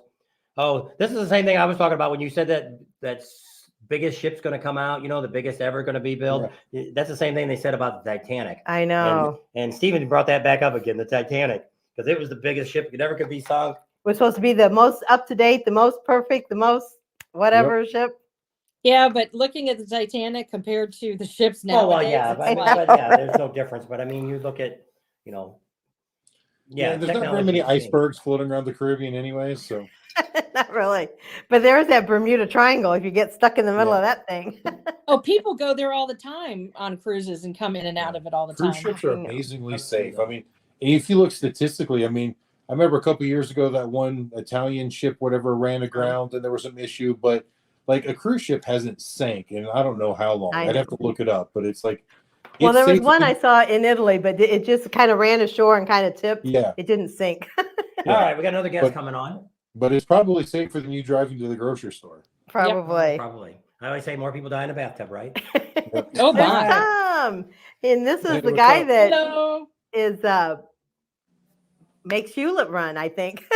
Yep, he owns what's the name of the bar? The Ponderosa, him and right. Dean. Yeah, and then his brother Bob down at the end has the giant museum. The gallery. And then his son owns half the town, doesn't he, by now? We're working on it. So they're in charge of Ham Jam. Hewlett, getting out all together. They're involved with the Ham Jam that goes on during Sturgis on Wednesday. So what's all going there in Hewlett right now? Oh, sorry I'm late, but that's all right. Weather's been really nice out here this year. I mean, but Christmas Day we got kind of anywhere, depending on where you were in the hills, anywhere from a couple inches to about 2 feet of snow. And today was just kind of overcast and a little bit foggy coming home, so it was slippery. But yeah, it's winter, so we can't complain. So that's right. And yeah, you expect it, because everybody always says that to me. They said, why don't you guys live in Sturgis year round? I said, as soon as it quits snowing, I'll move. I don't care for the snow. It's not as bad as people think. I mean, you get a reprieve, so literally it'll be 50 degrees in a couple days, and that's kind of warm. And then nighttime's cold though. It's definitely cold. So, but yeah, we look to get out for at least a couple weeks when it's really bad, and then we're counting down the days already till spring. So. Yep. So did your son get his business all fixed up there across the street? Yeah. So that was his, I think. Well, yeah. So we've got kind of the two. I've got my one son's over in Belfouche, South Dakota. So we were working up there all day today. And he's got a store. It's Black Hills Curio Company, which is kind of an expansion of what we've done up in Hewlett. So it's kind of the Bob Coronado World Headquarters. And, we've been expanding there. And in the building I'm building across the street from the bar in Hewlett, we hope to have it done probably by summertime. And again, it's moving a little slower because of just location. I'm very remote, as you guys know. Yeah. But yeah, we should have 3 occupancies, hopefully have 2 or 3 businesses in there. It's not going to be all us. It'll be like, we know we'll have a bank processing center in there and stuff like that, but it adds to Main Street Hewlett, which, as you know, is not much. So, I mean, there's that's been what a lot makes of it changes. Hewlett. Main Street Hewlett's 10 buildings at the most. So, but yeah, we're looking forward. I mean, it's actually, it hasn't changed much since you guys were here last, but it always changes just a little every year, and it's looking pretty good. So yeah, we're looking forward to the Ham Jam. We're gonna definitely make it out this year. Last year we didn't make it out, but seems like we hit it every other year, so we'll definitely be out there this year for it. Yeah, we appreciate everyone that comes. It's you always wish there was a rally in January, but that can't happen. But we do really appreciate everyone's support and the fact that they come out and, we look forward, we prepare pretty much all year for it. So we've already had our meetings and we're figuring out bands and what are we going to do. And again, the crowd changes and we're aging a little bit, so our menus kind of go that way. But again, it's kind of like we're aging too. So we kind of do what we do. But this will be our, I think, 18th or 19th year with the Ponderosa ourselves, so. And I think Hammond Jam's in the 30s, like 35 or 36 years, something like that. So, and they've got some last year. You guys missed it, but they had more bands, and it was just a good day. I mean, we had good solid 2 or 3 days actually. So, it's always a pleasure. We always try to tell people that if you want to head out that way, you can make a big loop. It doesn't have to be on Ham Jam Day, but you can go out and go through hit the Stone Bar. Yeah. And then Aladdin, and then go into Hewlett, and then you can go out to Devil's Tower and end up in Sundance and make a whole day of it. Yeah, and there's plenty of little places to stop and see. And again, I think everyone kind of prepares. It makes it tough sometimes to get your mail because there's so many people. But heck, it's only 10 days out of the year. So yep, that's right. Yeah. Well, we met a couple years ago. We met a little old lady. She was sitting out there in a lawn chair, and we sat there and talked to her. I think she was born there, and she says, "I come out here every time, all during bike week. I sit out here and watch all this." She said, "That's the time of my life." I said, "We're gonna see if she's still alive and we can find her again." She was probably, I'd say, 80s. Well, we found the hidden jewel too. Was she short or tall? Do you remember? Short. She's a little shorter lady. If she was shorter and it was Ronnie passed actually this last year. So okay. Yeah, but I mean, if it wasn't her, there's plenty of folks that do the sitting and watching. There's plenty to see.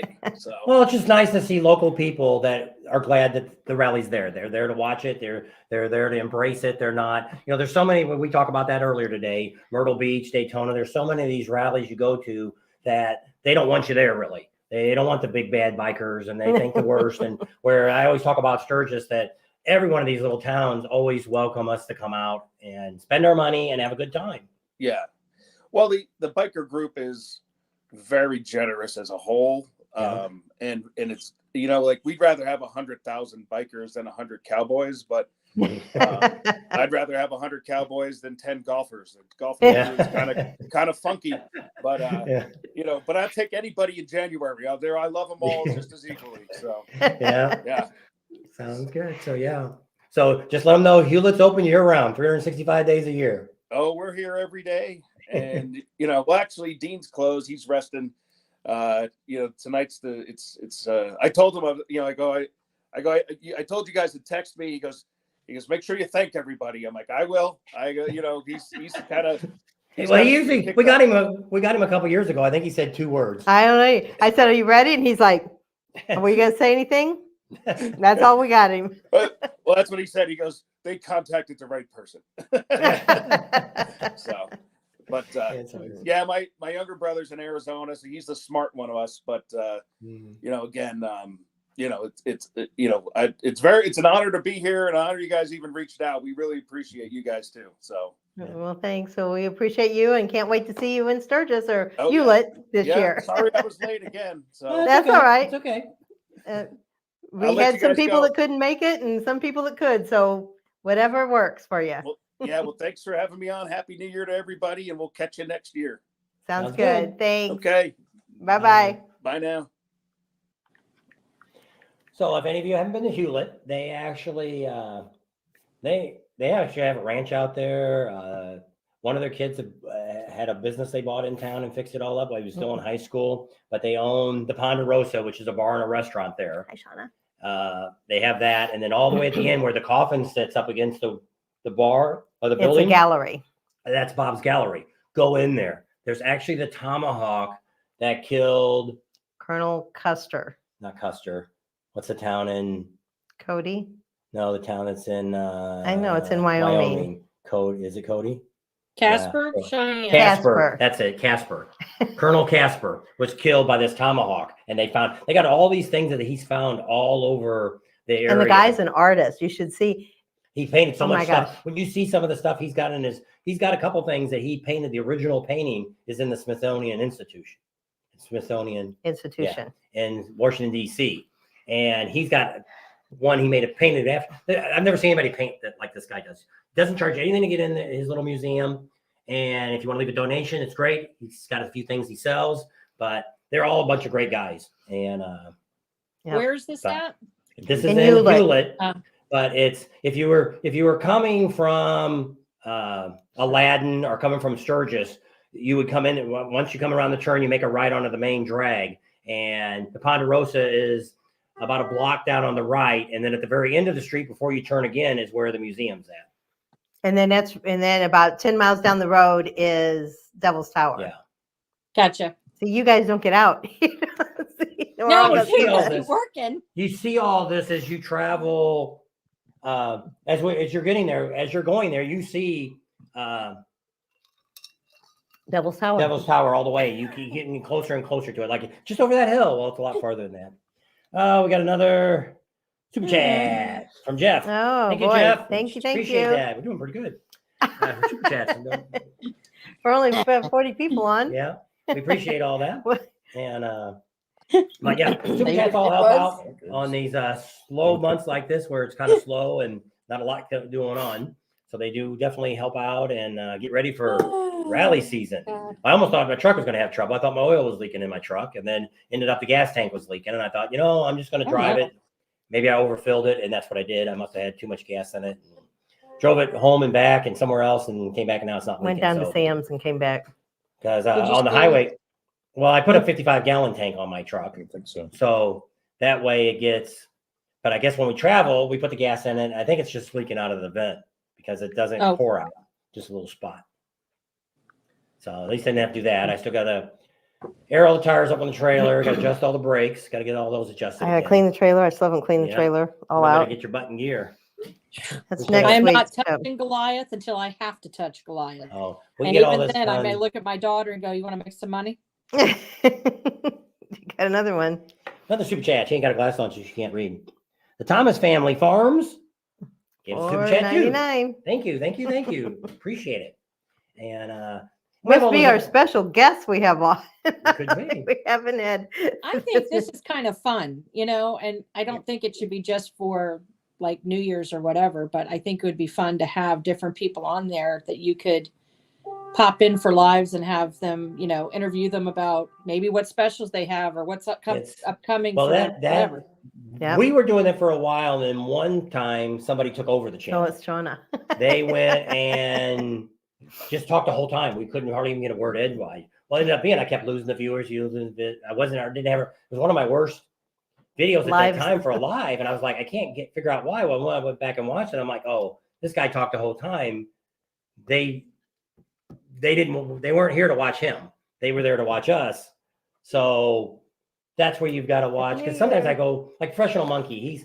Sometimes he's got 10 people on. Well, half the people that are probably more than half, 75% of them are just sitting there, not saying anything, not inputting, not anything. And I'm like, why go on somebody's live if you're not going to talk? But when you got that many people on, I could see that. I would be, which we did when we went on. There was probably already 6 or 8 people on it. Well, you're kind of like, okay, we just came in on the conversation. I don't know really what they're talking about. I kind of said where we were at and what's going on. And we weren't on very long. And I just said, well, you got to go. Because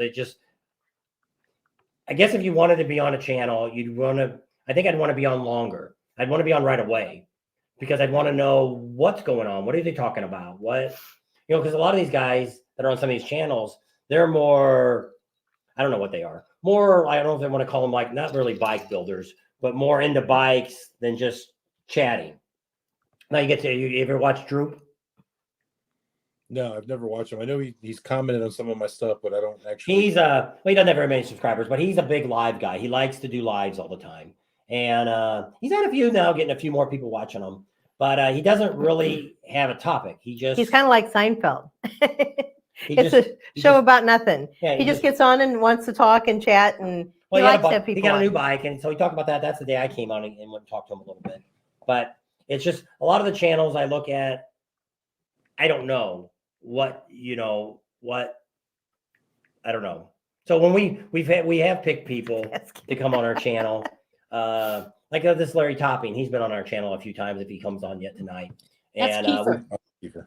That's who I'm talking to. I'm talking to Keith. I know he says he's watching football and texting you. He doesn't text me. We're talking about Amsoil. See, he came out with Ron Emery Yep. HVAC. Yep. So, but He's I'm cowboy. You gotta Cowboy. call him cowboy. Yeah, Cowboy he's Kiefer. looking for a girl. date. That's Kiefer. He's multitasking. And but if he probably didn't listen enough because Ron said he would pay for business cards if I use him or new stickers. If we would put him in the sticker, he would He'd pay pay for the 100% stickers. for the artwork and everything. That's Well, funny. we could put He's got to Cowboy get Kiefer me a on. new sticker for my toolbox. I have the key for 2022. He didn't give me a 2023. Ah. And I'm wondering if he's going to bring me a 2024 for my toolbox. We're probably No not going to go to F16, no- Americade. Do you guys Nobody go to goes to Americade? anymore. Nobody goes Nobody. to Americade. No Nobody goes to Americade. American anymore. Too They've expensive. screwed that show all up. Where's that It used at? to be a great show. It's not a good show anymore. Where do they have that at? It's up It's in New in York, Lake George, New York. It's very, very expensive to be Because it there. used to be Cyril went for a few years, but that's the last person I ever knew that went to it. Yeah, it used to be huge, but new people have taken it over. The layout's all wrong. A lot of the vendors that are there aren't making any money anymore. It's very And you got to pay to expensive. get in. It's just, Yeah, it's see, I just, don't it's care. just not a great I show. don't. I'm not a big one that likes to pay to get into the event. Especially the vendors. I mean, you guys are already paying Well, that's out the the whole wazoo. thing. That's the And then whole you're thing. gonna We make were taught that a long time ago from one of the guy. Juan and Wendy helped us for a long time. And one thing Juan said, he goes, "You do not want to vend at a place where your customers have to pay to get in."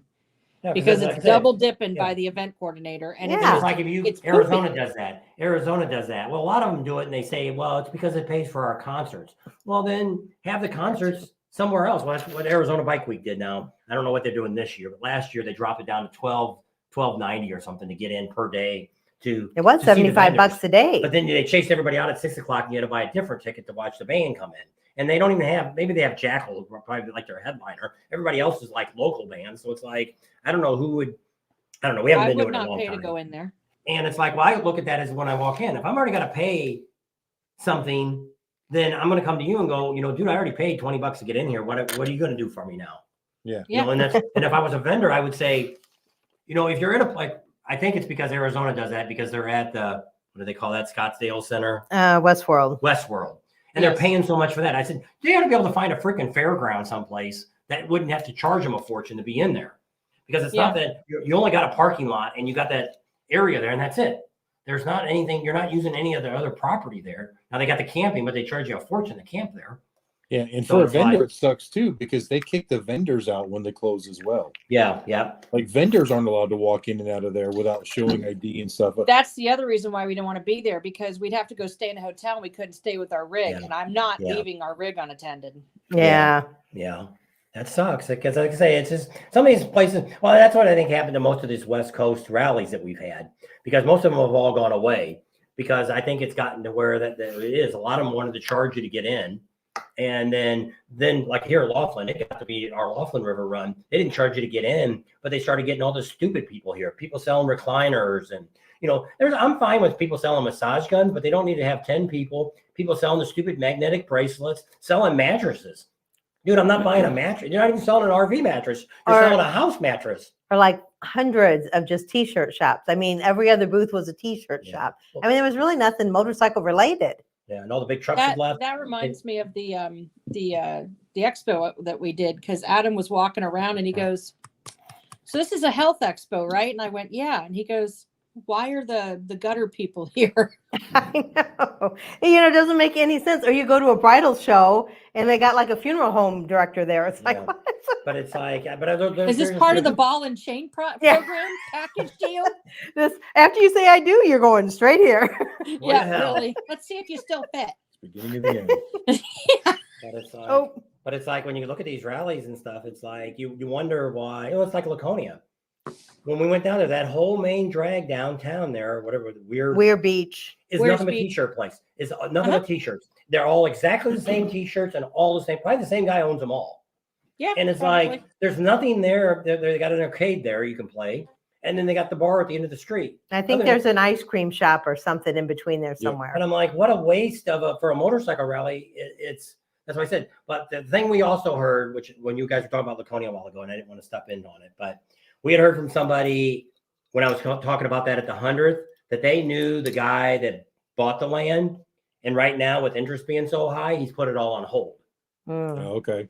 So that's all I know. That's just the guy came on my channel and said this. So I don't know. I don't know anybody in Laconia, so I'm not going to ask. So now you said Chase was still doing the Speedway in Laconia? Yeah. You said you talked to him? Okay. Yeah. Yeah. As of right now, it's still a go. Okay. He said he's doing Ocean City still? Yeah, I don't see why he wouldn't. Okay. They own that. Yeah. Oh, I know, but I just meant with things that happen. Are you guys going to the Winged Rider Rally in June in Litchfield, Illinois? No, but I got relatives that live in Litchfield, Illinois. Used to. When is that? May? No, June. June 29th through No, the Margaret 26th to the Sturgis. 29th. Yeah. Yeah. I've It's never- between Laconia and Sturgis. So in Litchfield, how long have they been having this rally? We're originally from Belleville, so we know the area. That's right before you get, it's 50 miles between the Belleville Winged and Rally. Springfield. Is it a Gold Wing rally? Yeah, if it's Winged Rider, I assume so. But see, there used to be, but they might have changed it. The big giant Gold Wing riding place went out of business. The people Yeah, that it were used in to be it. called Wing Ding. Is that what it was? Yeah, that's what it And was. it's completely gone now. Because where were we at when they Well, had, they said had it somebody the else- weekend before? Somebody else took it over, and all they were interested, because I guess the people that originally had it, it was all 100% donated, and they gave all the money away. They spent it. Now the people that Maybe it was in Rapid over, City right before that they Sturgis. bought, that all they were interested in money, and almost everybody quit. Because they said that was going to be the last rally. And we were there because I remember driving by and you're like, that must be that one. So I think that was in Sturgis a couple years It was ago. in the hotel there. Yeah, Yeah. That's right. So it was a couple years ago. And they said that was the last Official Wing Ding rally. Yeah. Because we wanted to talk to somebody, never did get around to talk to anybody. Nope. Yeah, I never worked at Wing Ding. We did do a rally that was a regional Gold Wing Riders rally, and it was here in Cherokee, North Carolina. We're talking back in probably 2015. No. 2014. 14. It was before my accident. Okay. So Yeah. that's what he's saying. And Is it was this, over in this the is, reservation. It was on the reservation in Cherokee. so this is a new rally that started a year ago. This will be their second one. And they're kind of coming, they're not associated with the one that went out of business, but it's one that two groups started after the other one failed. And then the Eagle Wing Motorcycle Association.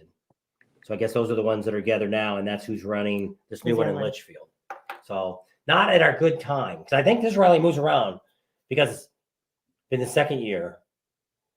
Could it have been last year? Have we seen it? Or do you know if this is the one they had? See, either last year or the year before, there was one in Rapid City about this exact same time. Yeah, it was probably 2 years ago. It was probably the year Charlie got bit by the rattlesnake. So that was 2 years ago. Yeah, Wing Ding was always in a different place every year. Yeah.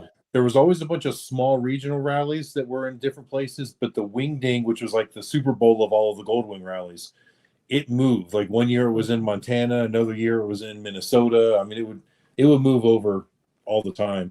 We never worked it. The one we did in Cherokee was terrible. We didn't do very good. Luckily, the rent was cheap and it was close to home, but it was not a profitable rally at all. Well, a lot of times people like that, if you knew, see, I think that's what makes Sturgis. Well, I think that most of the time with Harley riders is it's like us. When we've traveled most of the time, we always was planning on getting something done at the rally. Now, I didn't always get my oil changes done at rallies, but depending on how my bike was running in between, if it needed it before or after. But a lot of times that's what I figure. If you're going to go 5,000 miles on your motorcycle and I can go to the rally and come home, then I'm not going to change my oil or do any. I mean, and with the Gold Wing, that's what's bad about a lot of the motorcycles. There just isn't a lot of accessories that you have with a Harley Davidson. Yeah. Because I always say that. I always say, I think what our generation is of us is, and you're probably the same thing. When you were in high school, did you have a car that was jacked up, had glass packs on it, raised up in the back? Guilty as charged. But that's exactly what we do with our motorcycles today. Yeah. We want to make them bigger engine. It's like we want to ask a guy, why do you have a 131 engine? Well, because I can get it. Yeah, because I can. But it's like, are you going to race it? No. Then you're going to ruin it driving around town like this. But see, when we had cars like that, it didn't matter. You souped them up. Yeah. And that's why I think our industry is going to die soon, because we're going to lose us. Kids don't do that anymore. Yeah. When they get a car, it's just to get from point A to point B. Well, and you that's might get it. a car that, a 4-door, they put who would have ever Spoiler. dreamed of a 4-door car as a driver that you were going to soup it all up? And you see that today. These kids got these 4-door cars, put a big spoiler on the back of it and stuff. And it's like, they think they're so cool. And I'm like, dude, you're driving a freaking 4-door. I wouldn't have been caught dead in that car. That was what my parents drove. Yeah, but now they got the cars like these Challengers, and the Charger. It's a 4-door car, and it outperforms, far beyond the cars that we had back in the 70s. Oh, yeah. They were 2-door. So, now you get the best of both worlds. You get the performance, and you can put your kids in the car seat in the back. I don't know how you're doing it. So, yeah, I don't know. But I wouldn't be hot riding around with the kids. Well, she drove around her 914 Porsche. Kimberly bolted in the front seat, driving down the sidewalk, passing people up. They weren't going fast I get a enough phone on the call. road. Is your wife running around in a yellow 914? I'm like, yeah, why? She's on the sidewalk. What the hell are you doing? I don't think I've ever owned a vehicle that I haven't modified. And but see, that's what I said. My car's up on a sidewalk. Did what? He took one of my cars up on a couple of my cars on a Yeah, I sidewalk. beat the crap out of one of her cars back in the days. 2 of her cars. His grandfather's like, stop letting my grandson drive your vehicles unless you want to keep giving them to me. Well, I ended up giving her, after she did that Porsche, I got a 64 Nova 4-door straight 6. Had the baby moons on it. That's what she drove. It was stock. And she drove that for quite a while. Couldn't putt around in that one very fast. Like driving a little tank. Well, people wouldn't get out of my way. And Had she to drove a get big old- where I go. and Had to she get had- where I had to go. And she drove a big old Cadillac for a while. Big Yeah. old 4-door. I got pulled That's over. what I in the learned to police drive station. in was either a 76 or a 78. I can't remember which. My mom Cadillac? had. Yeah, she had a DeVille, I think. She had a 2-door and a 4-door. Looked like a big banana. Mine was She's gold. like, she goes, if you can drive this, you can drive anything but a semi. A tank. It's a tank. That's for It is sure. And it just, that thing was awesome. And then we had conversion vans. I could whip one of those back into a parallel park. Ooh, what was that? I don't know. I still love the 70s style vans. Every once in a while you see one. They're pretty cool. Yeah, we had, we didn't really get them in the 70s. We got them in the 80s. There's a whole bunch of those little thumbs up thingies popping up now. Yeah, I don't know what. I don't even know how that works. I don't know I've never who's seen that doing it. before. Thanks, But whoever's giving us all the and thumbs it's up only coming up in my picture. on your I don't know if side. it's- Yeah. Yeah. So I don't know what it is. I don't know. They're thanking you. I I don't know. don't know So if I I. don't know. Let me see. How do you do the thumbs up? I don't know. You'd have to be in the regular YouTube probably. You're on the StreamYard, so you couldn't yeah. do it in that. I We'll don't- go here. Let's see if it comes up now. I'm logged into YouTube as well on my phone. That way I can kind of keep up with the comments. Yeah. And I still couldn't see where to do the thumbs up. Nope. Let's see. I It's did a not- couple on Facebook. We'll see if that comes up. Because typically, if you're in YouTube, you should be able to. You have to click out of the comments, and then you can put I a don't know. thumbs up. Oh, yeah, there it is. Yeah, I gave it my thumbs up. Yeah, I got 88, 90. Let's Hang see if, on. if another one pops up. I don't know. Let me get in there. Hold on. I I thought I don't was know. in. I hope you're all. I hope good for all your New Year's. Yep. And GT travels. That's your friend, isn't it? Indra. Yep, she's over there in I didn't Australia. see Rowan on. He tonight. was on there. Oh, was he? Mm-hmm. At the beginning. It's probably, I don't know what time is it over there. It's probably It's daytime now. mid-morning, yeah. From Australia. Down under. Oh, I guess nobody else is going to come on. Frank didn't come on. He was going to. That's Iceman. Larry Topping didn't come on. He's probably I don't drunk. know. Probably could be. But, I didn't realize we're almost 4 hours into this already. Yeah, 4 hours. Holy cow. Yeah, it's almost 9 hours. Oops. So it's 9 o'clock. Yeah, it's 11 here. Yeah. down to 29 people, Yeah, 27. We'll wait just a couple more minutes and then we'll wrap it up. And, as long as you, this, I don't know, if we've done anything long this. I don't think we've ever done this long in. Are you still talking to Keeper? He's getting off right now. Oh, Is that too much Must've been a fun? good talk. Yep. I guess. Sorry. Lord, I apologize. No. You're going to have a conversation with the Lord later. Yeah. Yep. The last person we had on coming on our time was at 8:30. And now it's I'll wait almost till 9 o'clock and we'll wrap it up. How many more people do you have on your list who haven't come on yet? there was 3 at the end, and then George, the cigar guy, he was going to come on, but he said he had a shop full of people, so he couldn't make it. And then that Dylan from Windy Acres, he never came on. He said he would. Yeah. And then Willie from Tropical Choppers. Well, he tried. He but sent us a video through Messenger. supposed to be a way I can put that on, but I don't know how. No, you can't go. He wants us to stay on. Who? John from Lifer Nave 33. And what made you F6B, guys- are you asking Bob and Tam? Are you asking us or both? What made you guys get into YouTube? You guys can. You guys go Us. first. Well, what started with us was He was going to retire, and he was going to drive me nuts. Stop back a little farther. We used to do wedding videos. So I've got a bunch of equipment that I've got from the early 2000s that we used to do video with. It's actually digital video. It's tapes that you can't, nothing, even the computer's useless. It's outdated. $20,000 piece of junk that ain't worth nothing anymore. Paperweight. And so Happy New Year, Kiefer. So then what we were thinking was, so when I started watching YouTube is what started. We were wanting to buy an RV. And we thought about, we always wanted to travel more.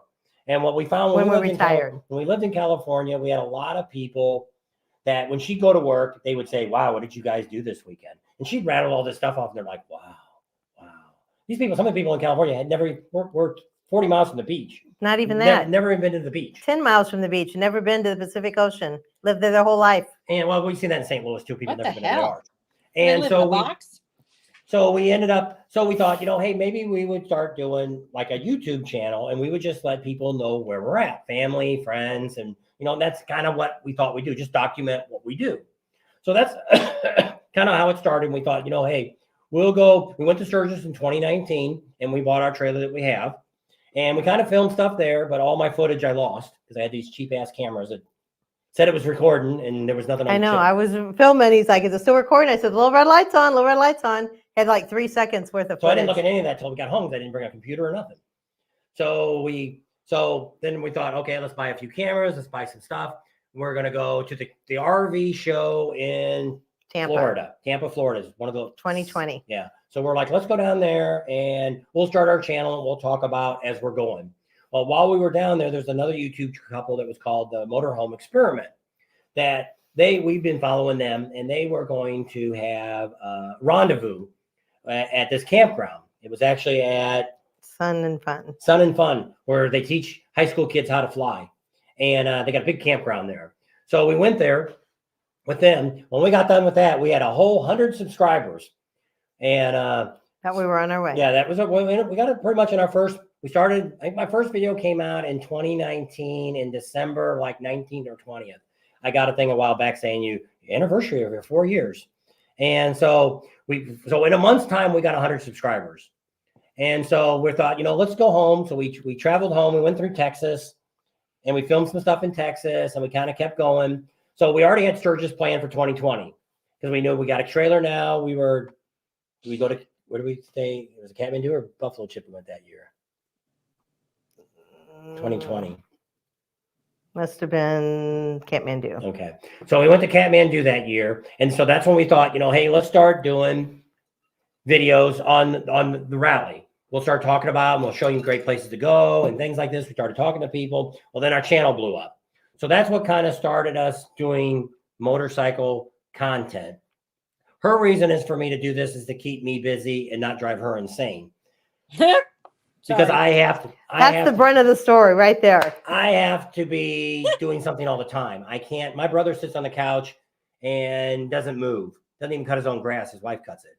And my sister and brother-in-law, the only time they're ever together is when they're on a trip.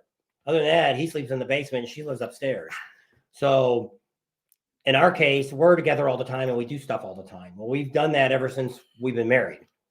So this gives me some time that I'm doing stuff and she can watch her stuff on TV or whatever the hell she's doing in there. That way it All right, is? 6 feet. For us, it was a little bit different. So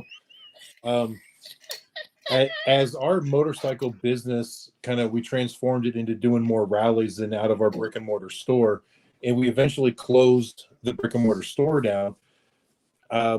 We started having all these adventures, and with us working all these motorcycle rallies, and keep in mind, before the channel, we were working between 19 and 22 rallies a year, so we were constantly on the go.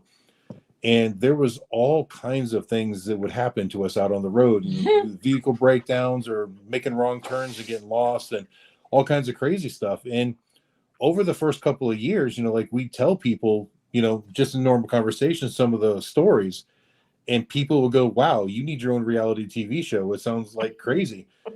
And so originally I tried to get multiple rally vendors in on this. I wanted each business, get 3 or 4, maybe 5 of them to all put cameras in their vehicles, put cameras up in their sites, and just record everything. And that maybe once a month or even once a week or something, we would put all that footage together and make like a TV series, like a 1-hour episode. But it wasn't just me, it was all of us from all the different angles, different businesses. Somebody might be a jewelry vendor, we service motorcycles. Somebody might be a t-shirt vendor, but we all have similarities and we all have differences. And in my mind, it was going to be something like how the Moonshiner show was or whatever, but actually reality, not scripted at all, and everybody real life stuff. Yeah. And everybody I talked to about it loved the idea. Nobody would go buy a camera. So it was like, and then I tried Anessa Katie for like a couple of years. I mentioned this to multiple people, and nobody really showed the initiative, and we were so busy too that it was kind of hard for me. So I got it.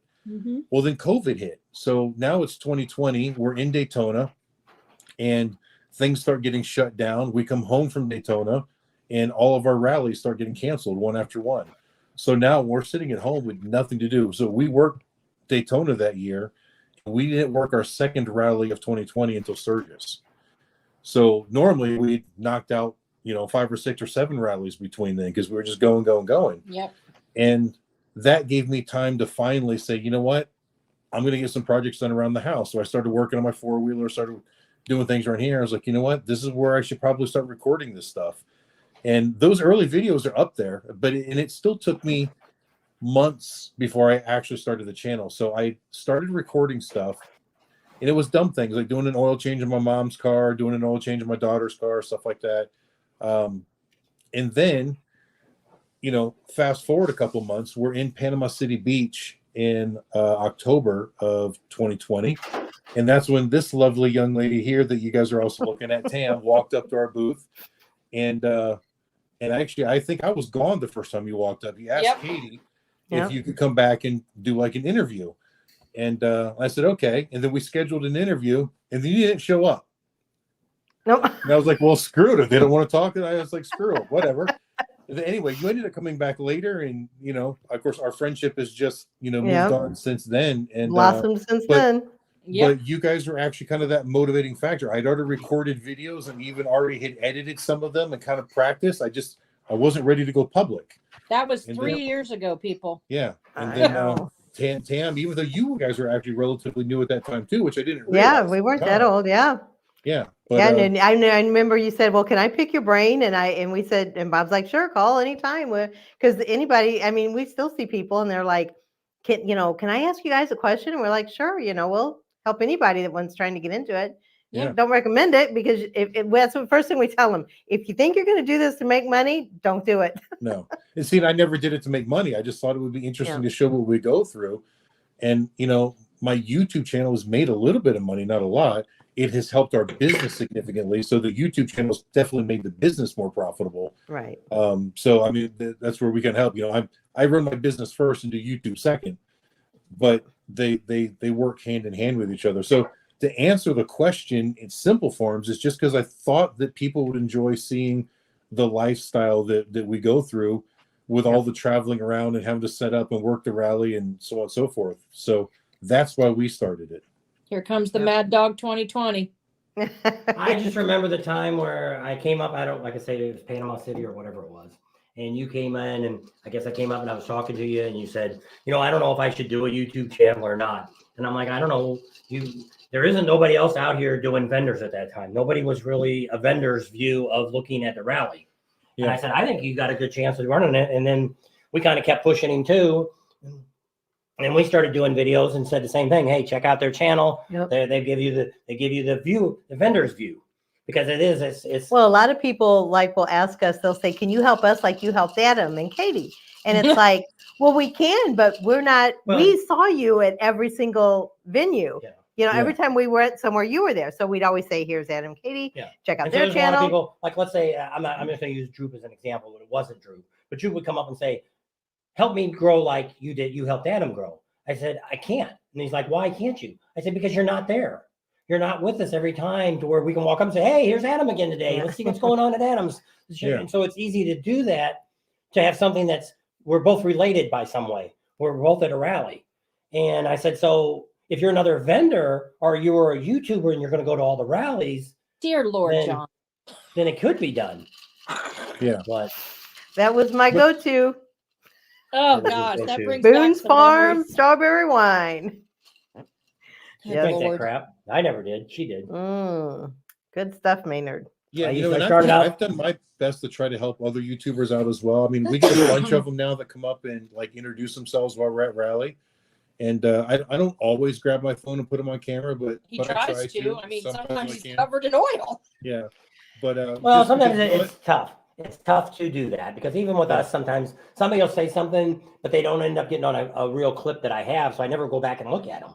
And I'm like, hey, didn't I have you on our channel? And they're like, yeah, but it never showed up. And I'm like, I'm sorry. I said, we can do it again now, this time around. But it's well, I think at your booth we saw in Daytona last year was ZZ Twin Cam and Harley One Forever. We've seen him several times in Daytona. And so whenever we see him, we try to get him on and just say, hey, check out their channel. And sometimes when they're on, I try to mention it too when they're talking that, you know, they've got a YouTube channel, check them guys out too. And then there's some people that say, hey, wait, I got a YouTube channel. And then they've only got like one video up. It's like, well, normally you need a little more than that. Usually what I try to do, like we have a guy, it's called XN Biker, XAN, then Biker, all one word. Yeah. Isn't it Christian Biker? Yeah, it's Christian Biker. Yeah. And we met him. He's from Southern Illinois. So we went and had lunch with him or breakfast or whatever it was. And so that's what I said. Every once in a while, I still go back to his channel and I'll watch one of his videos. And he's on the monkeys a lot. I never see the monkey ever even say anything on his channel. And it's like professional monkey. Oh, I call him the monkey man. And but so when you look at that, and granted he's busy too, but if you've got YouTubers that are coming to your channel, like I found one the other day that I was like, I wonder if this guy's got a channel. Well, he does. He doesn't have very many videos up, but he does have a channel. So I went and I watched a couple of videos. I subscribed. I wrote a couple comments in it. And he's like, which is funny as we get bigger, you write on somebody that's got like 300 or 400 subscribers are like, oh my gosh, I can't believe you came to my channel.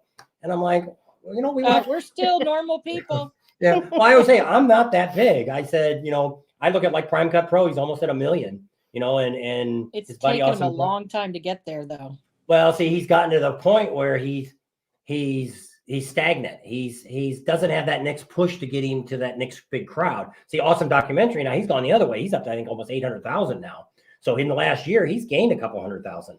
So he's on that roll, but well, that's what's like us. We can't figure out why we keep gaining. We're not getting very many views, but we keep gaining subscribers. I gained another 40 subscribers this week. And I'm like, I'm not even putting any videos out. So I don't know what so the only thing I can think is people's going back and they're looking at a video that we did before. And they're like, oh man, these guys are going to go to Sturgis. I want to know about Sturgis. See, that's what kills us.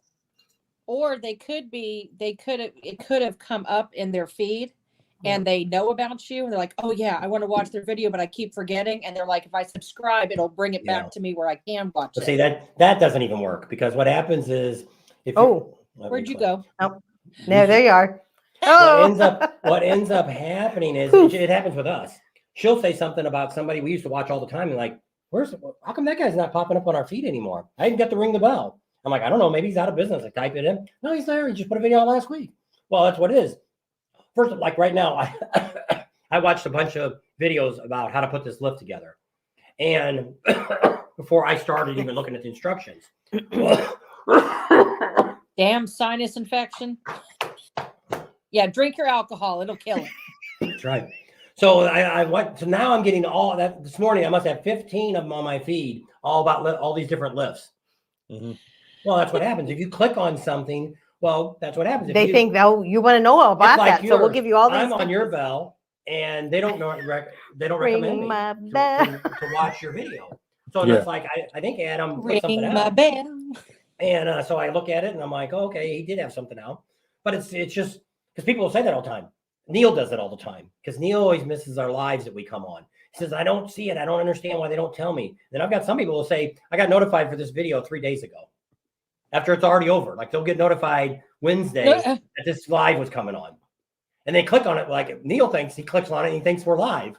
He's writing comments on They're not responding to me. Neil, that's not a live one. And but it was just fine. But it's just when you can't figure out YouTube. I don't care how hard you try, because once you think it's like, okay, this is what they want, then they change it. well, it's the same thing. My Topless Tuesday one is up to probably almost 400,000 views now. Thank you, Topless Tuesday, for bad mouthing me at the show. That's the only thing that's making me any money right now. If it wouldn't be for that, I'm getting 16 to 20,000 views a week off a stupid video that there's nothing shown on it. It's just us doing the preview of it at the event, interviewing people and stuff like that. And it was 3 years ago now. And so I made another one, used the same thumbnail and just changed the word in the thumbnail, kept the same title and changed one word. It's not getting any views at all. Yeah, it's weird. It's because what's the happening is algorithm does mess with stuff. what ended up happening was when they badmouthed me, I gained 300 subscribers that week in Sturgis from that after the rally from that. And that video took off. We got like, I think 60 or 70,000 views the week after the rally on that old video. And then ever since, it's just what it is. YouTube looks at it and says, okay, 16,000 people looked at it. We're going to push it again next week for you. And they just keep pushing. Well, I finally made, I think I'm up to $1,200 now on it. And I'm not making as good of money as I've made on other videos because the people aren't watching that long. I'm assuming that's Joey. Joey, I was going to say, It is says- that Joey? That's what I Yeah, was it thinking says, as what well. if you want to edit our fat tire kit? We will be able to do the 21 fat tire year this year and a couple kits available for Daytona. So I'm assuming that's Joey. Yeah, we can do that. We just have to know when and where and set a day up and time and know when you're going to be there. Yeah, the views can be crazy. Like in Sturgis this past year, I had one video out of what? I mean, I made what, 14, 15, 16 videos while we were in Sturgis? One video hit 100,000 views within a day or two. And all the other ones are 35, 40,000. It doesn't make any sense. Yeah, Because it why did doesn't that make one? What was so special about that one? Well, they say the key is to doing this is, which somebody did a video the other day, on this lift or something I seen. Like it would have been, which I wouldn't want to do it to my bike. If I would have had one of these bikes I was going to fix up, have the bike fall off the lift, and that's what started the video. The first 5 seconds is the bike falling off the lift. Mm-hmm. That just gave me horrible flashbacks. Then you're going to watch that video to the end. Now, I'm not going to tell you how that bike fell off till after I get done putting the lift together and explain it all to you. So I forced you to watch the whole video. Now, you don't put it at the very, very end because some people will do that. I do that. I thumb through a lot of videos, even your video. If I'm busy, I'll watch some of your video. I watch the beginning. I kind of slim through it. I watch what you're doing. Like when you're driving, I don't watch you drive. Once your face comes back up, I stop. I listen to what you say, and I skim through it because I'm usually doing something else at the same time. Yeah. I got the gist of what you're talking about and what you're doing. And I watched the video, so you're getting credit for a whole video, even though I'm thumbing through it. Because what kills us on our watches is our views. Is YouTube says, like when you're thumbing through, like you pull up your phone and it shows the ones that are recommending you. And if you stop at one for a second and it starts to play, that counted as a view, even though there was no commercial or nothing. So you could be getting views by just people that are thumbing through, stop for a second and just kept thumbing. And I do that all the time. When I'm looking at videos, I do that first. I'll watch a couple minutes of it before I actually click on the video to go live. If it's somebody I don't know, like somebody says, "Hey, this is what happened." Okay, let's see. That a lot of those girls that Meg does that all the time. Oh, you can't believe what I ran over in Sturgis. And well, when I thumb through the whole stupid video, I never did see anything she ran over. And so I'm not going to waste my whole time watching a video if somebody's got clickbait on it. And you get a lot of that. Yeah, see, and I refuse to use clickbait. No, now when we got off of the cruise ship, I did do that little teaser with the whole mouse thing. Like I mentioned that there was a mouse under the bed at the beginning of the video, and then I didn't show the mouse under the bed until the very end of the video, which is fine. But but it's still not clickbait. I mean, it was. No, it's not. I don't ever put things up on the screen, for the picture that isn't in the video. That was Somebody so said that- cute that day. But somebody said that to us one time. I had a girl that was probably about 3/4 through the video. She was in there, thumbnail. And she's like, that's clickbait. And I'm like, no, dude, she's in the video. I'm not telling you where, but you can go back. She's there. I looked again. She's in the video. Because she was on the thumbnail. And so somebody wrote him and said, you're using that as clickbait. That girl wasn't in the video. Well, she was. You just had to look for her. Which I don't know. Because, well, we need to start doing, if you watch Professional Monkey, I don't know how he's doing his videos. I don't know if somebody's helping him, if he's paying for a course. We actually pay for a course. I pay $100 a month for this course for a year. And one of the things that we need to do, and you probably should do the same thing to get more views, is your face. You do those videos where we got this glass and we're like, what the heck is this? Or because it's shock factor. Yeah, They want to know why you're looking like that. And if you look at a lot of TV his, went off. I don't know, probably because we hadn't watched it in so long. Well, that's all right. We're just about done anyway, And, aren't you? What went off? All right, we had what's on our computer up there on the big TV. Gotcha. So when somebody came on and they were this big, we could look up there and see who it was. It's like, because one of those people, I was like, who is that? I think it was Shane from Rick. I'm like, that didn't look like him. Well, some of the people just looked like they needed to clean their camera lens on their phone. It was all blurry on one side. It's like, I didn't want to say, dude, you need to clean your lens. Get a clear picture here. I mean, several people had that. I just thought you were Could've trying been to a make glare. everybody look nostalgic.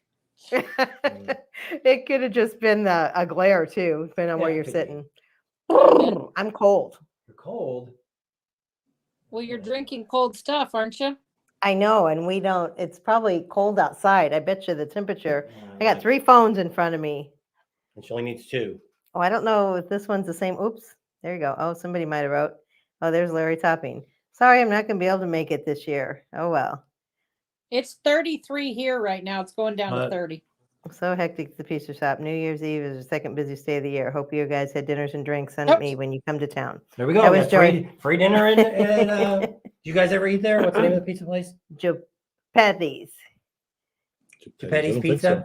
Where's the that? guy that Gepetti? It's right on what's the main drag? Not when you go down from International, you go down to probably the second or third light past the Speedway. There's a main intersection. There's a steak and shake on one corner. Yeah, you make a right. You make a right on that, and you go down that way about. Is it after the? Let us go. No.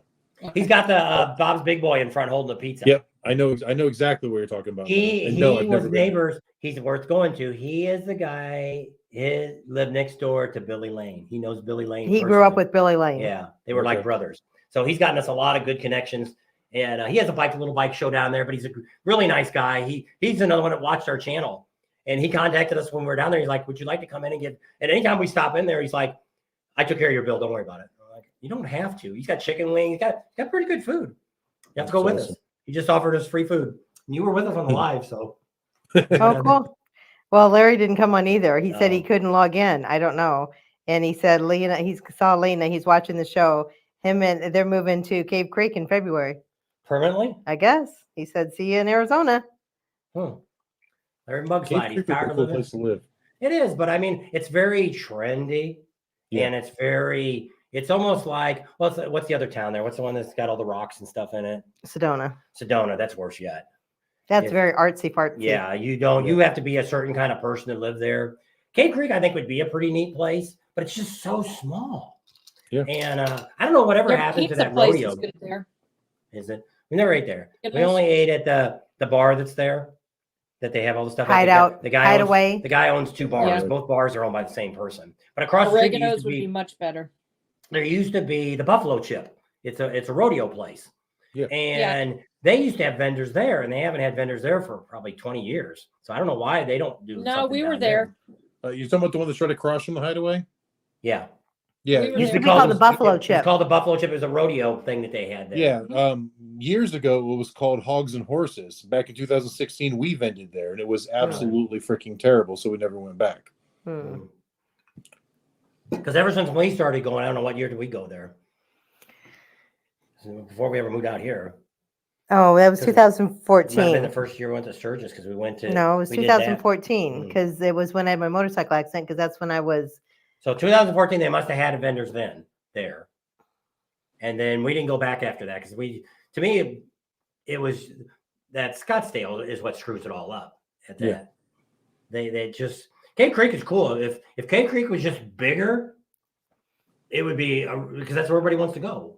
It would be so cool, but there is some good ride out there to see if flats or whatever it is. Tortilla Flats is out there. That's a pretty neat place. There's a bunch of ghost towns and stuff you can go out and check out and stuff. So there's a lot of really neat riding. We should go out there because one of our dealer here has a dealer there.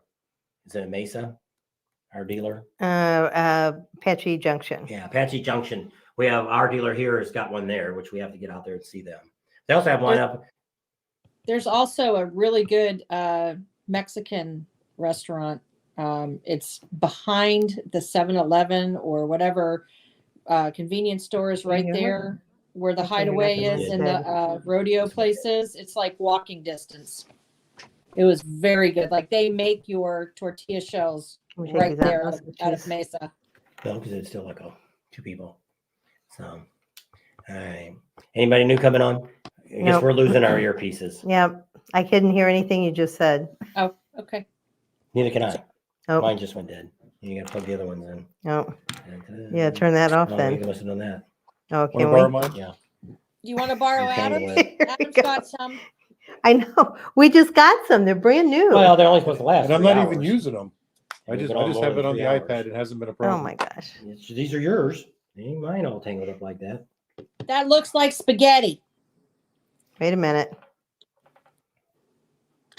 She's got knots in her. Stringing up the lights. All right, 35 more minutes until midnight. I just brought the other There, one. here. To the other one. Because the other one's working. And we're down to 24 people watching. Stringing up the lights. There. I can hear you. To hear ourselves too. Anyway, there's a Mexican restaurant that is across the street or next to the Hideaway. It's either a 7-Eleven or a Circle K or something, but right behind it is a really good. I gotta turn this off because I think it's gonna start echoing. There's a Go really ahead. good Mexican restaurant. They actually make the tortilla shells right there. They make it that out of sounds good. Mesa. It's very, very good. Very good. Why are you bouncing? Because he's trying to do something. This is driving me nuts. Well, I gotta turn this off first. I gotta turn this one down. I can hear myself echo. Blah, blah, blah, blah, blah. Apparently, some people think you're funny. Me? No.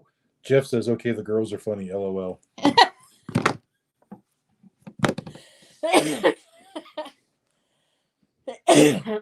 You have no idea. Are you done stringing up the lights, Tam? They're muted at the moment. Why are you muted? I'm a stubborn SOB, 33 years in the Navy. You are not that stubborn. There. I'm just glad Now you're I not can- working. You're actually enjoying yourself, John. Is all those turned off? Now I'm echoing. You have to get the headphones in there. All right, FB6 I think we're asked if done. we sell stuff for the new gold wings. And yeah, we've got, the oil and filters and stuff for it. Not air filters. We've got the oil filters and obviously the oil for the various models. The wings, depending on the year, actually all carry different weights. I believe we got batteries that fit them as well, but the love jugs are pretty much useless Plug that one in on there. the gold Give me that wings. one.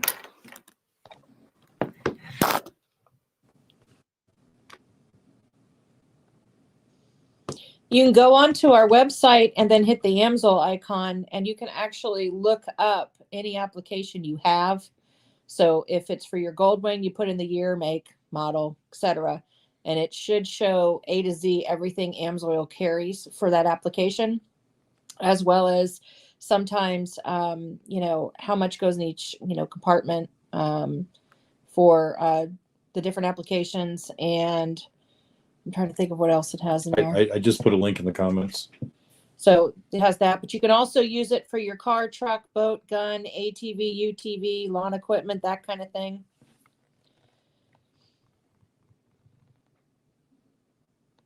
How do they do those thumbs up in the bubbles? I have no clue. We haven't figured that out yet, but they keep popping up over on our side. Oh, Tam's blowing something. We can't hear you. You got no audio. You are audioless. Now? Yep, now Better. I got you. Now Can it's you do echoey. sign language? Yep, now you're echoey. It's like you're talking into the Grand Canyon. Where I'm in the Grand Canyon State. Here.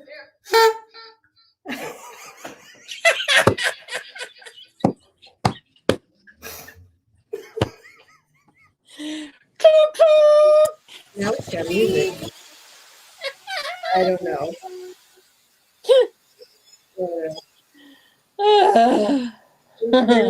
New Year's for Adam and Katie. Yes, 32 minutes. Am I still echoing? Yeah. I don't know. You got to turn that off. I think you're done. Just say goodbye. Don't be saying goodbye, Bob. I'll deal with the echo. What did Jeff say? Tam, please wave at the best part of the Bob and Tam show. Now that's up there. So you could wave and blow kisses.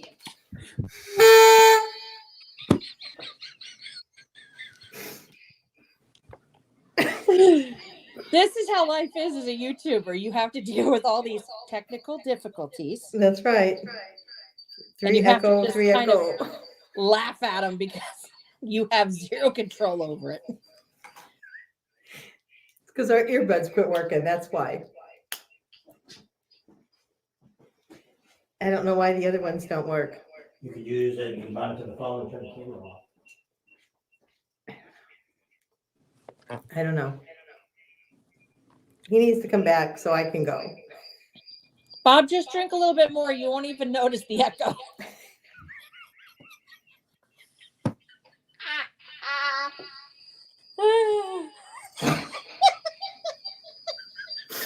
Oh my gosh. And I'm not even drinking. No, neither am I. Just what you'd have to Probably do good. Be a lot worse. is go the other way. You could talk on the. Turn this off.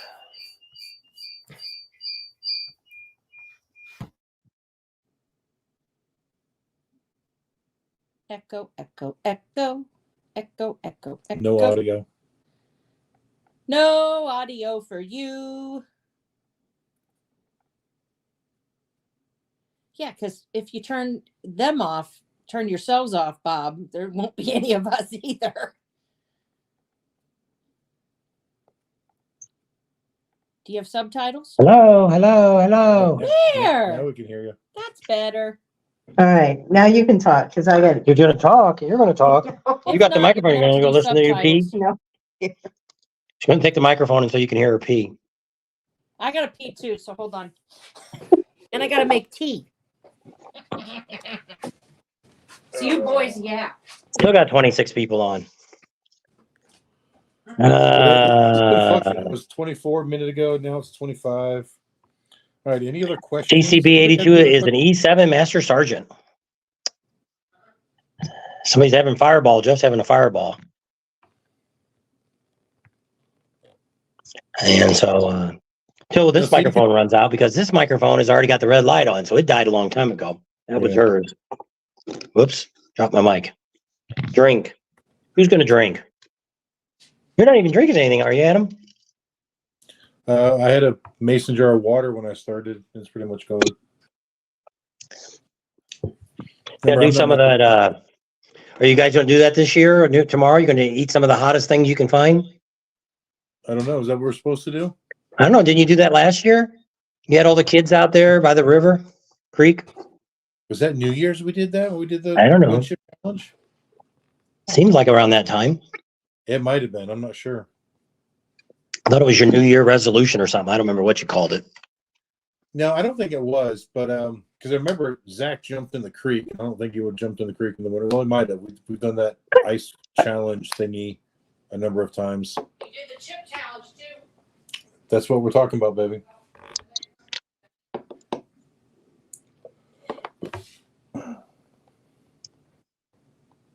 What are you doing over there?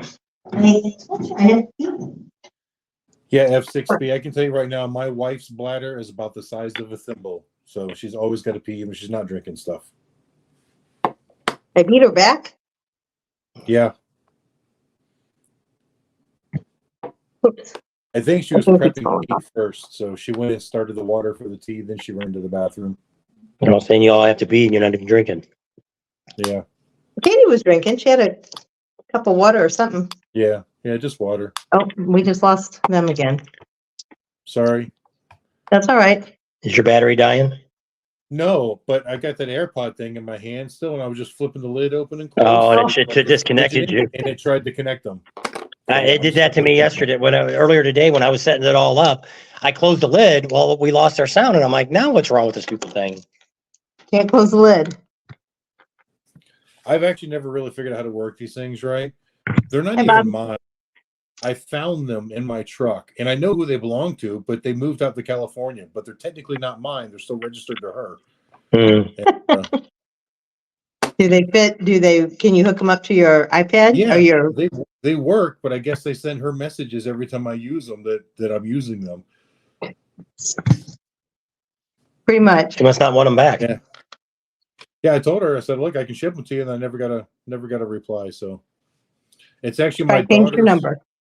Yeah, it's my daughter's husband's sister. Valerie? Yeah, and yeah, Valerie, Uncle Valerie, and I don't know how, but they ended up in my possession. I don't know how. Okay, Katie's bringing candy. Bring candy. Yeah, it's New Year's. We're trying to get rid of.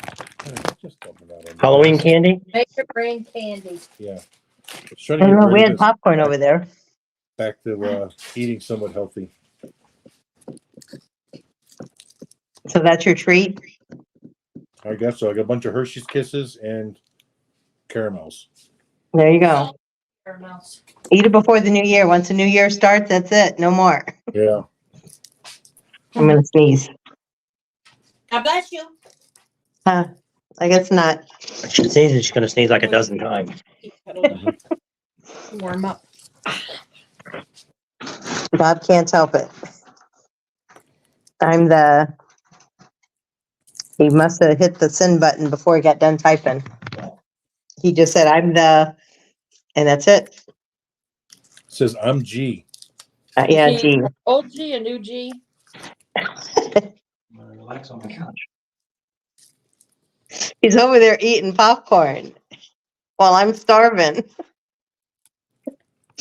Well, go get some popcorn, Tam. You could just come over here and we could eat it together. You said you're not supposed to eat while you're on. You know what? They're eating. They got candy. Something's moving. It's candy, not dinner. I know. We didn't have any dinner. Did we have dinner? No wonder I'm hungry.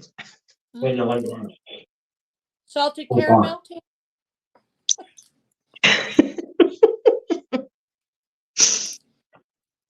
So is that your Christmas candy? Was that in the stockings? Yeah, it's kind of the leftover Christmas stuff. We had friends come for Christmas, and they brought us stuff that we did not need to eat.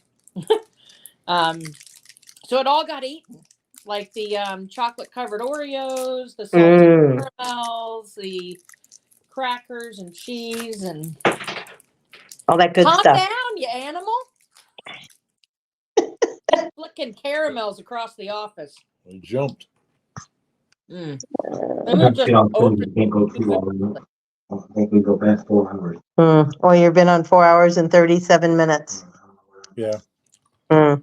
And nobody's asking us questions anymore. They're just conversating between each other.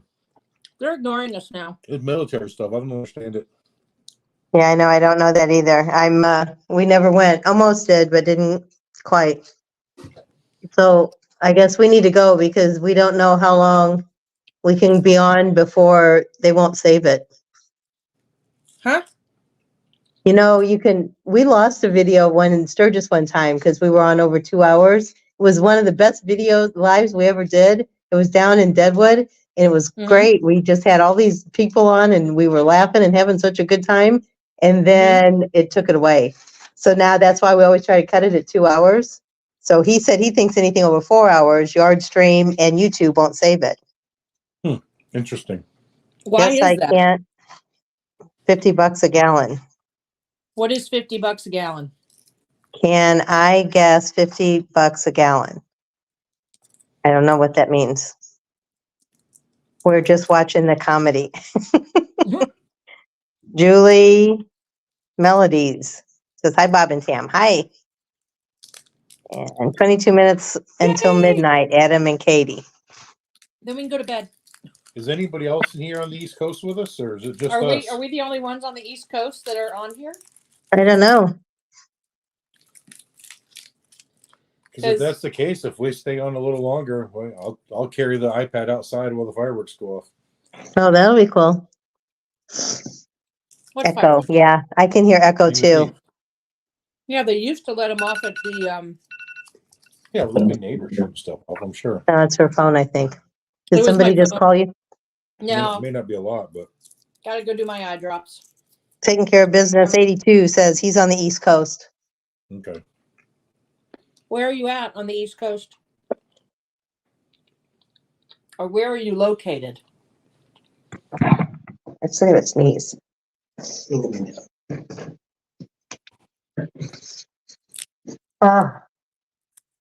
he ever say? He didn't say where he's at. Not yet. We'll go do our tea. Be right back. Virginia. Or you did. I saw him say that earlier. But I couldn't remember. Do you still do your trucking stuff? Do you have a trucking channel still, Adam? I do have the trucking channel. I haven't put a lot of stuff up there lately. It's probably been a couple months since I posted anything on it. It's kind of off to a slow start. We've actually got the Homestead channel too, but I haven't really put anything on it yet.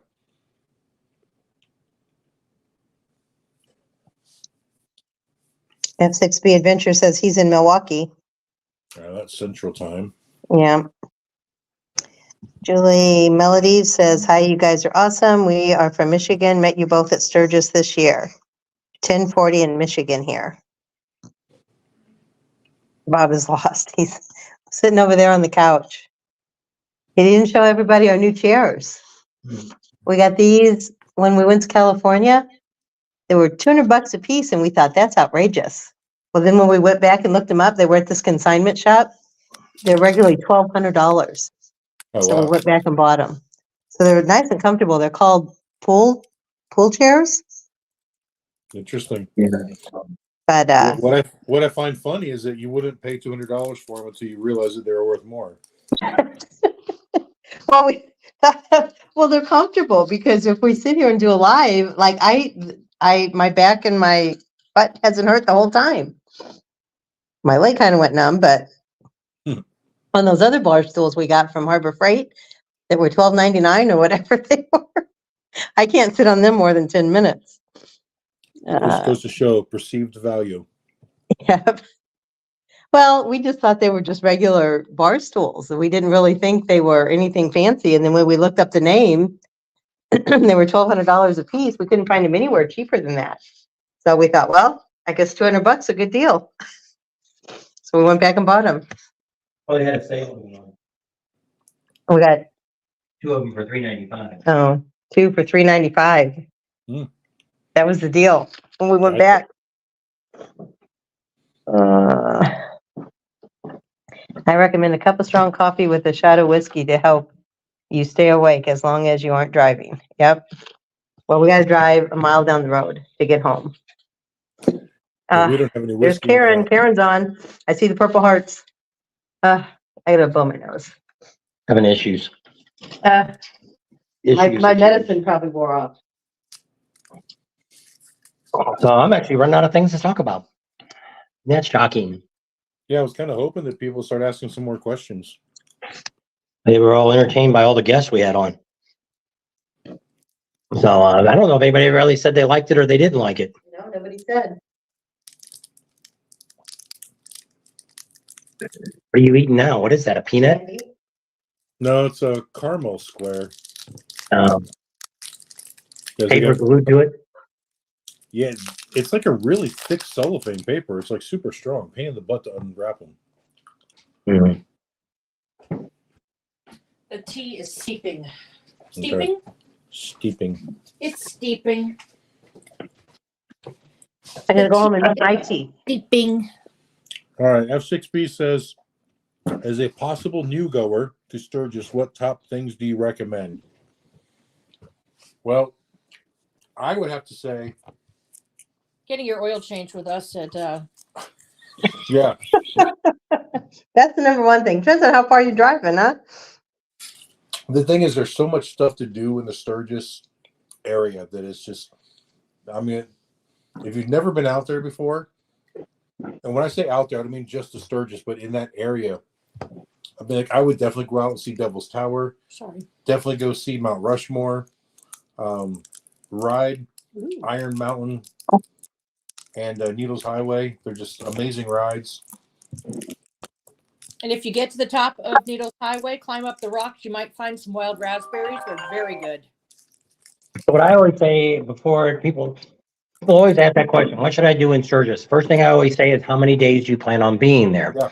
Because if you're only going to be there, like we talked earlier, like 3 days, you ain't got time to do Devil's Tower, Badlands, nothing like that. Because that's the day, time you go out, you wasted a whole day, unless you want to see that. But yes, the things you'd want to see, if I was there just 3 days, I'd want to ride down Main Street. And a couple times, I'd like to do maybe one mid-afternoon, one at night. Definitely want to see Mount Rushmore. That's something that you don't have to pay to go see. You can actually see it from the road, but if it's your first time, go see that. Go through Deadwood. You got to go through Deadwood and see what that is. You know, you want to go out to the Full Throttle Saloon. And if you want to see any concerts, you'd want to see that probably at the Buffalo Ship. Well, right there, that's already 4 days if you wanted to do that. That's not even saying we've done any riding yet. So if you're going to do some riding, like you can pretty much do Spearfish Canyon pretty easily. But out of all the times we've been to Spearfish, there's only been one time that we didn't have anybody in front of us. The rest of the time, you're just idling through, or you're just, 20 or 30 miles an hour. So that's any time of the year. Falls, you mean?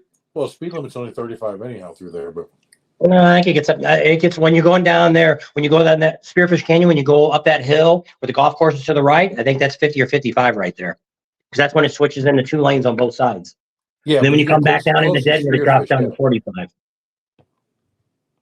That's what Life Never, John says. He says, if you're stressed out about trying to see everything while you're in Sturgis, it won't be enjoyable. Yeah. Go early. Well, the idea is, I always tell people is if it's your first time you're going to go, at least do a week. And that's like what we told people. We took a 2-week vacation. We took 3 days to get there, 3 days to get home, and we were there for 7 days. So that was our 2-week vacation of doing it. And we still didn't get to see, we did probably the first time we went, we probably did the Badlands, and we probably did Mount Rushmore. We did Devil's Tower. We didn't really do anything at the Buffalo Ship. That was when the old Full Throttle was there. So we hung out there a lot. I don't even remember if we even drove down Main Street or not. I don't really remember.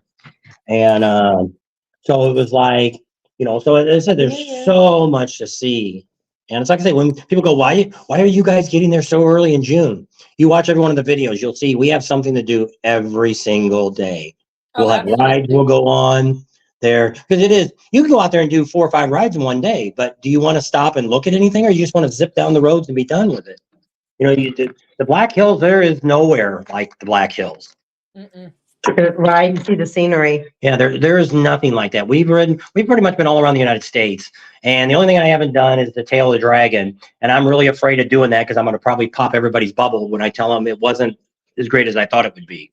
It's kind of like when we went to Laconia. Everybody kept saying, "Oh, Laconia is like Sturgis riding." No, it's not even. It's a step up from Florida. Why It's do you think the beautiful Tail of ride. the Dragon won't be that great, Bob? I know it won't be. And, But why? why will it not be? One, it's not very well. See, we got right out here. We have what's called the Sidewinder. It's 8 miles long with about 300 turns on it. And I just don't think the Tail of the Dragon. I think it's more of a hype, and it's a lot of people that have rode there that maybe have never rode on anything else. My favorite ride is Iron Mountain. That is my favorite ride anywhere. If I don't have a bunch of people in front of me where I can run 60, 65 all the way by myself without her on the back of the bike, I'm going to enjoy that ride like there's no tomorrow. And I just don't think, see, there's another ride we have out here, Mulholland Drive out in California. That's a pretty twisty road. It doesn't rank up to anything, but the problem with it is you got crotch rockets that are riding there that will pass you in your same lane. So if you're not paying attention, they'll come up on your right side of you. And if you move over, you're both going to wipe out. Well, they're flying along about 80, 90 miles an hour, and you're doing about 30 or 40 miles an hour. So, but I think Tail of the Dragon, I think, is more of that. I think there's a lot of people ride the Tail of the Dragon that probably shouldn't ride it, or people that ride too fast that they shouldn't, that they make it dangerous. Make it sound like it's such a dangerous place.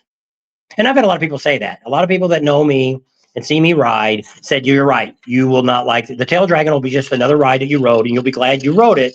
But I'll be saying the same thing. It's not what everybody, the hype. I would expect by what everybody says, I would ride the Tail of the Dragon. It'll be the best ride in my life I'll ever ride. By the way, we talked about it. Been there, done that.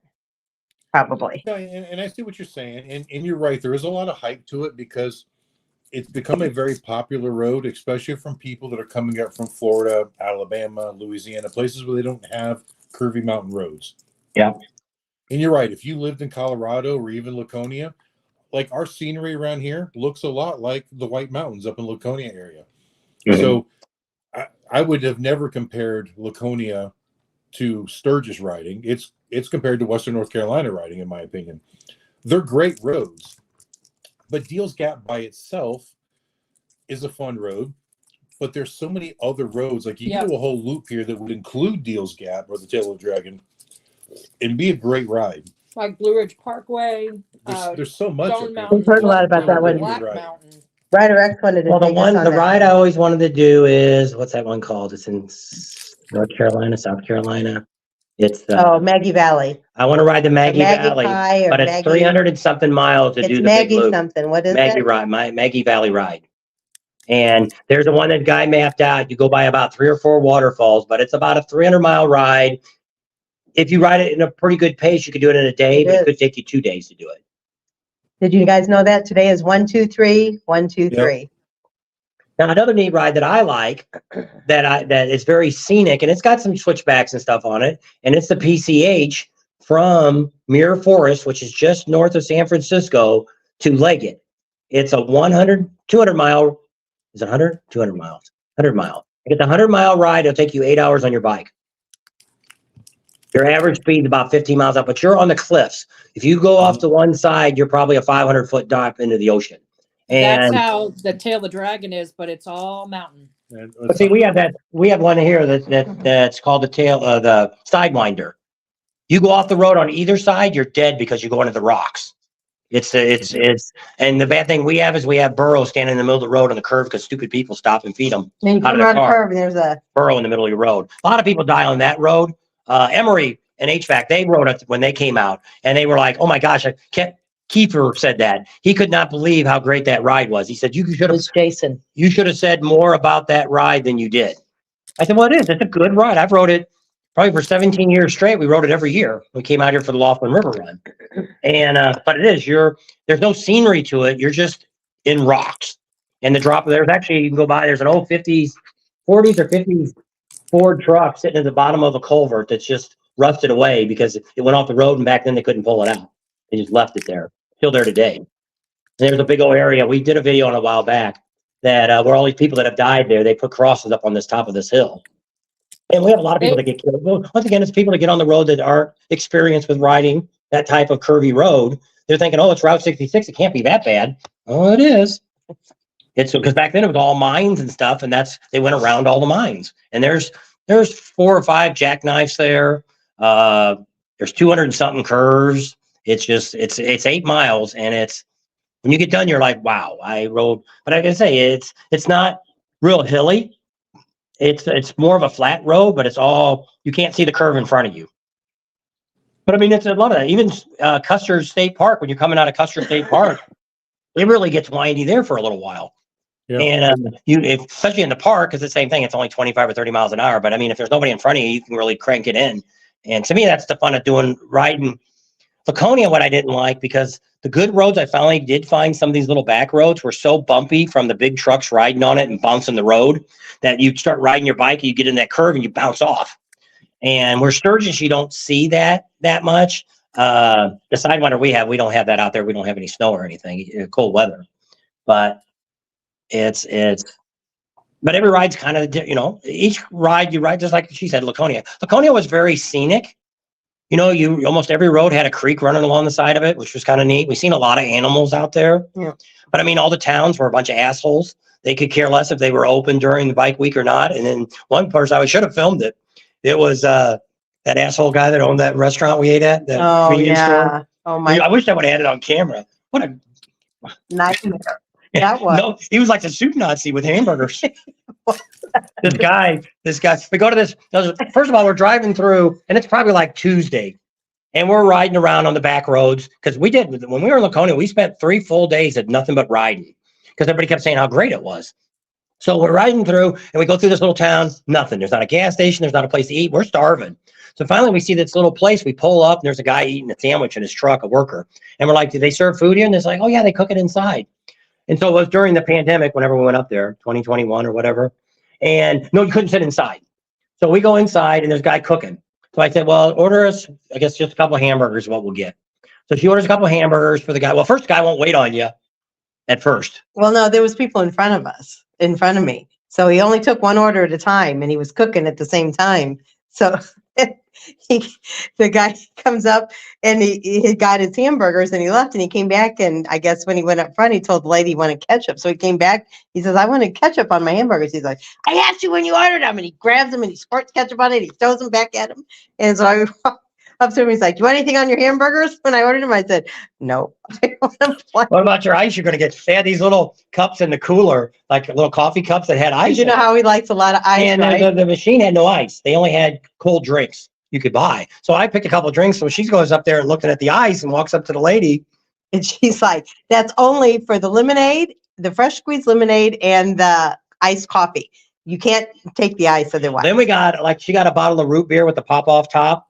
And well, it looked like it was, yeah. So she went up and said, and I went to pay, and I said, do you have anything to open these with? And she's like, yeah. And she kind of mumbled something. I didn't hear what she said. So I paid and everything. And I said, do you have something to open these bottles up with? And she says, I said your arms. It was a twist off. It wasn't a bottle. And they were just very it was like a soup Nazi and his wife. Wow.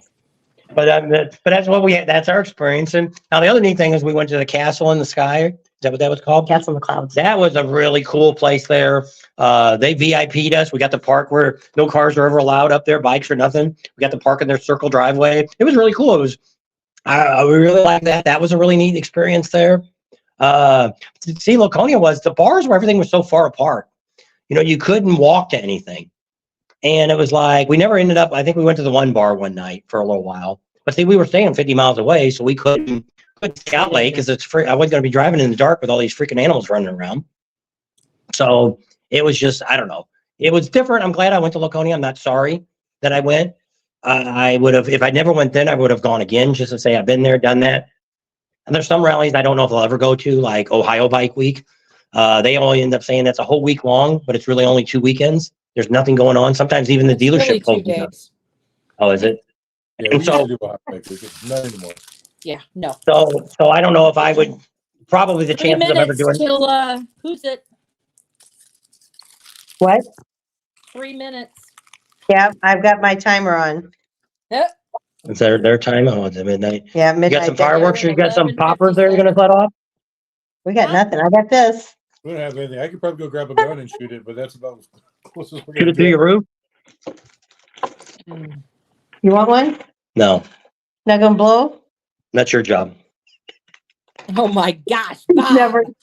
It's her job to blow that little horn. It's not my job. That's what she bought them for I herself. think it'd be fun to see you blow that, Bob. Nope. Sorry. Your subscribers want to see it. They want Nope. to hear it. Nope. We probably only got like 4 people on. They would rather hear me talk about her blowing it than me. Of course they would. Filthy animals.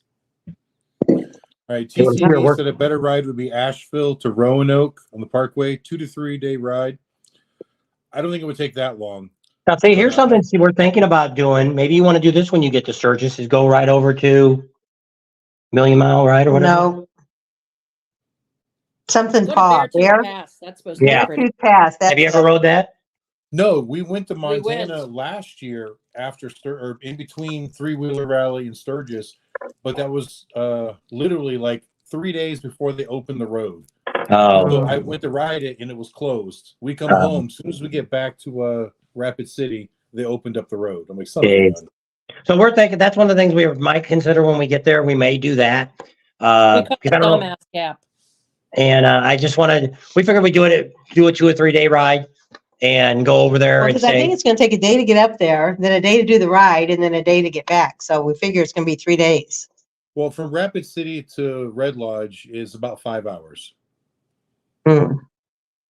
And Red Lodge is a good place. It's like the town right at the bottom of it. yeah, that's where Speeds, when they went the last time we were there, that's where they stayed. Yeah, it's a cool town to stay in. There was the cabin we rented there was actually relatively inexpensive for a couple of nights. And then it's a good base camp. You can just ride wherever you want back and forth from there. A lot of good roads over that way. Yeah, Red Lodge, Montana is beautiful. Wait, calling you? No, it's my thing. Not yet. It's, oh, yeah, it is. Yeah, Yes, it's it is. midnight. You gorgeous. Happy New Year. Happy New Year, guys. Happy New Year. Doesn't feel any different yet. Not yet. Other than I'm ready for bed. They Tired. said, we went to church last night and that's what they were talking about, resolutions and stuff. And they said, what people need to do is they need to say, you can't make another resolution until you finish the one you did from the year before. Or the year 99% of the before. Well, 99% of the people always have the same thing. It's always make more money, lose weight, whatever it is, and nobody ever really fulfills their resolutions. Yeah. Happy So 2024. they said that was a good thing to. Another year. But to us, it's we don't really have our. Till Daytona. There you go. Yep. We got about a month before we leave. We'll be there in about. John, Happy New Year to you and your wife and your family. We'll be there in about 5 weeks. Yep. Be in the. Oh, today's my son-in-law's birthday. See if he's still up. No, they're probably in bed. They're Central Time. Yeah, he's a New Year's baby. None of them came on, did they? No, Kimberly did. Another hour, I think. No, they're in. Oh, in yeah, Central. they're in Central Time. Oh, yeah. They're in So Central you'll- Time, so it's only 11 there. Yeah. Somebody else is writing you. Rat Fink's on. He's on the East Coast. He says Happy New Year. New Year, Rat. Sam in the chat. I think he left for a little while. And we'll be getting Florida probably in the next 6 weeks. 11. What's the first day reservation is? No, because I want to be there for the 18th. They're having at the Beaver Bar. They're having a antique motorcycle event going on the 18th. That Sunday. If it's the 18th or 19th, I want to be there by then. February. Yeah. Well, there's another thing we've been invited to. I don't know if that's the same one or not, but the guy that owns Midwest Motorcycles there in Daytona, he also rents the Harleys in Sturgis. He invited us. He has a thing at the Beaver Bar, and he told us we could have a booth and advertise our stuff and everything. So we have to call him and see what day that is. Cool. I don't know what did I put it in? It's not in my phone. It's the 19th here, the 18th. So let's just call Sue. It must be the 18th of February is when it is. It's on a Sunday. It's on our Facebook page. If you go to our Bob and Tam's Facebook page, I posted the thing. I don't know if that's the same one we're supposed to be doing or not. No, it's PJ's birthday, the 18th. Grab our key.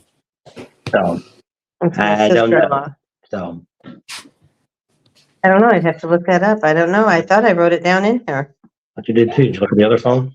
It's that phone, but I don't really write anything in that phone. Nope. Not really.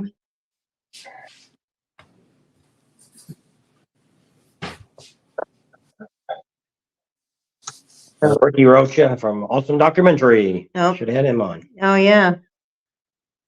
Need to write him happy back. Ricky was in?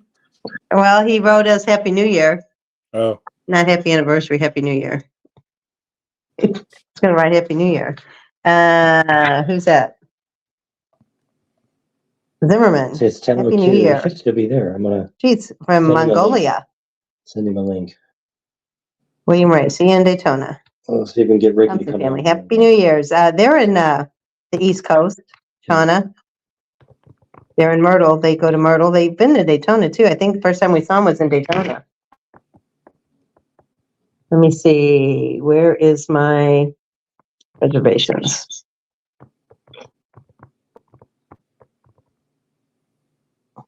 I'm to see when we're. I don't know. It's not showing me nothing.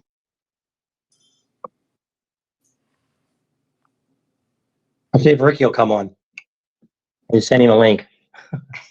He just came on a minute ago and I said I Happy New know. Year. So see if he'll come on. He might be drunk. He might just did a spam to everybody. See if old Ricky comes on.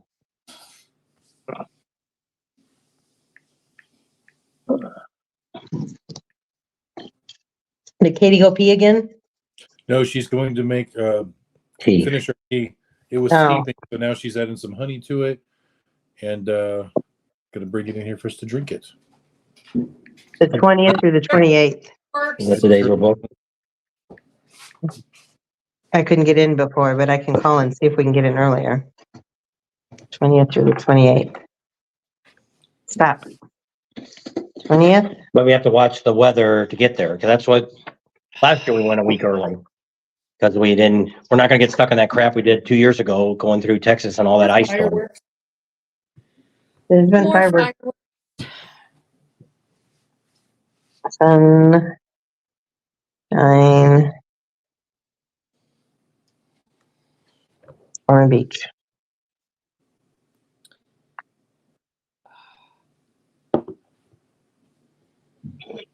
So through the 28th.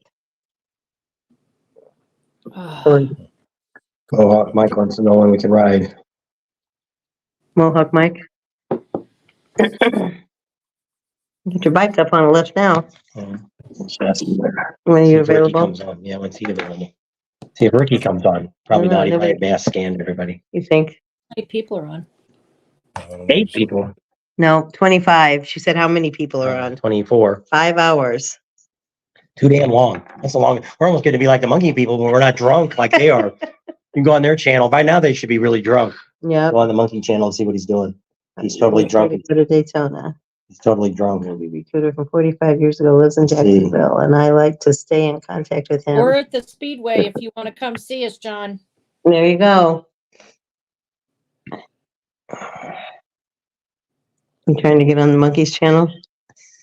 That's funny. That's exactly what I'm doing. We both get on there and say, "Hey, we're on our own. We're on our own live. Come and visit. He's got 230 people on. Yeah, a little more than us. He's had too much chocolate and caramel. Happy New Year.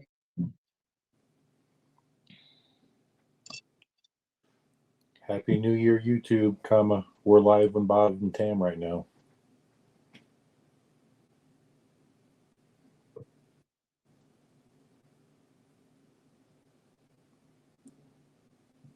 All right, I sent a message. Where are they at in the country? Fort Lauderdale. Oh, Happy New Year. Who's on there with them? I don't know. They got 3 They different were windows. supposed to have some bike builder. They are still making sense. They still need more alcohol. ethanol. Yeah, fortunately, it's why I don't watch Monkey anymore. Monkey sleeping? No, he's not there. His daughter's up there in there.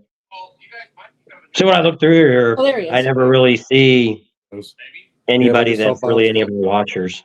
Probably turn them down. Oh no, that's our phone. That's their. He's Doesn't got them create on some kind too. of a live vortex where we're live on their channel and they're live on our channel.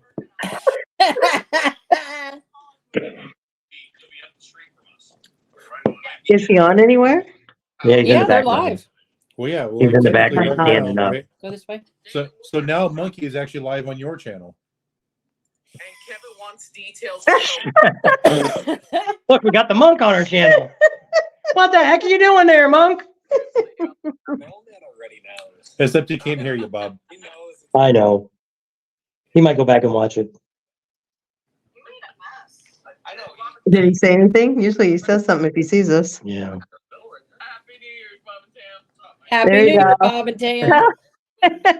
Tell him he's on our live. We just heard you. So there, we got the monkey on our channel. You were just live on Bob and Tam's channel a moment ago. Thursday before Sturgis, we start at the shop. Tastes good? Oh yeah. Very refreshing. Lemon balm tea is very nice before bed.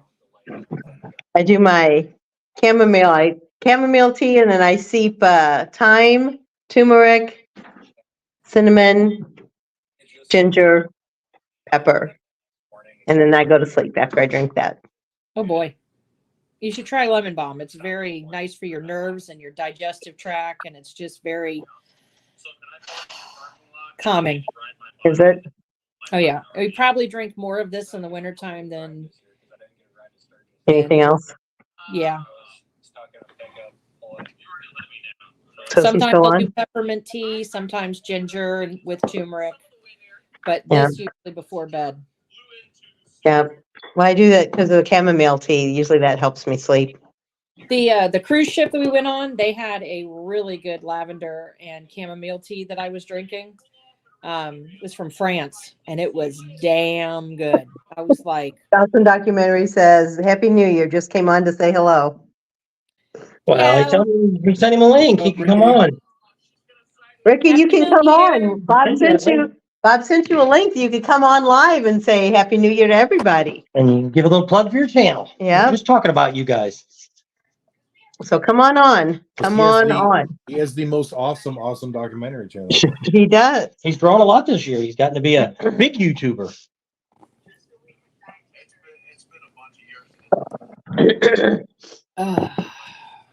It's a spot, huh? oh yeah. It's so good. It's not even something that has a strong flavor. It's just very calming. Soothing. Very. Now, is it just a tea bag that you get? Yes. Is It it by actually looks Bigelow? like, it looks like one of those little discs that you would put in a Keurig? yeah, no, it's not a cup. It looks like a little disc that It's just a tea bag. It's just round. yeah. That they used to put in some of the coffee makers, like the small ones. Yeah. Kind of looks like that. So I just plop 2 of those in there, and I have an electric kettle, so I just heat up the water and plop it in there and let it do its seeping, and we just kind of drink it. We enjoy it. My Sounds favorite good. time is those Danish cookies. I like dipping those in there. That sounds good too. Well, because my grandmother was English, so I got them all the time growing up. So it's like it's a happy memory, and I always try to have them for Christmas because our grandson likes them, our son likes them, and I've been making bread too. I think I've made like 4 loaves of bread this past 2 weeks. Yeah. Just white bread or 4 loaves of sourdough bread or? in the last 4 days. Yeah, that's true. With my sourdough starter. So Sounds good.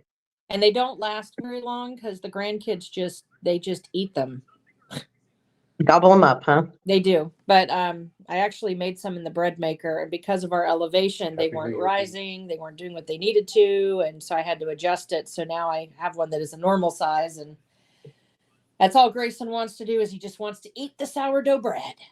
And I will tell you, it's a lot. It doesn't bloat you or anything because it's, it's fermented bread, but but it is also a lot more filling than the sourdough that you get in the store. Yeah. Like earlier, I made 1 grilled cheese sandwich for both of us, and I did different cheeses and roast beef and turkey on it and stuff with tomato soup. If it was one of the store-bought ones where the bread's like maybe this big, he'd probably have 3 or 4 of those. And somebody just gave you hugs. Oh, who gave us hugs? I don't know. Or kisses, whatever it was a bunch of hearts. Oh, it looked like it came out of your mouth. Oh, that's funny. You'll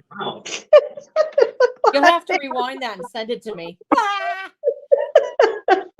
much did you drink tonight, Tam? Damn. It's nothing alcohol. It's Sprite and cranberry juice and pineapple juice. You mean squirt? Oh yeah, squirt. Yeah, Yeah, we had this conversation. already. Yes, we did. It's not Sprite, it's Squirt. I did buy Sprite and I brought ginger ale because I didn't know. I thought all that was going to be too tart and it wouldn't be sweet and it wouldn't be good, but it's pretty good.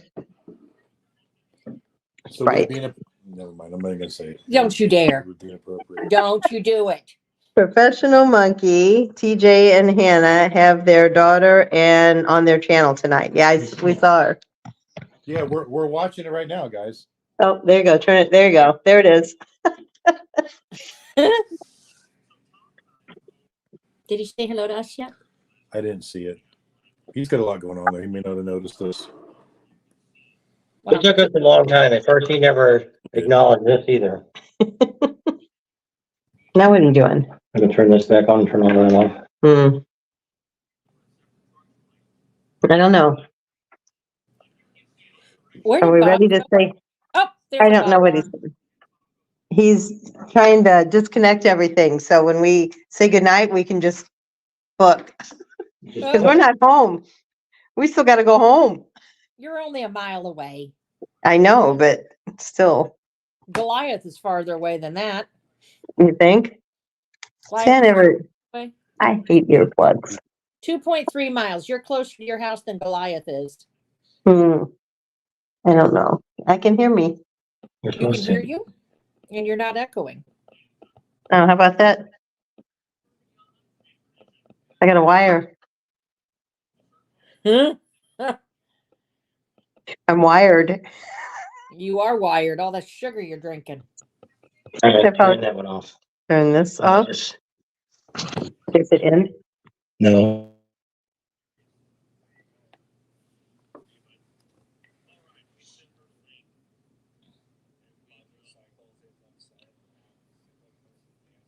Wow, he's busy on there. He's got 220 people on there. Oh. Professional monkey. Now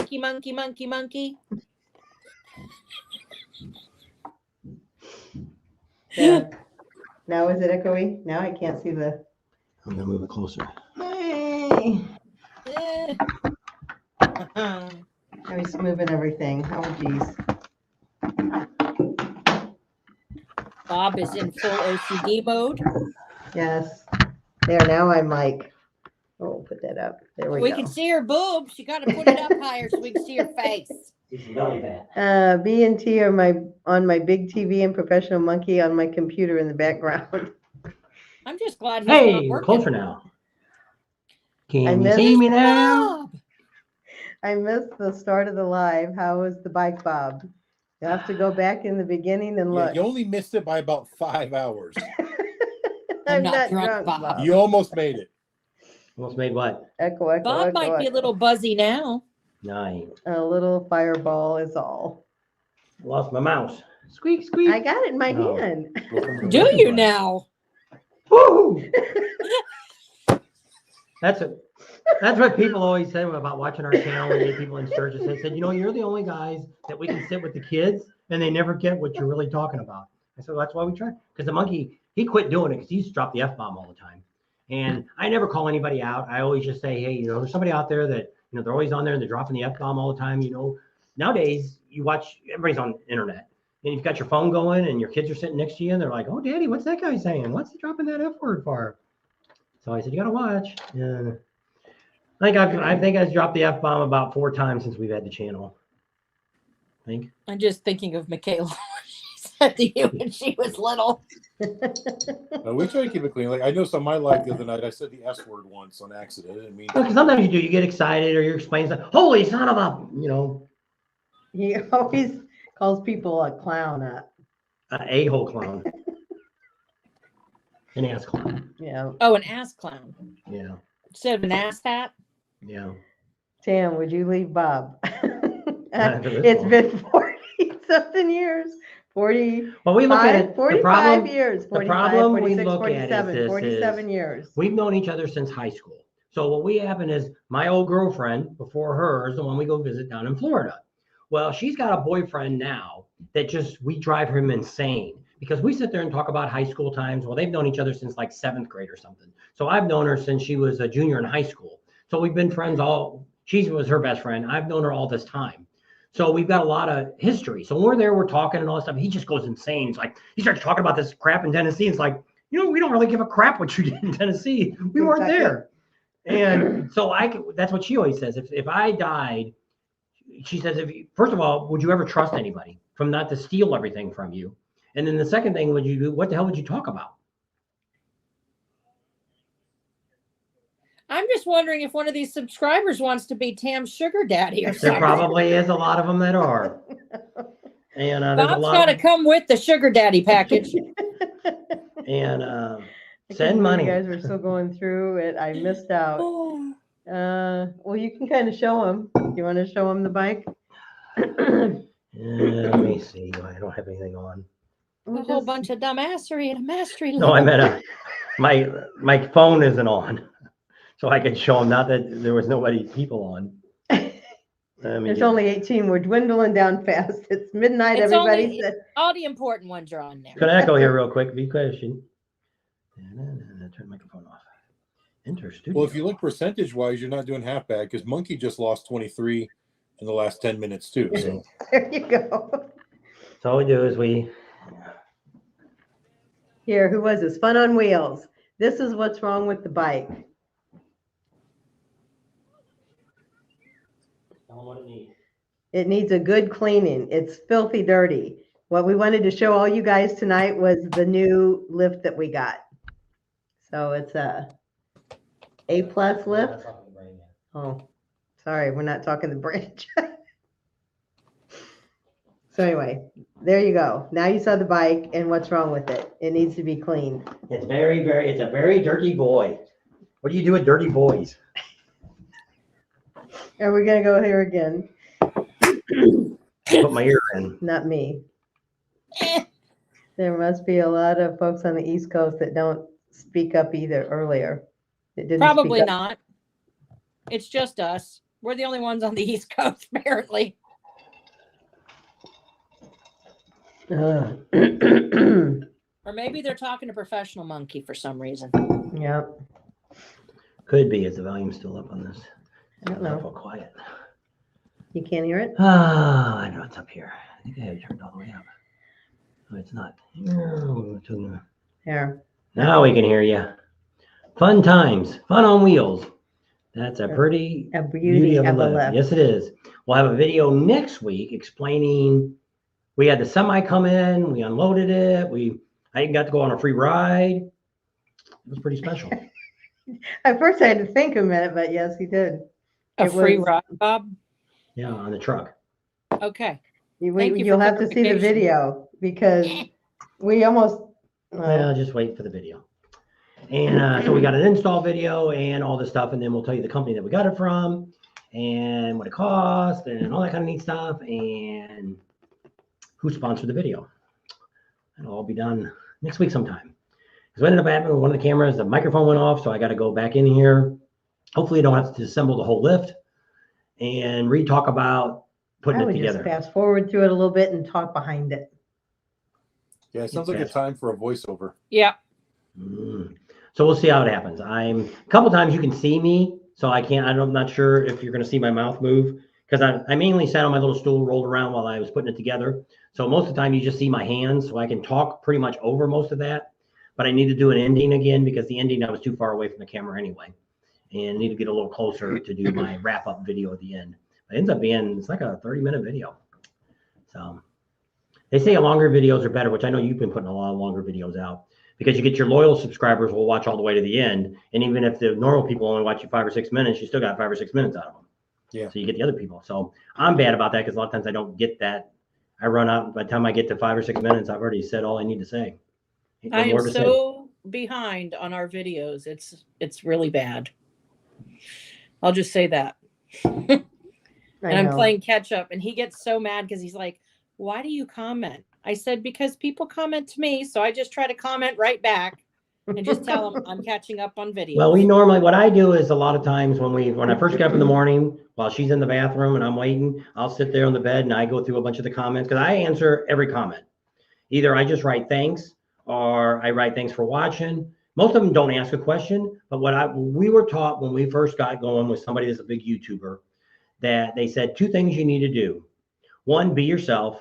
Second one is if the people have the time to watch your video, you need to respond to their video. Now they get He thousands of does. comments now, thousands of comments they get on their videos. And they're about 3 to 6 months behind, but they will get to you. Even if you ask a question, they will eventually get back to you and say, and they, for a long time, they were, last time we met up with them, they were actually thinking about hiring somebody, but then they thought, well, then that person's not going to be able, if somebody did ask a certain kind of question. So like if I get a technical question, which I don't know if I've sent you any of them, but I get some from like Speeds and stuff like that. Somebody will ask me something about a cam and I'll send it to Speeds and say, hey, here's what this guy answered. What would you want me to write back? And they'll write it up and then I'll type that back in. So we don't answer something wrong. Because I see a lot of, which it is, it's like I always say, there's a bunch of people telling you what kind of slip-on mufflers you should put on your bike. And nobody can tell, I can't tell you what to put on your bike because I don't know how you're going to ride. I don't know if you want performance. Do you want sound? Do you want it quiet? What do you want? So I can't say now, if you want a performance bike, and then I could give you, hey, you want to go with the 2-in-1 and put a tab? Is that what it is? Tab or D&D. Yeah, tab or D&D is the two exhausts you want to put on it. And so, but if you're an ordinary person, you may not want that sound. You know, I want the loudest thing. Well, go get the neighbor hater from Cobra. There you go. You'll make everybody know you're here. But I mean, you can't say that. Just like people with cams. Well, I want to put a new cam on my bike. Well, what do you want? And that's what Speeds always says. There's so many people who buy a cam job, and from somebody else, and they come to them and it doesn't perform right. So you got to get over, what is it, 3,800 RPM before it even kicks in. So if you're just running around town, you just wasted your money on that cam. So mine's the opposite. Mine, I got more bottom end in my cam than I do top end because I'm not looking to run 90 miles an hour all the time or race somebody down the street. I want to get from the stop sign to the next stop sign fast. I meant like I'm behind on videos. Like he answers everything. But you watch them. I watch them and then I comment as well so that I can see him from the perspective of him putting it together. But I don't always want to do that the next day because I already lived it that day. She doesn't really probably watch any of my videos unless I put them up for her to watch on Really, TV. you don't? Oh, I lived it. I'm there. Well, once in a while, and that's why I try to wait a little bit. That's why I told Amanda. Amanda's like, this is the weirdest thing. She said her boyfriend Jeff will send snap pictures of him watching her on YouTube on Adam's videos. And he's like, did you see this yet? She goes, I'm working. I'm living it. I'm not going to watch it until probably a week from now because you're going through it already. And it's like overkill. So I wait. And usually when I'm on the treadmill, I have it playing in the living room and I try to catch up on videos and I'll comment while I'm walking and this kind of thing. But yeah, all the technical stuff he does, unless it's something I know that I can answer for somebody and I get to it right away. But yeah, she would normally in Sturgis, she'll go in there and start answering questions. But see, Well, Ray gets real busy. 99% of the people are just, they give you a thumbs up. Well, we still write thanks for that. Yeah. And so she'll go through and do most of all those. And then I can go in there. And if somebody's asking a particular question about something, and because for us, it's my expertise is not motorcycles, it's traveling and doing stuff. So that's what I'm an expert in. I'm not an expert on motorcycles. That's why a lot of people that have actually watched our channel, I've had 3 or 4 of them come up to them and said, you're really a car guy, aren't you? And I'm like, yeah, why? They said, why don't you have a car channel? I said, I can't afford a car. If I go down and hot rod car. hey, I want to. Why don't you do cars for veterans? They don't have to be fancy, just something that's fuel efficient. They can afford the insurance. But I wouldn't want to work on that. I want to work on a 1970 Barracuda, or I want to work on a 66 Chevelle. I want to work on a El Camino. I want to get a 1970 or 65 to 70 Ford truck and work on that. I wouldn't want to put all that money in something and then turn around and give that away. My problem is what I've had on my whole life. I've had a 55 Chevy. I've had Thunderbirds. I've had all these different cars. 2 things end up happening to me. Either I've got my shop and I'm so freaking busy, I can't do anything, but I've got money, but I can't do anything. Then when I'm so slow that I can't do anything, I can work on the vehicle. Have the money. No, I got no freaking money to spend on the vehicle because we got to use every penny to pay the bills because I ain't got no work to do. So that's when I decided I don't want to do cars. So that's how I ended up with my first Harley motorcycle. Because I was actually looking at a 74 Corvette with a 427 in California. There was one that had 20,000 miles, been sitting in this guy's garage for like 10 years. And it was $20,000. And I'm like, I'm going to go get that Corvette. And so then I thought about, what are you going to do with it? Well, I'm going to fix it up and I'm going to put it in the garage.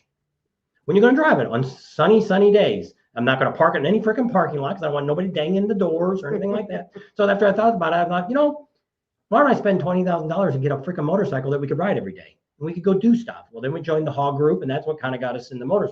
Now, I've been riding motorcycles since 1974 was my first bike, but I've always rode them. And it's just like riding a bicycle. 49 years. What? 49 years. That's when he was born. Oh. So I had mini bikes before that. And so I've always been around motorcycles. My brother had motorcycles when I was littler than that. My dad never had mini bikes.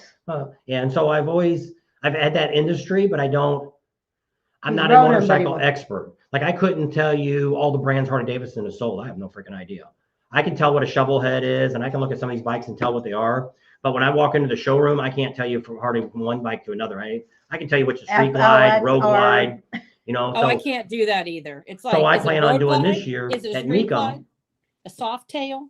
Yeah. See, I can, once they tell me what the bike is, I can say, okay, I understand what the heritage is. And because Art had an heritage, so I kind of know what that looks like. But a lot of these people, when they talk about a lot of this stuff, I don't know because I never was. So this year at Mecum, that's what I'm going to do. Instead of talking about just showing you bikes, I'm going to punch in their serial number and find out exactly what that bike is. So I'm going to say, hey, I'm checking out this 1919 Harley Davidson with a blank motor and this and all this, tell you all this great stuff about the bike. And then everybody's going to think I'm an expert on motorcycles. No, I'm just an expert on being able to look crap up and be able to tell you about what it is. But I figured that would be better than us, because what we've always done in the past, like I go to a bike show, I let them tell me about their bike. Tell me about your bike. And I think people want to hear that. We're just walking down the street showing people a bunch of bikes. To me, that's kind of boring. It's like people that talk, I don't know, have you talked in your helmet yet when you're riding? No. On a video? See, I'm going to try that eventually, and I don't know when this year I'm going to try that. But I'm going to try that because people say they like that. And to me, I think it's stupid. Bob in the gutter talk. That guy, what's the Shade Tree? He's like that all the time. He's riding on his bike. Hey, I'm going down here to McDonald's and give me a couple burgers. Pulls in the McDonald's. Next thing he's on his bike again. Okay, I'm going down to Walmart. Going to get me a gallon of milk. Oh, look, there's a car goes by. Hey, I had one of those cars back when I was in 1975. I had one of those cars. But to me, I think I could not, that's like fingers on a chalkboard to me. Yeah. I don't know, but people say they really like that. But I mean, people like that when you did that one on the trucking, when you drove your truck that time, it was like, I don't know, was that an hour or more video, hour and a half? You were traveling someplace. It was last year sometime. Oh, it's when you went to go get the tractor, I think. Is that when he went up to get that tractor? I don't know. You had a free tractor. There was one time you talked a long time in the truck. You had a couple of stories you were telling and all that. And then I said something to you about it. And you said, yeah, I never realized that video was going to go that long. Well, it still wasn't that long. It was still only like a 30-minute long video. But... I don't know. It seemed like it was longer than that. But I mean, I watched most of that video, which it was. You had a lot of people came on it and commented and stuff. And that's how long we've been on, 4 years. So when I look at it that's what I think you have. You have a very loyal base that watches your videos all the time. And that gets you that average all the time. Well, see, we don't have that. We have a lot of subscribers, but I don't have that many loyal people that will watch every single video no matter what. We have more people that, okay, I'm waiting for Daytona, or I'm waiting for Myrtle Beach, or I'm waiting for Sturgis. We do have some people that just want to know what we're doing. That's why we try to do the membership. See, our membership kind of sucks because we've only got, I think, 5 or 6 people on the $7.95 one. And that's what we're doing in the last couple of weeks. Yeah. But it's just that it'll get better. It'll get better when you start doing the bikes for the veterans. Which is what we hope. We hope that will be the offset of, because what we're planning on doing this year is we're going down to talk to Teddy about coming back. Because at this point, I don't know if we'll do 2025, where we're going to go in 2025. So we're not going to talk that I'm not going to do it because I'm not going to say no. But we'll see. We're going to go down and talk to Teddy about some stuff and see what he's got to say. And the problem with me is it's just too many miles on my truck. And so by the time we get back this time, we're probably going to be pushing, I don't know, 130 or 140,000 miles on that truck. And the idea was I don't want to, right now you can't even, that stupid truck would cost me over $100,000 today to buy that same truck. Yeah. And I'm not paying that. Somebody give us some more money. Yep. Super chat! Jeff, super sticker, $20. Thank you. And I appreciate that. Well, I guess that's fireworks. Keep that sound like somebody knocking on the door over here, but it's fireworks outside. Tam, now you can get some more squirt.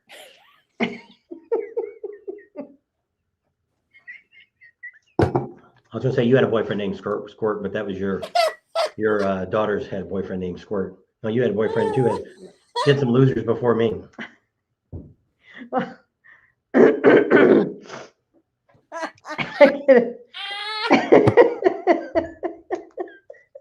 Thank you, Jeff. She can afford a case of it now. It's cooling off now. I You can get wear a my hat. case of the squirts. She had that yesterday. That was you today. Is it that side or this side? The other side. Perfect. Put it on This backwards. side? Be a hoodlum. I said like this. No, boy, George. Turn that around. Oh my gosh. Yeah. Now sing "Come a Chameleon." Come a I'm not a singer. chameleon. Adam says, I'm done. Adam's gonna go get his hat. I think he's trying to open the door. Our daughter just got back from wherever she was just at. No, I just heard a truck pulling something, so I just want to check. And I need to pee anyways now that I'm up. Good thing I do. Breaking the seal. Breaking the seal. Now. Just tea and water. We had a lot of fun listening and talking with Bob when I was in Sturgis. I was a little surprised how much better it was listening in person. If you could get a word in edgewise. That's what they want to talk about.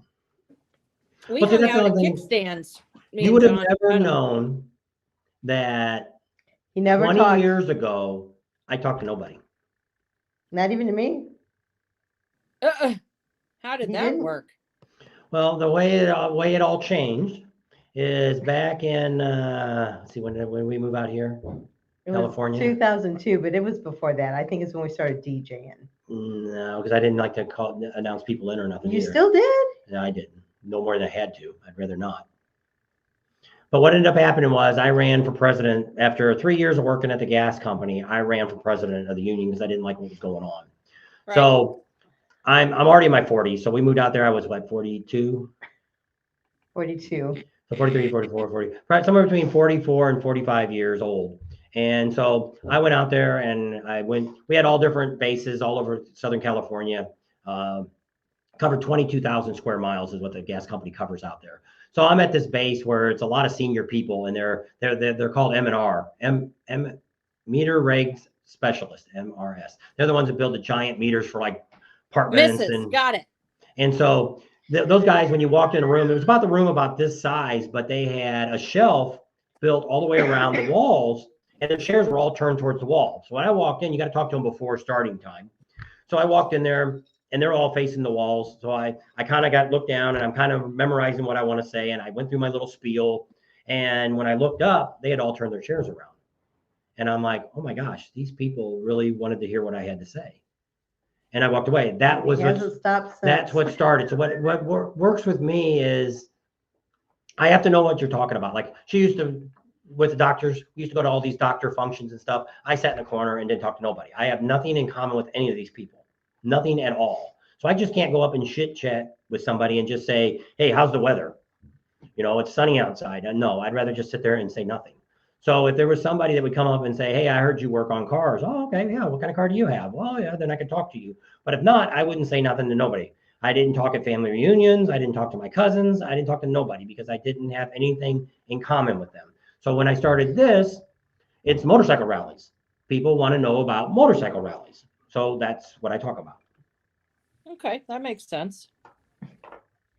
Met you at Sturgis. You worked on my 12 Fat Boy Low. That's what I had. Talking to Adam. I know. You installed love jugs on the fuel, brake fluid, oil change. You guys do such good work. I also met Bob and Tam. Very nice to meet. I'm from Chicago. Well, hey, Saul. You remember Saul? Yeah, that Fat Boy Low. That was her bike. My favorite bike. They're hard to find now. Those are actually that and the Lowe's, Ultra Classic Lows. The worst thing Harley Davidson ever did. The bad thing with a lot of these big companies, and Harley's a typical example of these two items, is they didn't want to advertise a bike for shorter people. Because right now, if there's a Fat Boy Low on a parking lot at one of these dealerships, it will be gone in less than 30 days. And the odds are it'll be gone in less than a week. And every dealer I talk to says the same thing. We can't keep them on the lot if we get to use one in. Because Harley Davidson, they all said the same thing. Harley Davidson didn't push either one of those two bikes. the ultra low, which Art has one of those, which is nice. It's about 1.5 inches lower than my bike. And they are nice. Well, her low, I couldn't even hardly ride her bike because it was too freaking low to the ground. But those were great bikes for people that were a little shorter. But Harley Davidson would not advertise them for people shorter. They'd rather tell you to buy a bike, buy a big bike, and spend $20,000 to lower it. Have you not seen Amanda? She had to actually do stuff to her trike to make it work for her because she's so short. She's only what, 4'9", 4'10". Wow. And there was a company back in the early 2000s called Roar, and it was women who ran the company, and they actually took bikes like yours, Bob, and they would lower it down for someone who was short like me or Tam. It wasn't just the problem. It did a lot of things to accommodate for people that were shorter and mostly cater the motorcycles to women riders. Yes. But see, a lot of times like that is it's kind of like taking a car, like your old car you fixed up, like mine. I had a 70 Duster, jacked it all up, had 50s on the back, had 70s on the front, had duals on it, had all this stuff on it. But that car did not perform the same as it was when it was stock. No. Because you changed the gravity, you changed everything on it. Same thing when you change a bike. If you lower a bike from what factory specs were, you've changed all that. You know, it's like changing your tires. Anything you change on that bike is not going to be the same quality that you had when you first bought the bike brand new. I talk more about safety issues because of things like, because you put a fat tire on your bike. Is that going to affect your braking? Well, even Joey, I don't know if Joey could answer that question because you'd almost have to have a test laboratory to be able to check that. That by changing it on your bike, is the safety any different? Or anything you do on your bike? Changing the shocks on the bike, putting something. Yeah, there's a lot of stuff though. I mean, you put in a fat tire kit on your bike, so you don't really have to test for it because most of us that are actually technicians, anyways, we already know the basic engineering behind it. So when you put a bigger wheel and tire on, you're increasing that rotating mass. So, and not only is it rotating mass, it's also unsprung weight, which is the worst place to add weight. So it will definitely affect the handling and the braking of the motorcycle. No test needed. That's just common. But I'm just saying that anything you do to your bike, you always have that. Just by changing the muffler on your bike could change the performance of the way the bike performs. Sometimes for the better, but sometimes for the worse. Yeah. Hey, Grayson. But a lot of that's what it ends up being that, you know, it's. Tam. Hi, Tam. Hi, Bob. Hi. Hello. Hi, Bob. You're on national TV. Millions of people seen you. A thumbs down. Put a thumbs down. I don't know who did that. They were talking about No, changing no, the we bikes, don't accept custom that. parts. I'm just looking from a safety issue is what I was talking about. Because everything, just like if you watch cars, I know more about You cars. say hi to Bob and Tam. Wish him a happy new year. Fucking tired.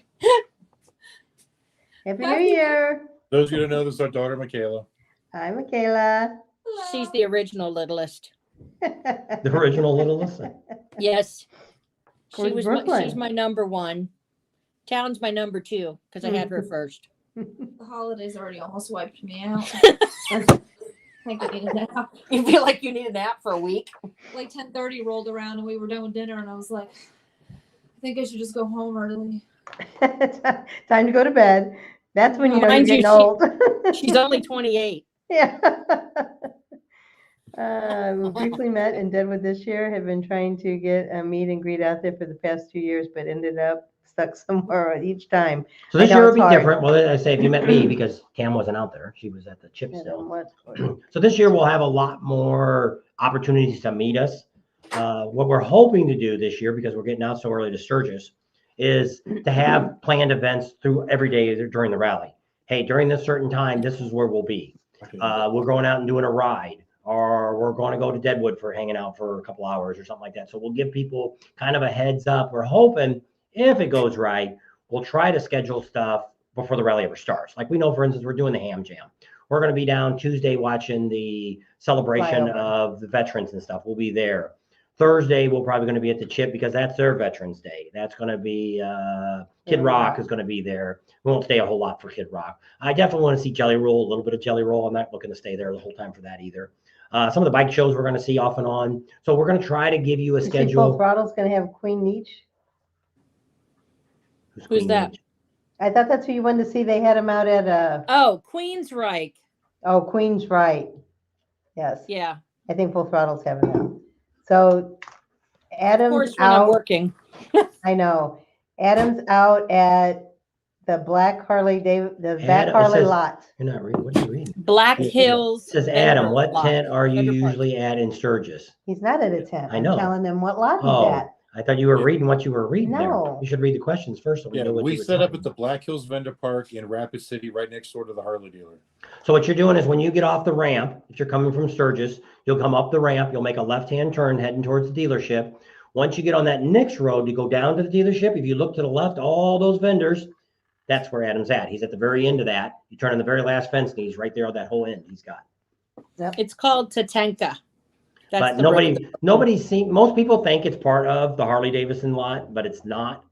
Can I join? I don't know why, but then there's a lot of people that don't ever go to that lot because they think, I don't know why they think. They don't think. But that's another place. There's a bunch of vendors there. Usually Fairing Exchange is there. Graybeard biker. Ben's also Ben's there. Ben and Tony White at the customer. Lodall's there. Yeah. Honey Cover's there. Lots of people. Header Tails is there. Master Lugo is there. Chubby Cups, Cal's there. No. No. Oh, that's right. He's out at Yeah, Full Throttle. yeah. He just has a guy there that sells his Baker stuff. Customs Yeah, is Baker. there. Baker's there. Scully is there.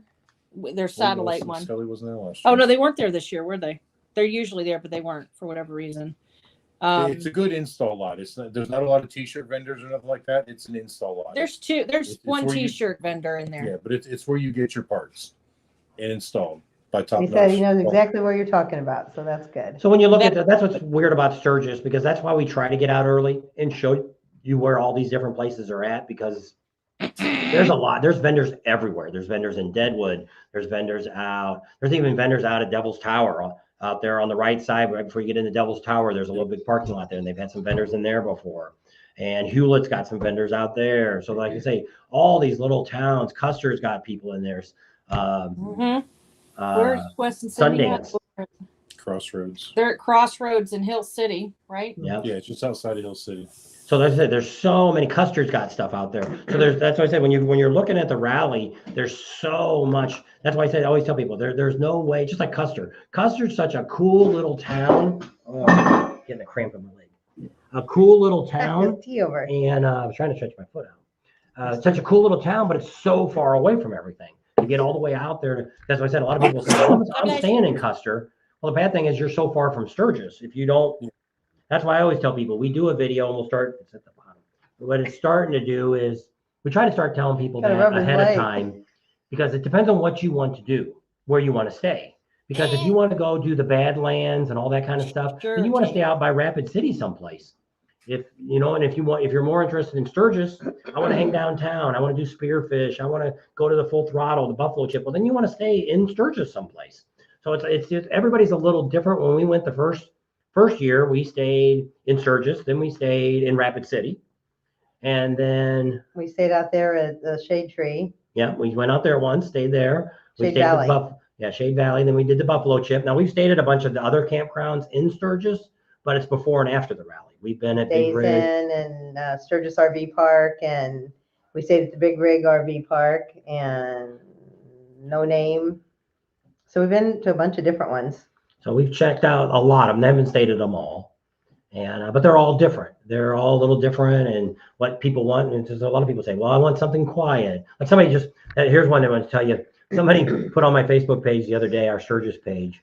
They wanted something within 20 minutes of Sturgis, with 3 bedrooms, 2 baths, and a garage for the full rally from Friday till that last Sunday for $3,000 or less. Fat chance. That's what I told him. I said, you're more looking at, when I sat down and figured it out, you're probably looking at about $250 per person per day, or per room per day would come up to be about an average Check rate, Rapid probably. City. Well, that's why they don't want to go that far. I found him one on the other side of Hill City. He could get for $2,500 or $2,800, and it was 3 bedroom, but it was 20 minutes on the other side of Hill City. So now you're at That's a least an decent hour. ride. So Well, if that's a good you- ride, but if you want to be downtown, they wanted to be within 20 minutes of Sturgis. So if you're going to go to Sturgis every single day and every single night, that's too far to ride every day. Yeah. So Fun on Wheels, email us, and if Buffalo Chip has another content creator or influencer day, I'll let you know. He wants to know if they're going to have another big. Yeah, they will do that. They already said they were going to do that. There was a great one this year. We went to the one at Kickstands when the weather was just, nobody was really riding, but. Was you there when Monkey was Mr. there? and Mrs. Thumper were there. Gas Monkey and his wife were there. Monkey was there, wasn't he? There. Yeah, Professional Professional Monkey. Monkey is the one that kind of organized it. Yeah, Oh, Professional Monkey and his wife were there. What did I say? Gas Monkey. Gas Monkey. Sorry. He might have gas. I don't know. I'm getting tired. But yeah, we knew about that one. Professional Monkey. But the gas monkey, I'm calling that Pretty monkey much. and the Thumps are really good friends. Yeah. They live close by each other. We got to talk to them at Bikes, Booze, and Barbecue. Yeah. We were at the Cat House. That's how we met. Her Two Wheels, and there was a couple of YouTubers that were there. The one that Buffalo Chip had was really good, but at the same day it rained that day, so the bike show was inside underneath the tent up in the crossroads, and it was just so loud and too many people. How many of you guys?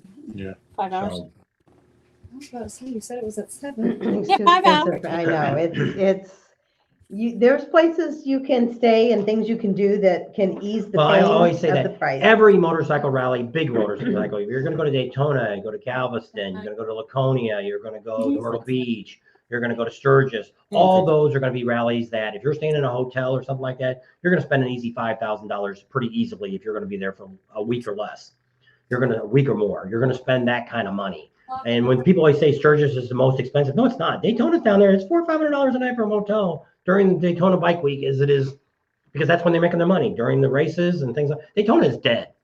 If you go down to Daytona, I'll show you Daytona 2 weeks before the rally. We'll go down Main Street and we'll take you down the A1A. Only people there are the freaking homeless people living. One guy, she wanted me to kick because he thought he was dead for 3 days. Yeah, 3 days. We walked past him, same clothes, same spot, same position. I thought, oh my gosh, this guy's I kind of dead. bumped him and he moved. But he told you he ain't dead. But I mean, it's only homeless and vagrant people. That's all that's down. Daytona is no longer a beach. Used to be. It was a lot of this is all left because of the pandemics. Rules have got, used to be spring break was all about a bunch of younger kids that came to all these little beach towns. They got drunk. They rented rooms. Their parents rented them for them. They trashed them, spent no money. Same reason they got rid of the four-wheel drive thing that they used to have down in Daytona. Same thing. They used to come down. I guess they canceled it last year. Was it last year they didn't have it? 2 years now they've had it. They canceled the four-wheel drive. But see what the four-wheel drive people did was they pulled people's front yards, pulled their tailgates down, and started drinking beer. And they didn't spend no money. So people just didn't. The rest of the week. I don't know, where was I at? I don't know where we were talking about. About reasonable prices going. So it's unless you go to, now you can go to Bikes, Booze, and Barbecue. And there was some places that we seen that were still under $100 a night. Bad news is when we're starting to look now for a decent hotel anywhere in the United States, you're pretty much looking at about $150 a night now. Well, Adam found that out when you were going up north. All the hotels are pretty steep, weren't they? Yeah, out on the West Coast, some even really crappy hotels were $180 to $220. Yeah, it's crazy. And that's what I said. And any place you go, it's not, we don't have you can't even do the Motel 6 anymore for $39.95 or $59.95. It's just, $89.99. when we went up the coast 2 years ago with the car, it was the same thing. It was hard to find a room that was around $128. Mostly everything was over $150. But the thing with Sturgis that you're not going to find in Daytona is there's a lot of free camping in the Sturgis area. Yeah. Yes, there's not that in Daytona. So you could actually get away cheaper at Sturgis than you can in Daytona if you really want. If you're willing to stay in a tent, you want a boondock, you want to do something like that. But I mean, you can go just like we know a guy that rents his basement out. He's got 2 queen-size beds. You get your own bathroom. You get to park your bikes in the garage. I think he's around $300, $350, something like that per night. That's for both rooms. So that's how we stayed the first time. Art went with us the first time when we went out with Art. One bedroom and we stayed in the And we other. sat down and figured it out. And they're like, hell, this is cheaper than a motel room just for one of us. And the guy was so great, which is the guy that we talk to all the time. Doug. And but they're really great people, and they give you easy access to the house. You can use it. Last time, 2 years ago, he had people. They let him use the kitchen and everything else. Yep. And well, that's what he did. He said we came back one time. It was pouring down rain, and we're like, "Is there anybody besides pizza that we can get takeout?" And he's like, "Here." No, I wanted delivered. Yeah, we want it delivered. And he said, here, he said, take my truck. And he says, go eat wherever you want. And we're like, you're going to let us take your truck? Well, he And said he's that like, afterwards. But we took the truck, drove it. And the whole time we're riding in this truck, we're thinking, this guy let us take Art's with us, let us take his truck, his work truck. And so we get back and we're like, wow, we couldn't really believe you. He said, you guys had over $100,000 worth of bikes sitting in my garage. I wasn't already afraid of you driving my already old truck. I'm like, oh, I guess you got a point. But he was he's a very honest guy. But I mean, there's a lot of places out there that you can find. You can go out, Rapid City, you can find hotels out there for around 100, 150 bucks a night if you book ahead of time. Don't wait till the week of the rally and try to book nothing. But it's like I tell now, this is the time. If you're going to Sturgis, this is the time you should be starting to do your booking. If you wait much after January, the prices are going to start going up, just like the Buffalo Chip. They've raised their prices twice now because of the concerts. And it's going to go up again. And it's going to go up again. And they'll get to where there's stupid people that are paying $200 or $300 per night to stay in a tent because they want to see that concert. Well, you got to book ahead. But see, so many people like us, we were always able, I couldn't put my vacation in until January 1st. So it was always a gamble to book it. But in my case, where I worked, it was really good because most of everybody I worked with had kids. They all traveled over the holidays and stuff like that. Well, we're going to Sturgis. Who takes a vacation in August, first week of August? So we pretty much, both of us, till one of her friends found out that when she was working at, they put a stop to 1 year. She had to come home early. Yeah, because they used to do. They whined because she always got off. Not Black Bear, Bass Lake. They would go, and she said that was our vacation. We always went, and I thought you always went the end of July. No, we always go the first week in August. So then I would have to fight with her to try to get it, but. So then that was kind of the end of that. So then here we are. So a couple years we didn't go to Sturgis. Until now, we've been going ever since 2019, every year in a row. Yep, haven't missed one since. Not yet. So we'll see how it goes. So how long, everybody always asks me this question. How long do you think this industry will last? Bike rallies and things. Do you think it'll last forever? Hey, there's Rider X. I don't know. I think you moved. Sorry, I turned my mic off. Forgot. Grandchild was talking. I don't know. You know, I talked to vendors that have been doing it way longer than me, and they say that we even got into it at the wrong time. You know, like, you know, back in the 80s and 90s was kind of like the heyday of it. Everything was great. And, but I mean, we're doing well. So I think perception is going to be key. And there's some people that are seeing things from a different side. And I hate to say it, but a lot of it is the t-shirt and the novelty vendors. And I'm not trying to down anybody, but there are a lot of vendors out there that are just repeat. If you, like Laconia, like you said, you walk down Laconia, it's the same stuff after the next. Well, it's no wonder they're all down in sales and they think the rallies suck because there's some of the same thing that the person 2 stores down is selling. I mean, the exact same thing. And 90% of it's cheap junk that they want top dollar for. So, you know, these people are selling Chinese crap that they're buying it for $2 and they're trying to sell it for $39.95. And those people are suffering a lot. Then there's those of us that have a skill or a talent and we're selling a high quality product for a reasonable price. And we're actually all doing well. And it's not just us, but there's a number of people like Dan Kite. He's an artist. He does quality work. He's doing well. I guess the downside of the rallies just depends on who you're talking to. Well, see, I always look at it as not so much a downside. What I'm looking at is I think in the next 10 years, we won't be selling baggers. I think there just won't be, for once again, I'm not looking to buy a new bike. You know, maybe we'll buy some used bikes to fix up and sell, or we'll give them away, or whatever we're going to end up doing here. But I have no intentions of buying another brand new Harley Davidson. And most of the people I talk to in my age group is getting to that point. So it's like us. I don't know. We'll be in 2 more years. We'll be 65. I don't know, which is people always argue. I got an uncle that's 90 years old. He rides in Sturgis every year. That's great. I'm proud of you, and I'm proud that he still does it. I don't know at 65. Do I really want to travel around and do even just go to motorcycle rallies? Maybe there's others. Maybe we want to do some cruises. Screw the rallies. You know, I don't know. I can't say what I'm going to do, but I just see that our industry, we're all, like when I was talking about fixing up bikes, None of my grandkids or any of my son-in-laws are spending any money to modify any of their vehicles.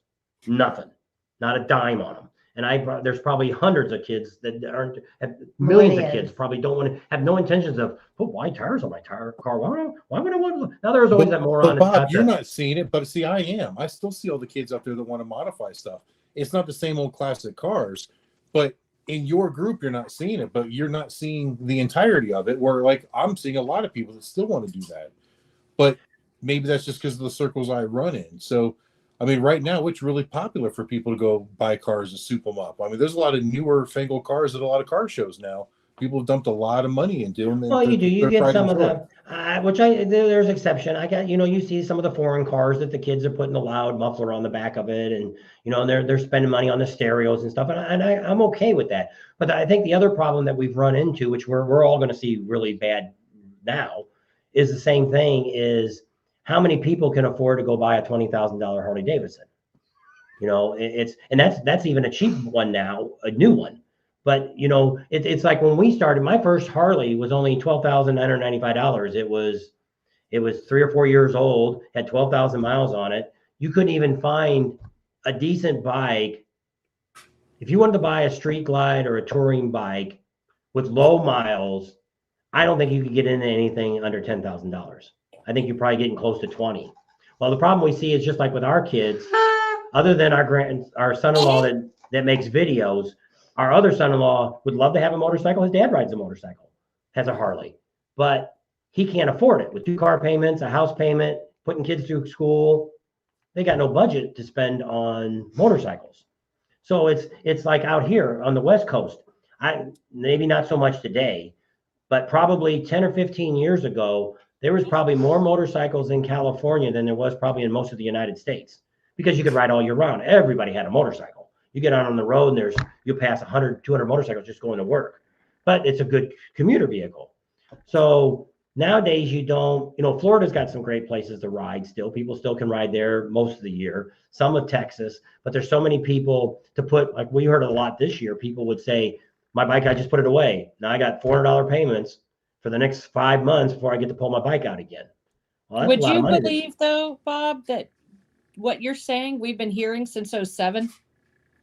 Oh, yeah. Nobody can afford to do this. Nobody can afford to do that. They can't, this is, in storage because, I don't have the weather to ride it in. And now I have this payment. That's kind of the same old hat, honestly. I mean, 2007, when we had our shop, we hear it constantly. It is. The world, just like it is. My first car, I think we paid $600 for it. You can't buy a car for $600 anymore. Not even a junkyard car can I buy for. If you can find me a nice Ford truck for $1,500, I'll buy it as long as it ain't rusted away. I mean, right now for me to buy an old truck that's rusted, and I'm looking all over the United States. I got to spend over $3,000 for a rust bucket that doesn't even run. If I want to work on it, if I want to get any older, 65 to about a 72, it just isn't there unless you stumble over some old man. I got one in Sturgis right now. They want, what do you say, 6,000? 3,000 they wanted for that truck in Sturgis, like and 6,000. But it might be worth something. But I mean, it's what I look at it is it's no matter what you think or do, you don't see the rallies from our view that we're driving around and seeing all of it. We've had no rallies this last 2 years that have been big rallies. We see a downgrade in every rally since we've been doing this the last 2 years compared to 2020. 2020, we've seen a pretty decent crowd. We were in Sturgis 2019. I've been, we've only been going to the rallies in Sturgis since the early 2000s. So we haven't got to see the big ones they had before. We never went to the 75th. But I mean, Sturgis tried to say there was 150,000 less people this year in Sturgis than there was in the 75th. There's no way in hell. And that's right. Everybody said bull crap. There's but their numbers, Daytona won't even say it anymore. Daytona won't give numbers out anymore because I said there is no humanly way possible to predict numbers. But what we do is we drive around and we're riding around all the time. We look at the crowds that we see. Daytona last year, there was a big crowd at the first weekend. When it got to be Tuesday, Wednesday, Thursday, there was nobody there. It was like we'd be riding up the one there and there wouldn't be a soul. We passed 3 bikes. I'm like, where the hell is everybody at? Here come Thursday night, Friday. Here they all come back again. So, but it used to be Daytona when we first started going to Daytona. it was busy every day. There was a good crowd all the time. And so we see that Sturgis now, except for this year because of the rain. But I mean, I know when we first started going to Sturgis, the streets would be, you get off the highway and you had to sit through all those lights. It'd probably take you 30 to 45 minutes to get down LaSalle Street to make a right on the junction, because it was just constant bikes, just so busy. Now this year was an exception because there was so many freaking cars driving around. Plus it was raining, Yeah. so a lot of people drove cars. But I mean, which is what Sturgis says. They wouldn't even announce this year. 2 years ago, they had an 18% increase in cars. I think this last year we had over 20% increase in car traffic coming into Sturgis. That was one of the things I used to say about Sturgis. There was hardly It was any a cars. motorcycle rally. It was more motorcycles than cars. Yeah. And Myrtle Beach is the opposite. Myrtle Beach is like you put your life in your own hands driving out there because there's so many freaking people driving around in cars trying to kill you. And so I look at that and I don't see the crowds at the rally. Now you can't predict like Kid Rock or whoever they had at Panama City. You can't count the big concerts as a draw because there's too many local people that are dragging in. And I think that's what like Sturgis is. Sturgis is trying to bring this motorcycle race in on Sunday. And their whole idea is they don't want anybody that's already there. They're wanting to bring new people in to watch that race. Yeah. So they're figuring they're going to come in on Friday, be there for Friday, Saturday, and Sunday, and that'll help the last weekend, which is a thought, but I would have pushed it more for people that's already still there. Keep the crowd you have. And the Buffalo Chip did the same thing. They haven't even mentioned any bands for the first weekend. Friday or Saturday. They always have the biggest bands on that first Saturday night. So what do they got? They got Jelly Roll on Tuesday and Kid Rock on Thursday because they're trying to drag people out. They know they're going to come the first weekend. I'll bet you they'll have some crap band for the first weekend. They did last year. Well, it wasn't, I don't know if it's a crap band, but they had that Zoe Wetzel, Which I didn't we know. never heard of him, but he was some country person and people knew him. I mean, people came to his concert, but I'd never heard of him before. And so, like I said, I don't know. I know for us, we'll probably do Sturgis at least till we're 65, which would be the 85th. We'll do that. I don't know. But it's like us. We don't spend the money that I did when I first started doing motorcycle rallies. I had a lot more. I used to buy a lot more stuff. And now, even if I had to go buy something, there's nothing on my bike that I would have to buy other than just maintenance work, oil change or something like that. I'd pay for at a rally. But other than that, I don't really need anything. But it used to be when we went to rallies, well, I'd always figure out, okay, this year I'm going to get new exhaust put on my bike. Next year I'm going to have cam job done. Next year we're going to get a new seat or whatever it was. I always figured out, I bought something at every rally that I went to. And so that's why I look at my age group, but my age group and older, because if you look at Sturgis, now it's kind of changing in numbers. It's typically, which is like our channel. I don't know. Do you look at your numbers of your channel? Mine is typically, my biggest group is 55 to 70. Yeah, is my biggest group. Yours too? Yeah. So once again, if those people would all die today, we wouldn't have any viewers.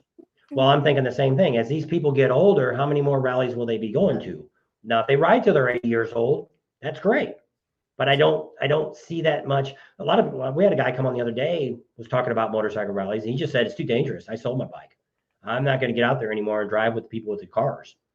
And I'm like, yeah, we don't ride across the nation like as much as we used to. Good night, TCB. He says he's That is too all old. the He's fun. about to turn into a pumpkin. Somebody else is like that. I'm still We awake. never, all the time we were younger, we'd go out and New Year's Eve, I would be so excited. We were always home before midnight because somebody turned into a pumpkin. I wanted to get out before the crowd. Crazy people got out and drove. A wedding, we were out late. No, I'm part of the minority. So as I say, I don't know. Never old. There's always, You're which only it is, as old as you there's, feel, right? there's new people buying bikes every day. And so like I say, time will tell. I see, it's like Harley Davidson. They came out with the new Ultras and the new, what do they call those? CVOs, the new ones that came out last year. Have you rode one of those? No, not yet. We've serviced a couple. I haven't actually got to ride. They ride a lot like the Pan American. Very similar. They're supposed to get, I told her she got a call next week. I want to get one for Daytona, and I want to get a Road King for Daytona, and then I want to get a Ultra for Sturgis. And they said they'd let us have it for the whole time. So we're gonna take it out and see how it drives. But I I don't think it's going to ride as good as a bagger does that we have today, like my bike or your bike. So, but I don't know that. But it's very fast. It's got all the switch modes for rain, snow, sleet, and hail. It's got all the settings on it. It's Sport mode. yeah, it's got all that nice stuff. It's got a touch screen. It's very nice. But I think it's a bike they're pushing for 30-year-olds. But once again, who can afford a $50,000 bike? Being 30 years old. Yeah. So it's I think that's neat, but I mean, I look at it with the whole industry, Indian and Kawasaki, no matter what bike you're selling. I just don't know the way the economy is. See, when we grew up, even when you grew up, you could afford to have a car and a motorcycle. Well, nowadays, not very many people could afford both. Those cars are so darn expensive. Well, everybody thinks they got to make $15 an hour, and no fool can live on $15 an hour anyway. Yeah. Unless you live in Arkansas. But it's just nuts. I hear our wages are going up. I think it's $14 are going up today for the people here. And it's like half these people here would know that all they're gonna do is buy crack with it. That's weird. That Fun on Wheels, they said they're in their 20s. And he says they're trying to keep the motorcycle rallies going. There's 8 of them, and they said they travel around. But he said that's funny because his demographics is also 55 to 70. I guess any kind of motorcycle channel, maybe. I don't know. Well, because see, I wonder about the monkey. I think he's got a younger crowd that he watches, but I mean, he's not very easy to ask questions with about like that. So I don't know if he would say what his larger group is or not. I don't know. How many people got on? 25. Still hanging in there. 25 just won't go to bed. And Ryder X is on. I don't know where he must have just got home. Partying. He must have did it. Is he going to Daytona at all? Is he just doing Sturgis this year? I don't know. Ryder X, are you going to Daytona? I think he said he might go to Myrtle Beach. He might go down with his uncle again. I think he went down last year with his uncle. Or I'm freezing. Just won't stay in that dirtbag hotel he was going to stay in that one time. I think the hotel he ended up staying at wasn't I think too the bad. second one was all right. The first one he didn't go to. So that was when they thought the hurricane had wiped out their hotel. 30 to 45 is also a close second. That's on Fun on Wheels. I have to look at my numbers. I don't know what they are right off. Again, I know what they were last time I looked. I told you, stubborn. Let's see what my numbers are.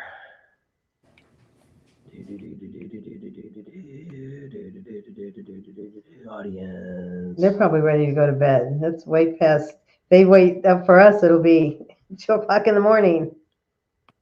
Well, just in the last 30 days, I'm actually the other way around now. Now my biggest crowd is 65 and older. I got 13 to 17-year-olds watching now, 0.1%. 18 to 24 is 1%. Oh, the other one was 0.1%. Never had anybody with 13 to 17 before. 25 to 34, I got 4%. 35 to 44 is 7%. 45 to 54 is 14%. 31 is the 55 to 64, and 42. Let me get a whole year. I didn't want to see all that mumbo jumbo. I wanted to see just the views. I probably ain't going to get to see the whole year. Yeah, here it is. No, that's the last 28 days. I want the last year. Last year, yes, that's my biggest group is 55 to 64. And then behind that is the 65 and older. Then it's the 45 to 54. Yeah, mine's exactly the same way. Yep. And so it's some of it, because a lot of people say this year, when I said, I still had 3 million views this year, which we just looked at the other day. I had 3.8 million views this year, which seems like a lot. But to me, it seems like our viewership's been down this year. But a lot of people said maybe, because in 2020, I never can compare how good we did in 2020. But a lot of people said a lot of people weren't working. People had COVID and people were shutting down. And so 2020 and 2021, you had a lot more people that weren't doing anything to where they were watching videos and stuff, where now people are kind of getting back into real life and maybe they're not watching all the channels anymore. So I don't know. It's hard to figure out. We'll see if you come down. But He said his uncle's moving up back to his neck of the woods. So he said he may not do it, but he said at the last second he might change his mind. Ryder X to Myrtle going- Beach or Daytona? No, to Daytona. He said he thinks he might do Myrtle Beach and Sturgis and OC. Well, he's already got Sturgis down, don't he? Yeah, so you've got over 1 million views more than me. My last year was 2,004,000, almost 5,000. So you're still doing pretty damn good there. But I put a lot of videos out, so that's, you don't. Well, he pretty much Well, during the puts out rallies, one he once a puts out day. all the time. But pretty much once we start in Daytona, There you go. we'll probably Yeah. almost be putting a video out every single day until Sturgis shows up. There's not Yeah, very many days I don't put a video out. How many total videos do you have now? Total videos. Let me look. Overview. Content. I know I'm over 700 and something, I think. Oh, we're like 1,300, I think, is what I got. Well, come on, where's my view? Oh, you just go to the beginning of the thing. Where is it at? When you open up somebody's page, it tells you how many videos. Yeah, it's weird. I can't see it on my own page. I got to go look at somebody else's page.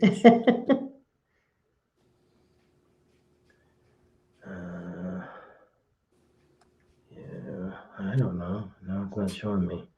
My regular computer will show me I don't know. your videos. Will show me if I get on mine? It might, if you're not logged in. Again. But it won't show you. Let me go back into my studio. It should tell me about but see, it also counts your shorts and all that. I don't do a lot of shorts, but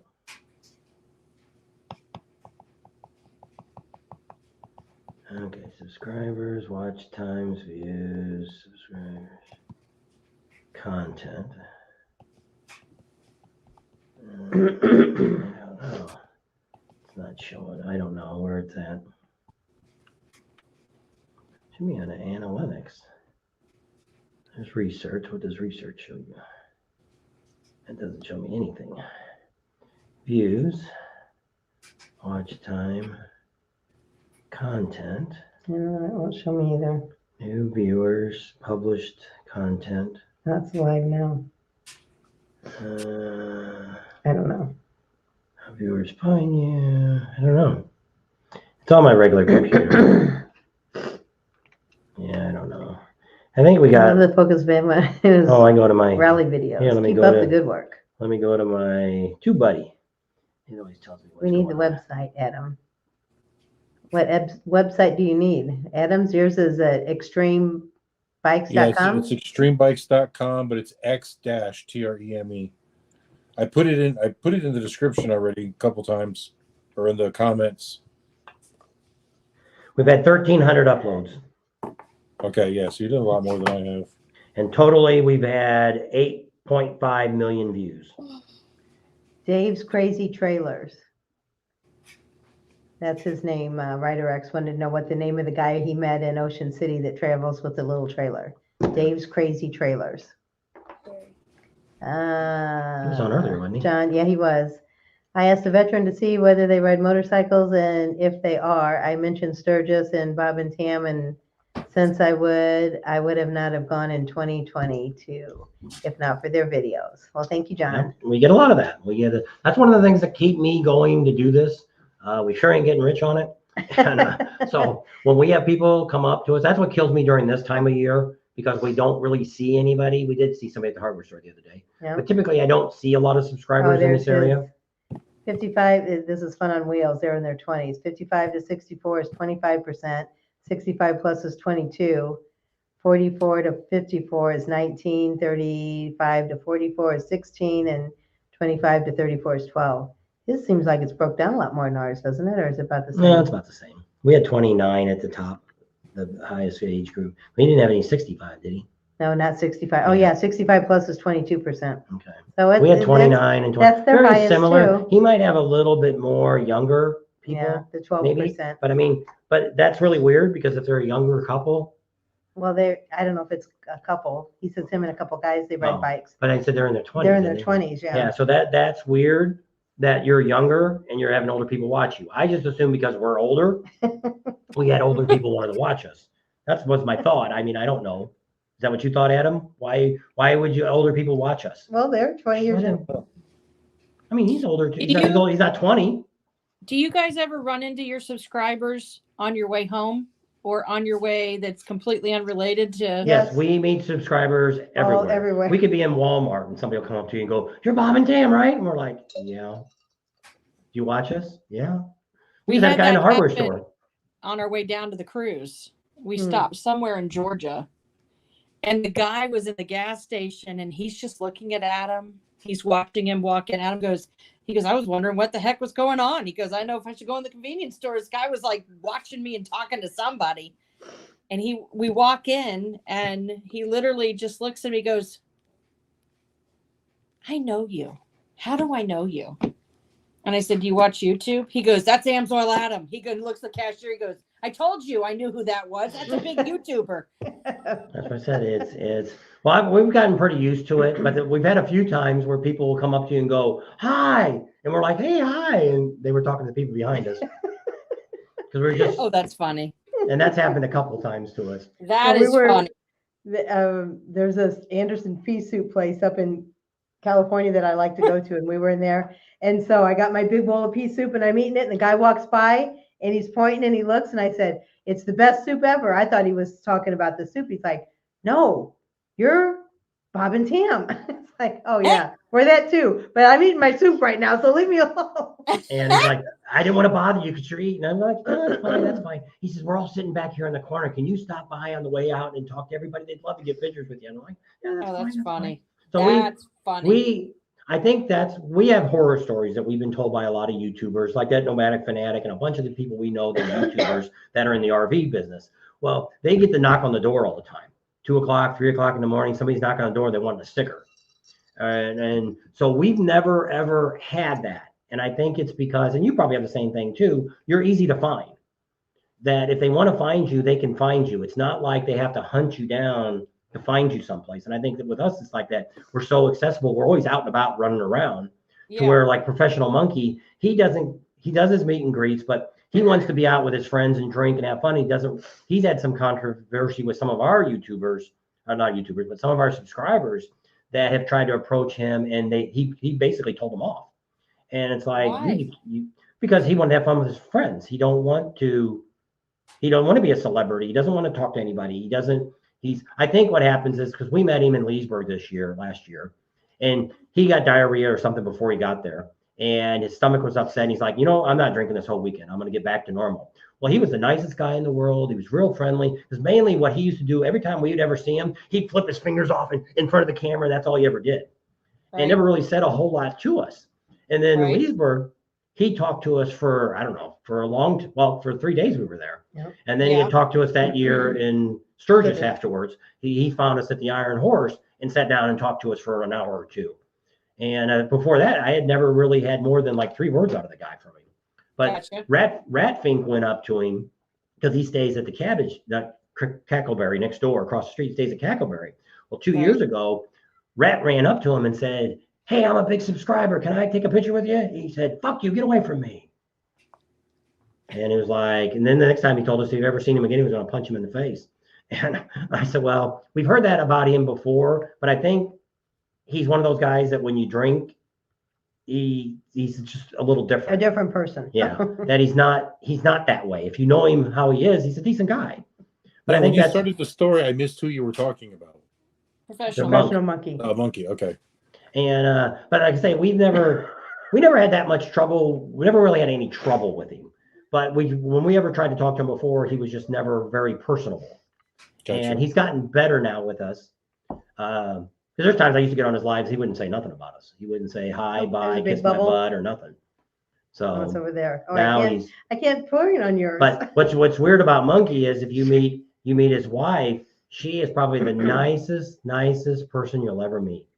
Yeah. And to where I can say, if you see him how he without got drinking, bubble on your face, bubblehead. So, but I mean, I don't know. I as long as farts different. Aren't coming out of my mouth.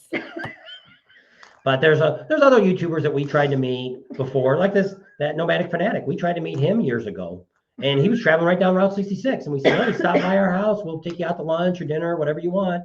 Okay, I'll call you when I get in that area. About 3 days later, I write him back, and I'm like, dude, what happened? Oh, sorry, I'm in New Mexico now. Maybe next time. And there's a couple other people like that we've tried to meet that were YouTubers, and they did the same thing. They blew us off. And I understand people are busy, but it's like, that's what happened last year. We spent way too much time talking to people. We sit down with people. Right. We have met them a number of times. Yeah. Do they want to know? The monkeys. He says, "Have you met the monkeys?" I don't know. Hey, I don't think Ryder X is a big monkey fan either. People say we monkey around. I've always got Yeah. along with him pretty well. Yep. I met him 2 years ago in Sturgis, and he spotted me. I didn't even recognize him at first, and he yelled out to me. Oh, really? So I ended up hanging out, talking with him for like half an hour or so, and then he stopped by to see us in Daytona this year, I think, in the spring, and then we went out to his little thing at Kickstands while we were in Sturgis, and then he came by in the fall as well, right, with his wife. Yes. Yeah, in Daytona in the fall. So yeah, we've met him a number of times, and he's tried to invite me in on the lives a couple of times, but I think he was sending the link to the wrong Instagram address or whatever, because there's somebody else out there that's got an Amsoil Adam Instagram, and the guy's name isn't even Adam, which is weird. But the thing is, I look at his followers, and some of his followers are the same people that are my subscribers, so I think that they think it's me. But my Instagram isn't Amsoil Adam; it's Extreme Bikes. Right. So there's a little confusion there, I guess. So, like I say, But yeah, we've always got along well. Yep. There's just anytime you meet people, you can always. It's just like I always tell people, sometimes we're in a hurry to get someplace, and somebody wants to stop, and we're like, hi, and sorry, we can't talk. We got to get somewhere. The ones that drive us crazy is the people that we see, especially down in Daytona. We'll be standing down in front of J&P Cycles or something, and there's some people over there, and they're pointing at us, and they're like, and we know they know who we are. And we're like, come on over here, and they run away. And I'm like, they're scared of us. And I'm like, we well, don't fight. but what I think it is we used to go up because we lived in California. We were up in Hollywood and Sunset and all this stuff, and we've seen a lot of movie stars. Well, it was the same thing. You were afraid to even approach them because you figure they got a life, they don't want to be bothered, all that kind of stuff. Well, I tell her that people might be watching us on a 85-inch TV. Our neighbor just got an 85-inch TV. He could be watching all of us now and sees you as a TV star. They're watching YouTube all the time. So we used to think of people that way. Even if I meet Mr. Beast, the man of all, no big deal. I'd be glad to meet the guy. He's got his own cookies and stuff. We were in the store. We were, I don't know, I guess in California. Yeah. And I'm like, look, he's got his own cookies. And I'm like, I he's don't like, Google that's it. not him. And I did. It's gluten-free or something free cookies. He's Mr. got Beast. cookies, burgers. He's got a whole burger. But it would be nice to meet the guy, but I'm not. If he's in town, I would go try to see him. But I mean, if he's at Daytona when I'm down there, I'm not really going to go look for the guy. I mean, if I just like the $1 million bogan, everybody wanted to know, did you meet him in Sturgis? He's in Sturgis. Did you meet him? We had no idea where he was going to be at. If we knew where he was going to be, we'd try to maybe. I asked a few around because he said he was in Daytona or in Deadwood. Went down there and asked around. They're like, oh yeah, he was here earlier, but he's gone. I'm like, okay, no big deal. I'm not going to chase the guy down. That was Willie G too. Go ahead, Tim. Sorry. I've met Matt Laidlaw's grandpa. I know him. I've never got to meet Matt Laidlaw. We've reached out to him several times when we've been in California. He only works like 2 days a week. And so we've never been able to catch up with him. Yeah. And then the Two-Lane crew, we've never met them either. Yeah, and I've never met either one of them either. Truth is, the big thing is because we run a business and we run a YouTube channel, I don't get a chance to watch all these other channels. I mean, I've got my favorites, don't get me wrong. Yeah. But there's so many of these other people, I wouldn't recognize them if I saw them in public. Well, see, that's what happened to us. 3 years ago or 4 years ago, we're down in Daytona sitting in front of Shelley Rossmeyer's doing a live. So we're sitting in one of the little picnic tables out there. We wrapped up the live, and this guy walks up. He says, you guys got a YouTube channel? And I'm like, yeah. He said, so do I. Okay. You give one of our cards. And you are who? Traveling Tall. Traveling Tall. Never heard of you, but I'll look at you. Mm-hmm. But I mean, he was a. He's got a pretty good channel. He's got a couple 100,000, I think, on his channel. So he was somebody. But I mean, I'd never seen a video. The other one was in SEMA. It was a Shade Tree Mechanic. He was in California at the bike thing, the IMA thing that me and Art went. And Art said, hey, that's a YouTube guy over there. And I walked around and I looked at the guy and I'm like, I have never seen this guy anywhere. So I stood around a little bit and I was waiting to see if somebody would say something. And somebody said, hey, Shade Tree. And I'm like, hey, I'm going to Google this guy. Oh, hell yeah, the guy's got a channel. He's down there from Florida. Okay. Never did go talk to the guy because I was like, I don't know. I didn't know any of his content or anything else. But I mean, there's so many channels out there, which I tell most people, I'm not really a motorcycle watching guy. I don't normally watch videos. I only watch the videos that people I know. Like if you've got a video pop up, I'll watch it. Or if it's, but a lot of mine, it depends on how busy they come up. You know, you get like Awesome Documentary and Prime Cut. It's been a while since I've seen any of their videos, probably at least a month before I've even glanced at any of them. And yes, we met Scooter Tramp Scotty. Yep, we met He him. likes to talk. And, times. well, the first time we met him was in Daytona, no, Panama City. And somebody said, go over to him, he's signing books. We had no idea who this guy was. So we walk up and we're like, are you Scooter Tramp Scotty? And he's like, yeah. I said, well, we're Bob and Tam, our YouTube channel. Would you like to say something on our channel? And he goes, well, and what would you like me to say? I'm like, I don't know. Talk about your book. I think he said like 3. I never even put the video up. Well, but the guy that was with him was more excited to meet us because that's the guy that keeps losing stickers. Yeah. And so then when we met him in Sturgis a couple years ago, we found what he does is he loves to eat at the Pizza Ranch there in Sturgis because it's all you can eat. So he eats 1 meal a day. So we're in there a lot of times at lunchtime. He's there. Well, a couple years ago, he's like, she's like, I think that's somebody we know. And I looked out and his bike was on. I said, that's that Scooter Tramp Scotty again out there. And he's like, oh, okay. Well, then he came over to our table and I guess he said something. Yep. And then when we walked out, I guess we were all leaving at the same time. We were outside probably 45 minutes. He was telling us all these stories, which they were great stories, they were but cool. we had things to do. And I said, you know, we got to go. And so anytime he kind of sees us now, he kind of says a few words and talks. And he's a very interesting guy. And, I'd like Katie to answer her comment. Yes, we did. The gentleman's name is John Simmons, and we did the drawing on the 20th. 21st. Yeah, It was on the 20th. And we actually put the announcement on the app. So there you go. They got a winner. It wasn't me and it wasn't you. Neither one of us won. 5 So hours later, I I'm actually in knew trouble. Scotty before I knew we had a channel. I guess he had the channel, but I didn't know him as a YouTuber. I just knew him from the rallies. Oh, we've seen him Because around. he was been always down working at the Randy's. rallies. Yeah, he rings out because Randy usually, like in Sturgis, he works the last day or two at Sturgis to make the money to get to where he's going next. Yeah, And, yeah. I mean, this guy hasn't worked really for had a Randy. job. He worked for Rumbling Pride before. He's worked for a bunch of people. Yeah, because he said he used to work at a place downtown that sold leather jackets. If he could sell one leather jacket, one of them $500 jackets, he could make enough money to go home or go wherever he's going. I mean, this guy hasn't had a job like in 28 years. Something like that, yeah. That's cool. And to be able to, he really likes Mexico, is his favorite. But I mean, it's some of the people like that are very, like that Wims Motorcycles. Oh yeah, he's a nice guy. What's the guy that builds the bikes though? The guy we went and interviewed. David Mann. No, Weems. David Mann's dead. Weems. Yeah. WEEM at Jared. Yeah. Jared He's got a channel. We met him. He's a really good guy. The Ozark Rider is not Ozark Rider. Ozark. What's his name? Channel. Riding the Ozarks. Yeah. Riding the Ozarks. We met him.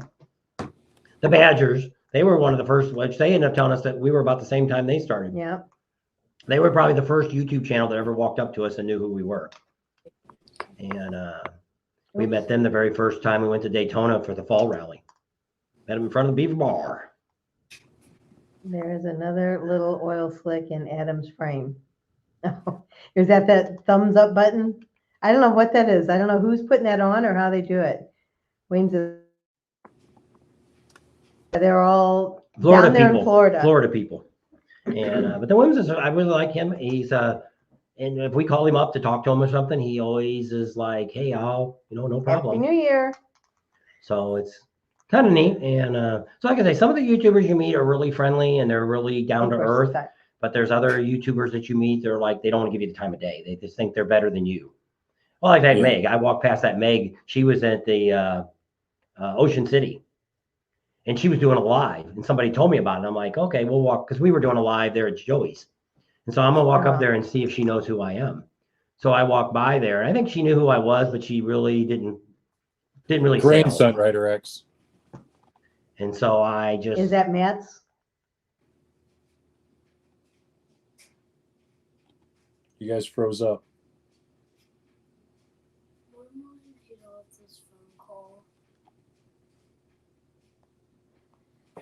Are they frozen?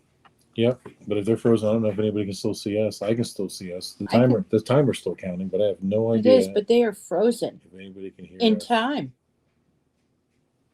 That's wild. Like they're not doing anything. I wonder if their computer died or something. It looks like he's got Mickey Mouse ears right now.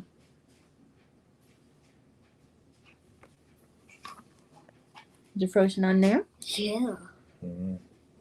Text them with Why another are frozen. you guys moving but nothing? We're still live, baby, so they can hear everything you're saying. I think. Maybe. Possibly. Oh, what just happened? You Wait. froze and now you disappeared.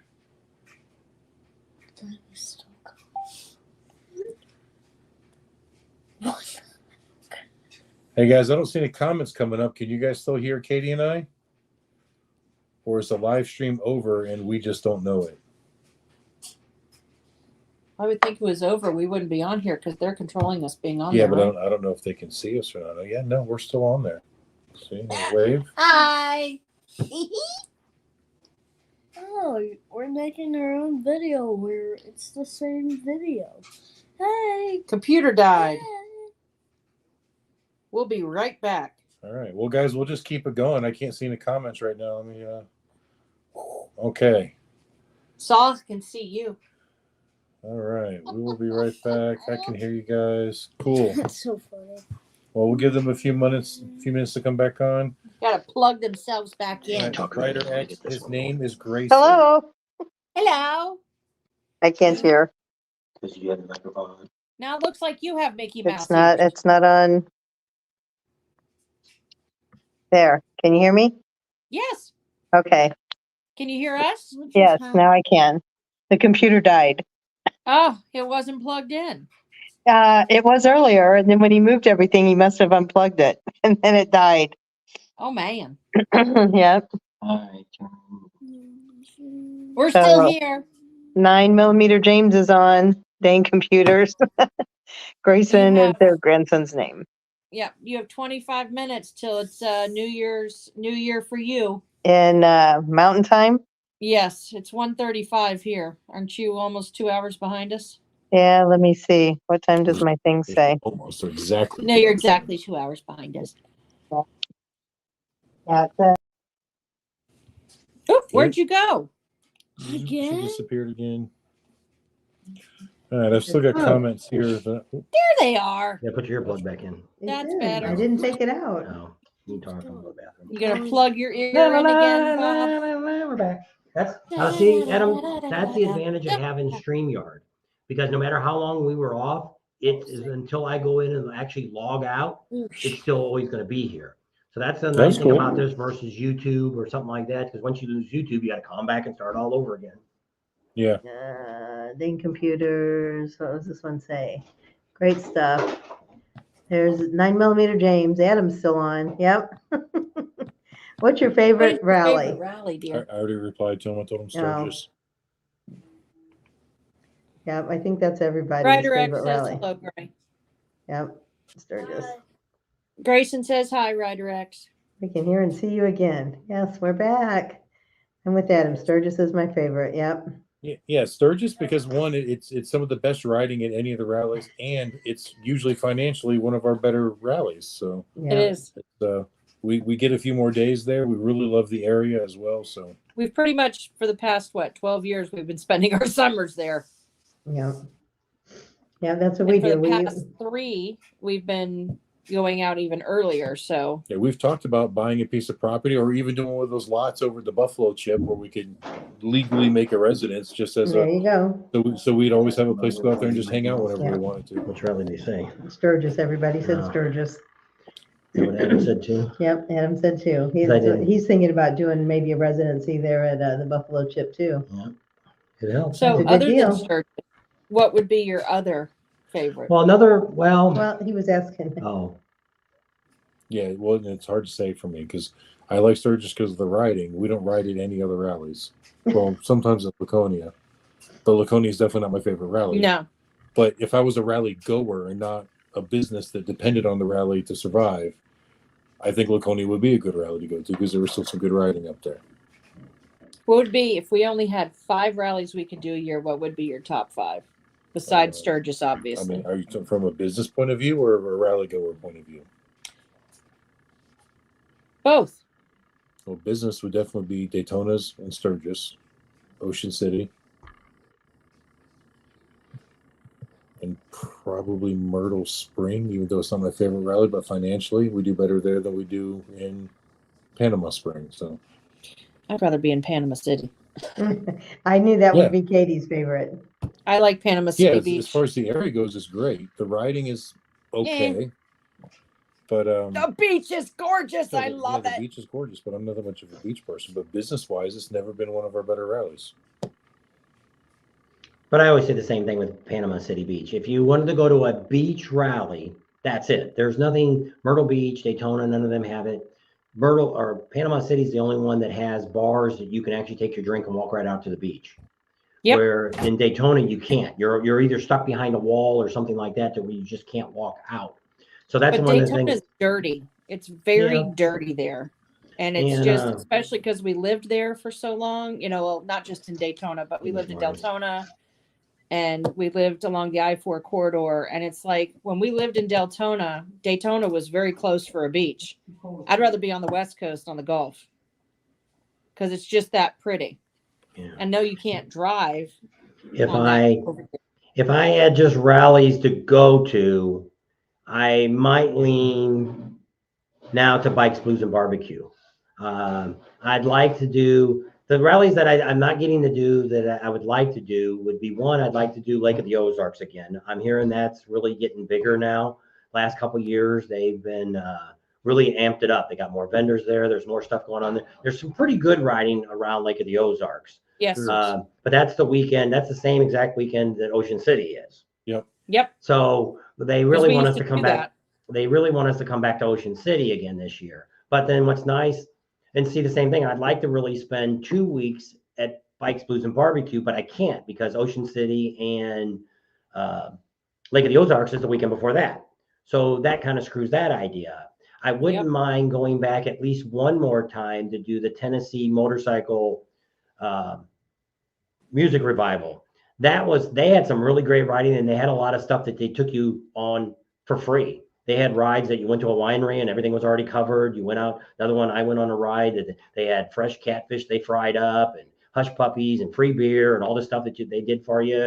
And there was no charge for that. Now it costs you to get into the campground, to get into their event. It's one you have to pay to get in. But it was more, they got a dirt track there. It's at Lorenzo Lynn's Ranch. And same thing, I'd like to have spent a little more time there to where we could have rode into Nashville and stuff like that and check that all out. So those are some rallies I'd like to do. I really wanted to do, like Tam talked about that a while ago, South Carolina. There's so many, Rusty Wallace has got his plant there. Southern Choppers is down there. There's a bunch of places that invited us to go and check out Rick Rack and go out and look at all their different places that they do their business at. That would be things that I would really like to do because the only thing that kind of sucks about what we do is, except for the time between Daytona and Leesburg, is the only time we have any time. After that, it's boom, boom, boom, rally after rally. We can't really stop. Like between Myrtle Beach this year, we're actually getting there the week before the rally. So we've got I think 2 days to get there from Panama City that we have to be there because we already got our reservation to be there. And so it's same thing. It's just we end up having this timeline that we can't do anything else. We can't even stop anywhere because we're behind schedule. Once we start rolling, we're in that rally mode, and I can't stop. That's the only thing I miss about pulling a trailer versus riding a motorcycle is the motorcycle. If you ever come with me on the ride the coast of California, we have no idea how long it's going to take us because you don't know how many times I'm going to stop. I can show you places where you'll see the gray whales. I can show you places where dolphins are at. I can show you where the seal lions are giving birth to. I can show you all these great places that I love to stop at because on a motorcycle, I only need this much side of the road to pull my bike over. And I do that all the time when we ride. Well, on a trailer, pulling a trailer, you just can't do that anymore. And we passed up some opportunities of stopping places because I looked at it and I'm like, I don't know if we're going to get in there and get out without backing out on the highway, which we've done that before. And so that's the only part that I miss, that we just can't stop every time I want to stop. Right. And that's the only part that I miss about it. Sturgis, I don't know how many years we'll keep doing it, but I love spending that, like here, this will be the earliest we've ever been there. We have gotten there, what was it, last year was June? Well, we got there before the 4th. We were there for like June 28th. July 28th or June 28th. Yeah, like June 28th was like the earliest we got there. And that was 2 years ago. And but there's so much to do. Well, see, I like Sturgis because of the people. And if you don't, I always tell people that. Get out in those small towns and talk to the people that work there, and talk to the person standing on the street. You talk to the local people, and it's like you'll see a whole different world versus like Daytona. Right.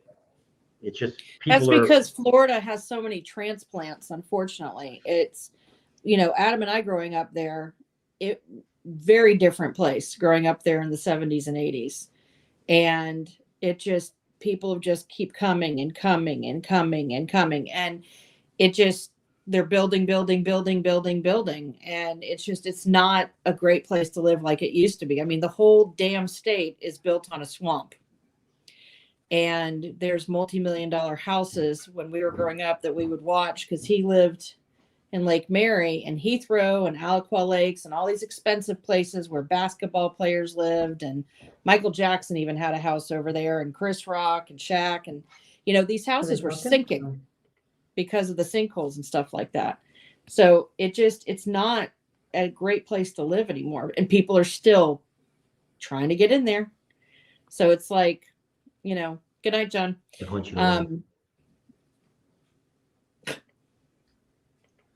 But anyway, so, for us, it's like, it's just not the same home it once was.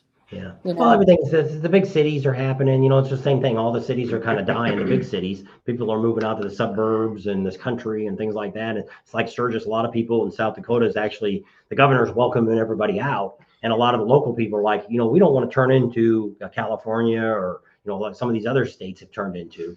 And which it is. That's why I tell people, if you want to get in a good business right now, you could go out and get tied in with a steel company building steel buildings. Well, doing any kind of construction work in South Dakota, and you could book up work right now for the next 5 years. And if you could bring your own family out to do the work, you'll be so rich in 5 years you won't know what to do, because there's nobody out there to do anything. The places that are there are so, like we have one of our subscribers finally got their land perked. They're right down the street from the buffalo chip. And it took them forever to get a culvert put in. The guy that put the culvert in first used a plastic one, and this county came in and said, no, it's got to be a metal one. So they had to rip it back out and put the metal one back in. Now they're looking for a builder, but when they were calling the builders, they wouldn't even return the calls. Well, when we started talking to the local people, they said the reason they won't call is they're already booked up for the whole year. They're not going to call you and say, hey, we can do it in 2025. We'll call you back if we ever get slow. And so that's what's happening here.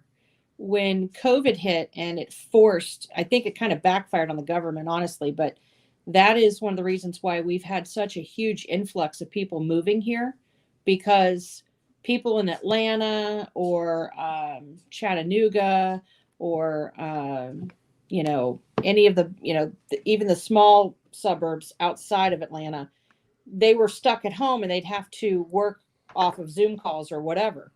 Well, when they figured out, well, I can work from home from anywhere and do a Zoom call as long as I'm within 2 hours to get to the office for a monthly meeting.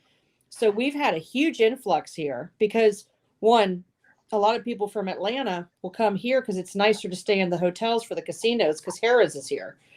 But two, they can sell that very expensive house in Atlanta and live like kings up here and have property and still have a home office so they can shut the door to every day, but they live well. And one of the counties, the county we lived in when we first moved up here is Clay County. And this year alone, they had 113 building permits. That's the largest amount they've ever had. And they're like, we don't know where all these people are going. And that doesn't include the houses from 2008 that are still sitting with foreclosures that haven't been bought up. Yeah. It's crazy. All right, now in Sturgis like that.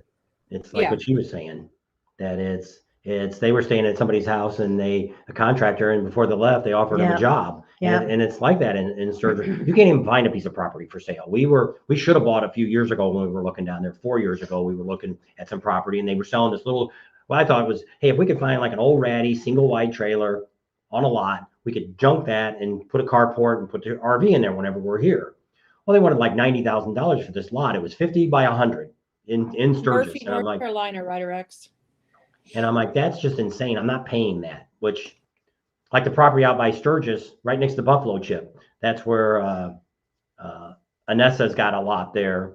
And then also, what's the guy we know that has a Randy trailer? Lucas. Randy. He's got a trailer Not there. Randy Lucas, And some other Randy. people. That's where that black house sits way in the back.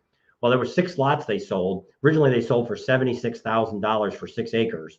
And the last time it sold, the last piece sold for 150, 60 something. and I would have paid that for that back then. But it ended up being the 6 pieces of property. Only 4 of them you could put a septic tank on. The other 2 you could not. They wouldn't pass a perk test. So Yeah. you'd have to put in one of those fancy things, which are like $100,000 to put in. And so that's like out there. I don't know what the people we know bought their lot for. I don't know. And I don't know how many acres they got. They actually live here in Bullhead City too. But that's happening a lot even here. People are taking these old single wides that are, you look at them and you're like, you're going to fix that up. And they are. And they are just, because to them, between the tiny house movement and the fact that if people can find a single wide or whatever, and they can get it moved, because it's obviously easier to move than a double wide, and they have property that's already had a double wide on it, that already had electric and septic or well or whatever, you know what I mean? It's like, it's a no-brainer for them to just have it moved if they can afford to get it moved and afford to have someone to do it, you know. But yeah, we're seeing a lot of that around here right now. People just grabbing garbage and fixing it up, and they're doing a great job with it. I mean, you just, you know, you see it. I mean, obviously we're on the road because we're in a motorcycle mecca too. We've noticed that a lot more people are starting to come in here.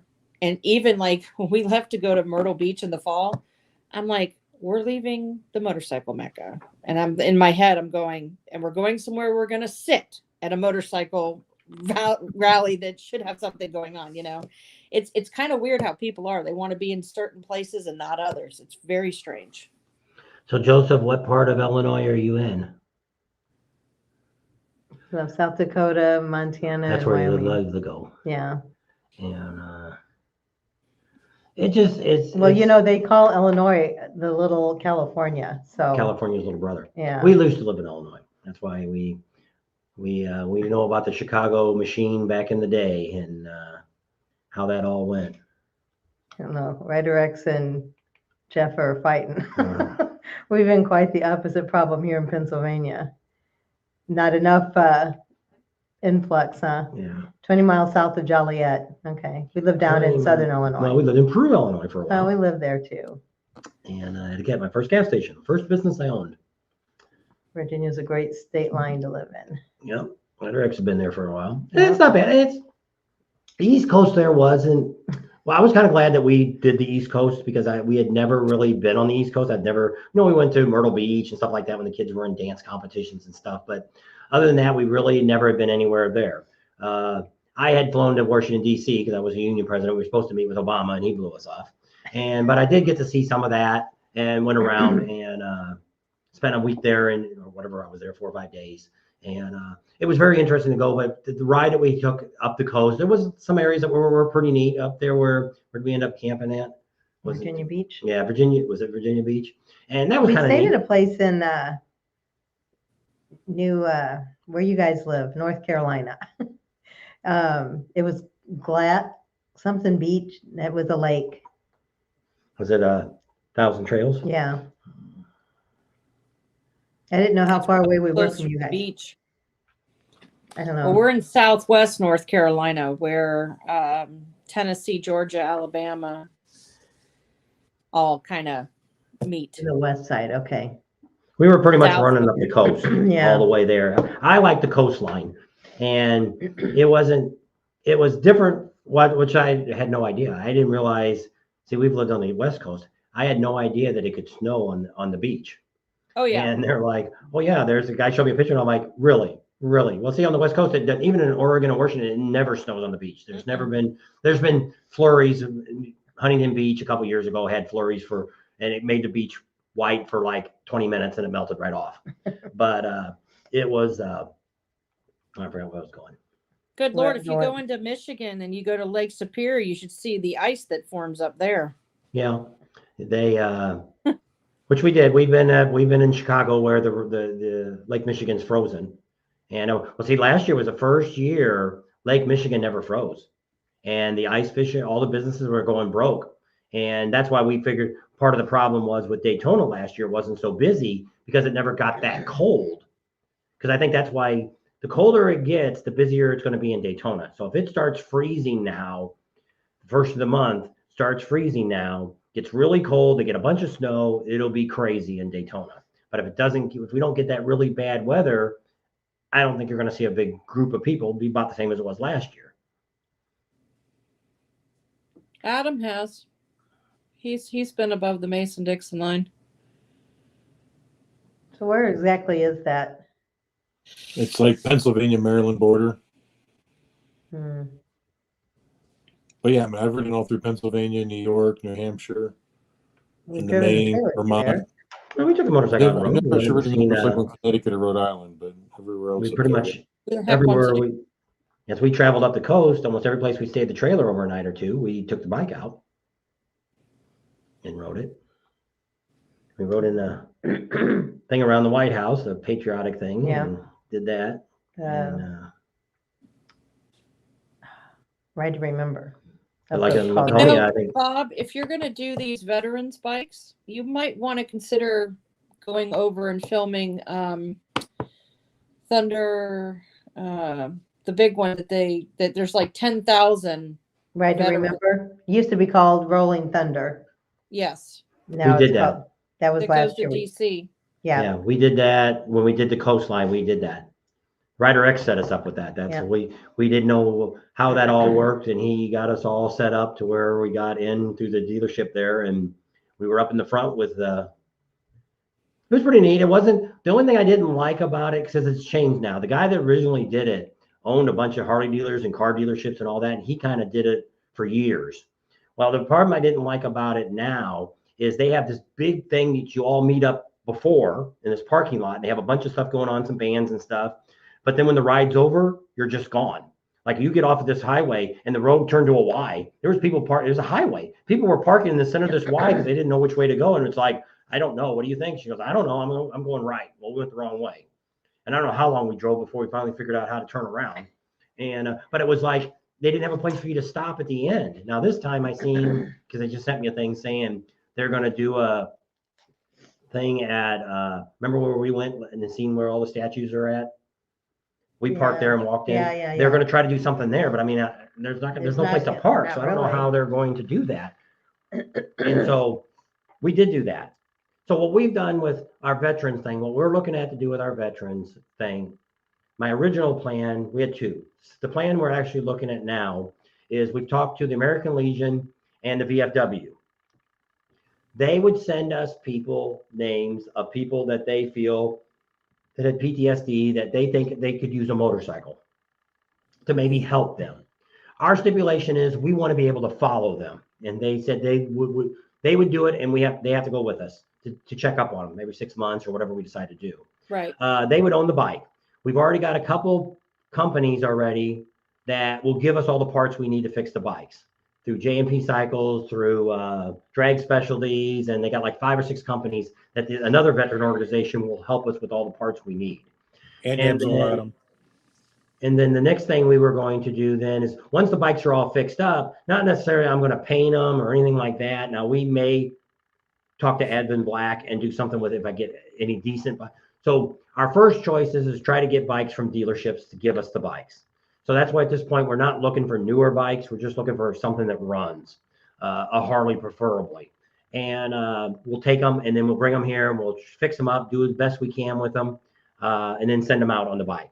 And my other choice is to go to the Copart auctions. We'll buy bikes from the auction. We'll fix those up. And then they get them with it. We'll retitle them. It'll still be a salvage title, but it'll be one they can put plates on it. And then they can Same thing. We would get it, no money out of it. There's no money. We would do the bike is free to them. What we get out of it is the content. We're working on trying to get a 501c to where people could actually donate money and take it off their taxes. And so that's another option that we're looking at. My original option was I wanted 2014 or newer bikes. We were going to bring it around to all the vendors, which we probably talked to you guys about it too, that you guys would work on the bike for a whole year. We would drag it around to all the rallies. People would work on it. We'd film all that. Everybody's name would be put on a little plaque. We would take it to like the VFW or the Vets Club in Sturgis. They had to keep it in their showroom or their lodge for 1 year and sell tickets. And then they collect all the money. But we come back the next year and we draw the winning name and videotape it and then meet with that whenever that person's going to come to get the bike. We would be there to meet them and film them picking up the bike. That was our original way. But they're hard to get a 14 or newer bike that a dealership wants to donate or give it to you at a reasonable price. So we only got 2 minutes left until we say Happy New Year. Yay! Then we all probably need to go to bed. We're gonna turn into Yes, pumpkin. I know. I am getting tired. We got to get up at 6 o'clock. Grayson already turned into a Vegas. pumpkin. I don't think so. You're feeling better, aren't you? No, now my nose is starting to run again. Because she's Where's it running old. to? Now it's all. Is it time? 59. One more second. One more minute. Well, actually, you guys are in Bullhead, right? If you ran over to Nevada, over to Then we have to wait another hour. yeah, you do another hour, and you can actually celebrate it 4 times. No, we did that one time. We didn't know what. Remember what time? Because we always get kind of screwed up about because their time. We don't change daylight saving time. So when the time changes again, we'll be the same as Las Vegas and California and all that. We'll be on Pacific time again. Yeah. So we got it all mixed up one year, and we're like, she goes, she wants to watch fireworks. So I said, let's go over there. We went over there at 11 o'clock. It should be, or 10:30, I think. We went over there at 10:30. We'll get over there and give 30 minutes and watch fireworks. We get over there, and it's only 9:30. Yep. So we sat there until midnight, bored to death. Happy New Year! Here you go, blow your horn. Start blowing. Made it. I'm still alive. Yep. And then turn into- 7 hours later. I know. Is it really? Yes. Oh my I would have gosh. never dreamed. We're going to be putting the monkey to shame. I always say, man, I don't know how that guy does 5 hours. He must be sleeping. Is he still on? I don't know. You ought to see if he's still on. We should. Tell him we said Happy New Year now from Bullhead City. Let's see if he's on. Let's see. Neil's on. Redder X. He's talking to Redder X. Happy New Year, Redder X. It's really late. they're here. still What time is it? They're still alive. Oh my gosh. Just so, are they drunk yet? There's David Eastwood. He was on earlier. Happy New Year. Yeah, he's the same time zone we are. And it's freaking miserable. They have no lives. Happy New Year again. It's now New Year on Mountain Time. And smell piss and see angry tourists. Oh my. Sounds like he's drank a little bit. Activity around all the time and Even on the upper west side, we didn't get that at all. It wasn't like that. But I didn't. We went to Times Square for like a hot minute, and I was like, huh? Yep, they're still live. Well, they came on an hour after us, so they're only down to 6 hours. Looks like they've got more people in the chat now, though, or more Oh, people in the video. Hang on. Well, Yeah, he'll they're down get- to 100-something people. There were He'll get up 240. to like 10 people in his chat now. He paid extra because when we try to get on, what are you trying to do? I was getting on Who's his calling you at this hour, No, man? it's- Playing with the phone. I'm getting on monkeys too. Aren't you on monkeys? Yeah, we don't need to watch him. You're giving him more time. Just wanted to see. Because that's what's We bad. should. You almost have to watch it like on a big screen TV so you can actually see all the people. Because what's bad about it is when you're showing the comments, you don't see what their names are. I don't know. It's still not live. I don't think it's live anymore. I can't make a comment. What's not live anymore? You're live. Well, no, they are not. I guess they Yeah, are. Twin Road Therapy's on there. Yeah, I just He put a just comment. put a comment on there, and people are still commenting.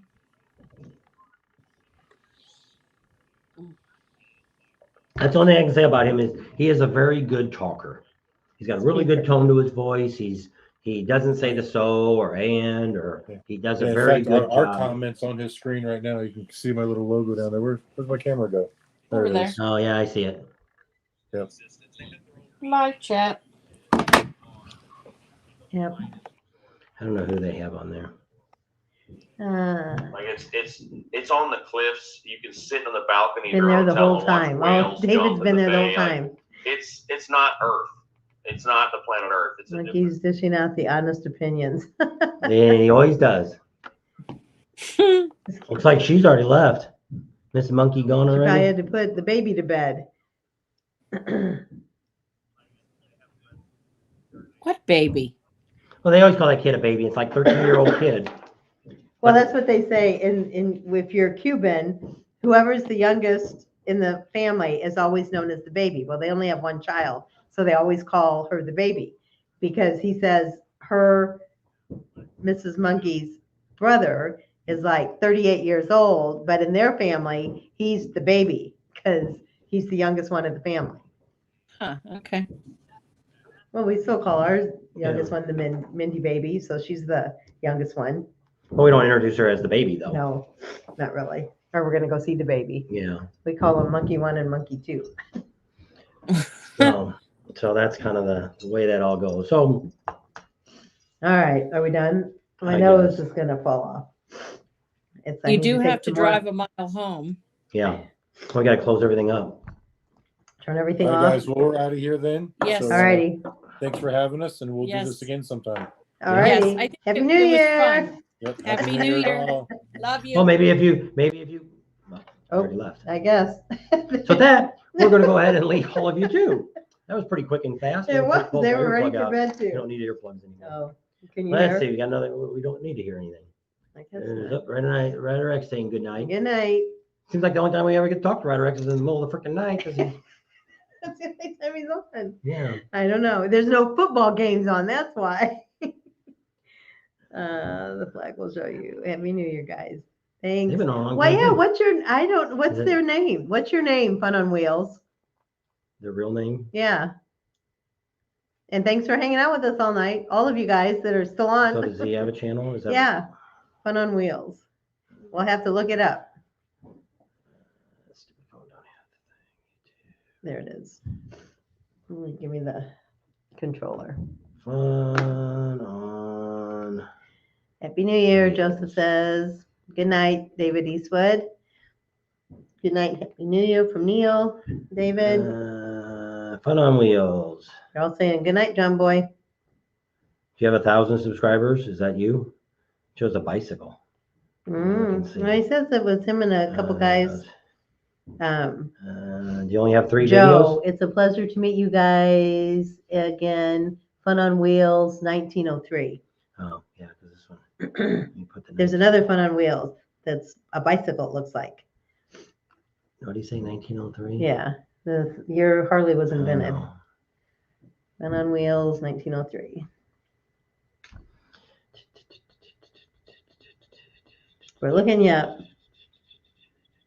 All right, let me go up here and put just filter, channel names, apply. Fun on Wheels, 19, at 19, that's their fast number. All right, hit that. You got a little, that's probably your page. Pull it back a little. You can see it. He took pictures of the gas tanks at the, Oh, yeah. in Milwaukee. I think he said he did. That's a picture of that. I got it on video. So we'll watch one of your videos. You got to remember, if you ever go to somebody's channel, you got to watch at least 3 minutes of a video before you like, subscribe, or put a comment down. Our YouTube thinks you're a troll. Bot. And they won't give you, they'll take it away. So Are you this is going to looking the back African? miles Yes. Are you traveled. going? We'll see you up there. I won't listen to this one because we're just going to let it play. Just subscribe, and I'll try to watch a couple of your videos maybe tomorrow. Yes, sir. if I All remember. righty. Well, thanks so much, everybody, for hanging out. Have a good night, and we'll see you See all you down later, guys. Got tilted a little. There you go. Got my, I didn't even talk about it. I got my Dixon shirt on. This is a Sturgis special Well, edition. no, Oh, somebody said it. David Eastwood, he said, I like your shirt. You didn't tell me. Yeah, I said he's got the same one. I said something you I don't can't find listen. my. I bought one from Clockworks too. They had a special edition one. I don't know if you knew about that or not. If they sold out or not. And I found it. I bought it. Hi, James. She said she put it somewhere, but I can't find it. I hung it on a hanger and gave it to him. So where he put it when we cleaned out all the closets, I'm going to look for. I remember it's the short sleeve. It's probably a short sleeve, so it's probably in the short sleeve department. There's thumbs up, Neil. Yep. Don't forget to hit that. And Neil hung around because it's early for Neil. It's still dinner time or lunchtime. It's probably, so it's 12, 11, 10. 2 It's hours. 10 hours there. Good times. All right. Well, we'll see you in Vegas, maybe, David. All right. And who's this last guy? Good night, Jeff and Saul. Good night, Jim Bob. Good night, Peggy Sue. It's Mary Lou. Mary Ellen. Yeah. Bye. Happy New Year.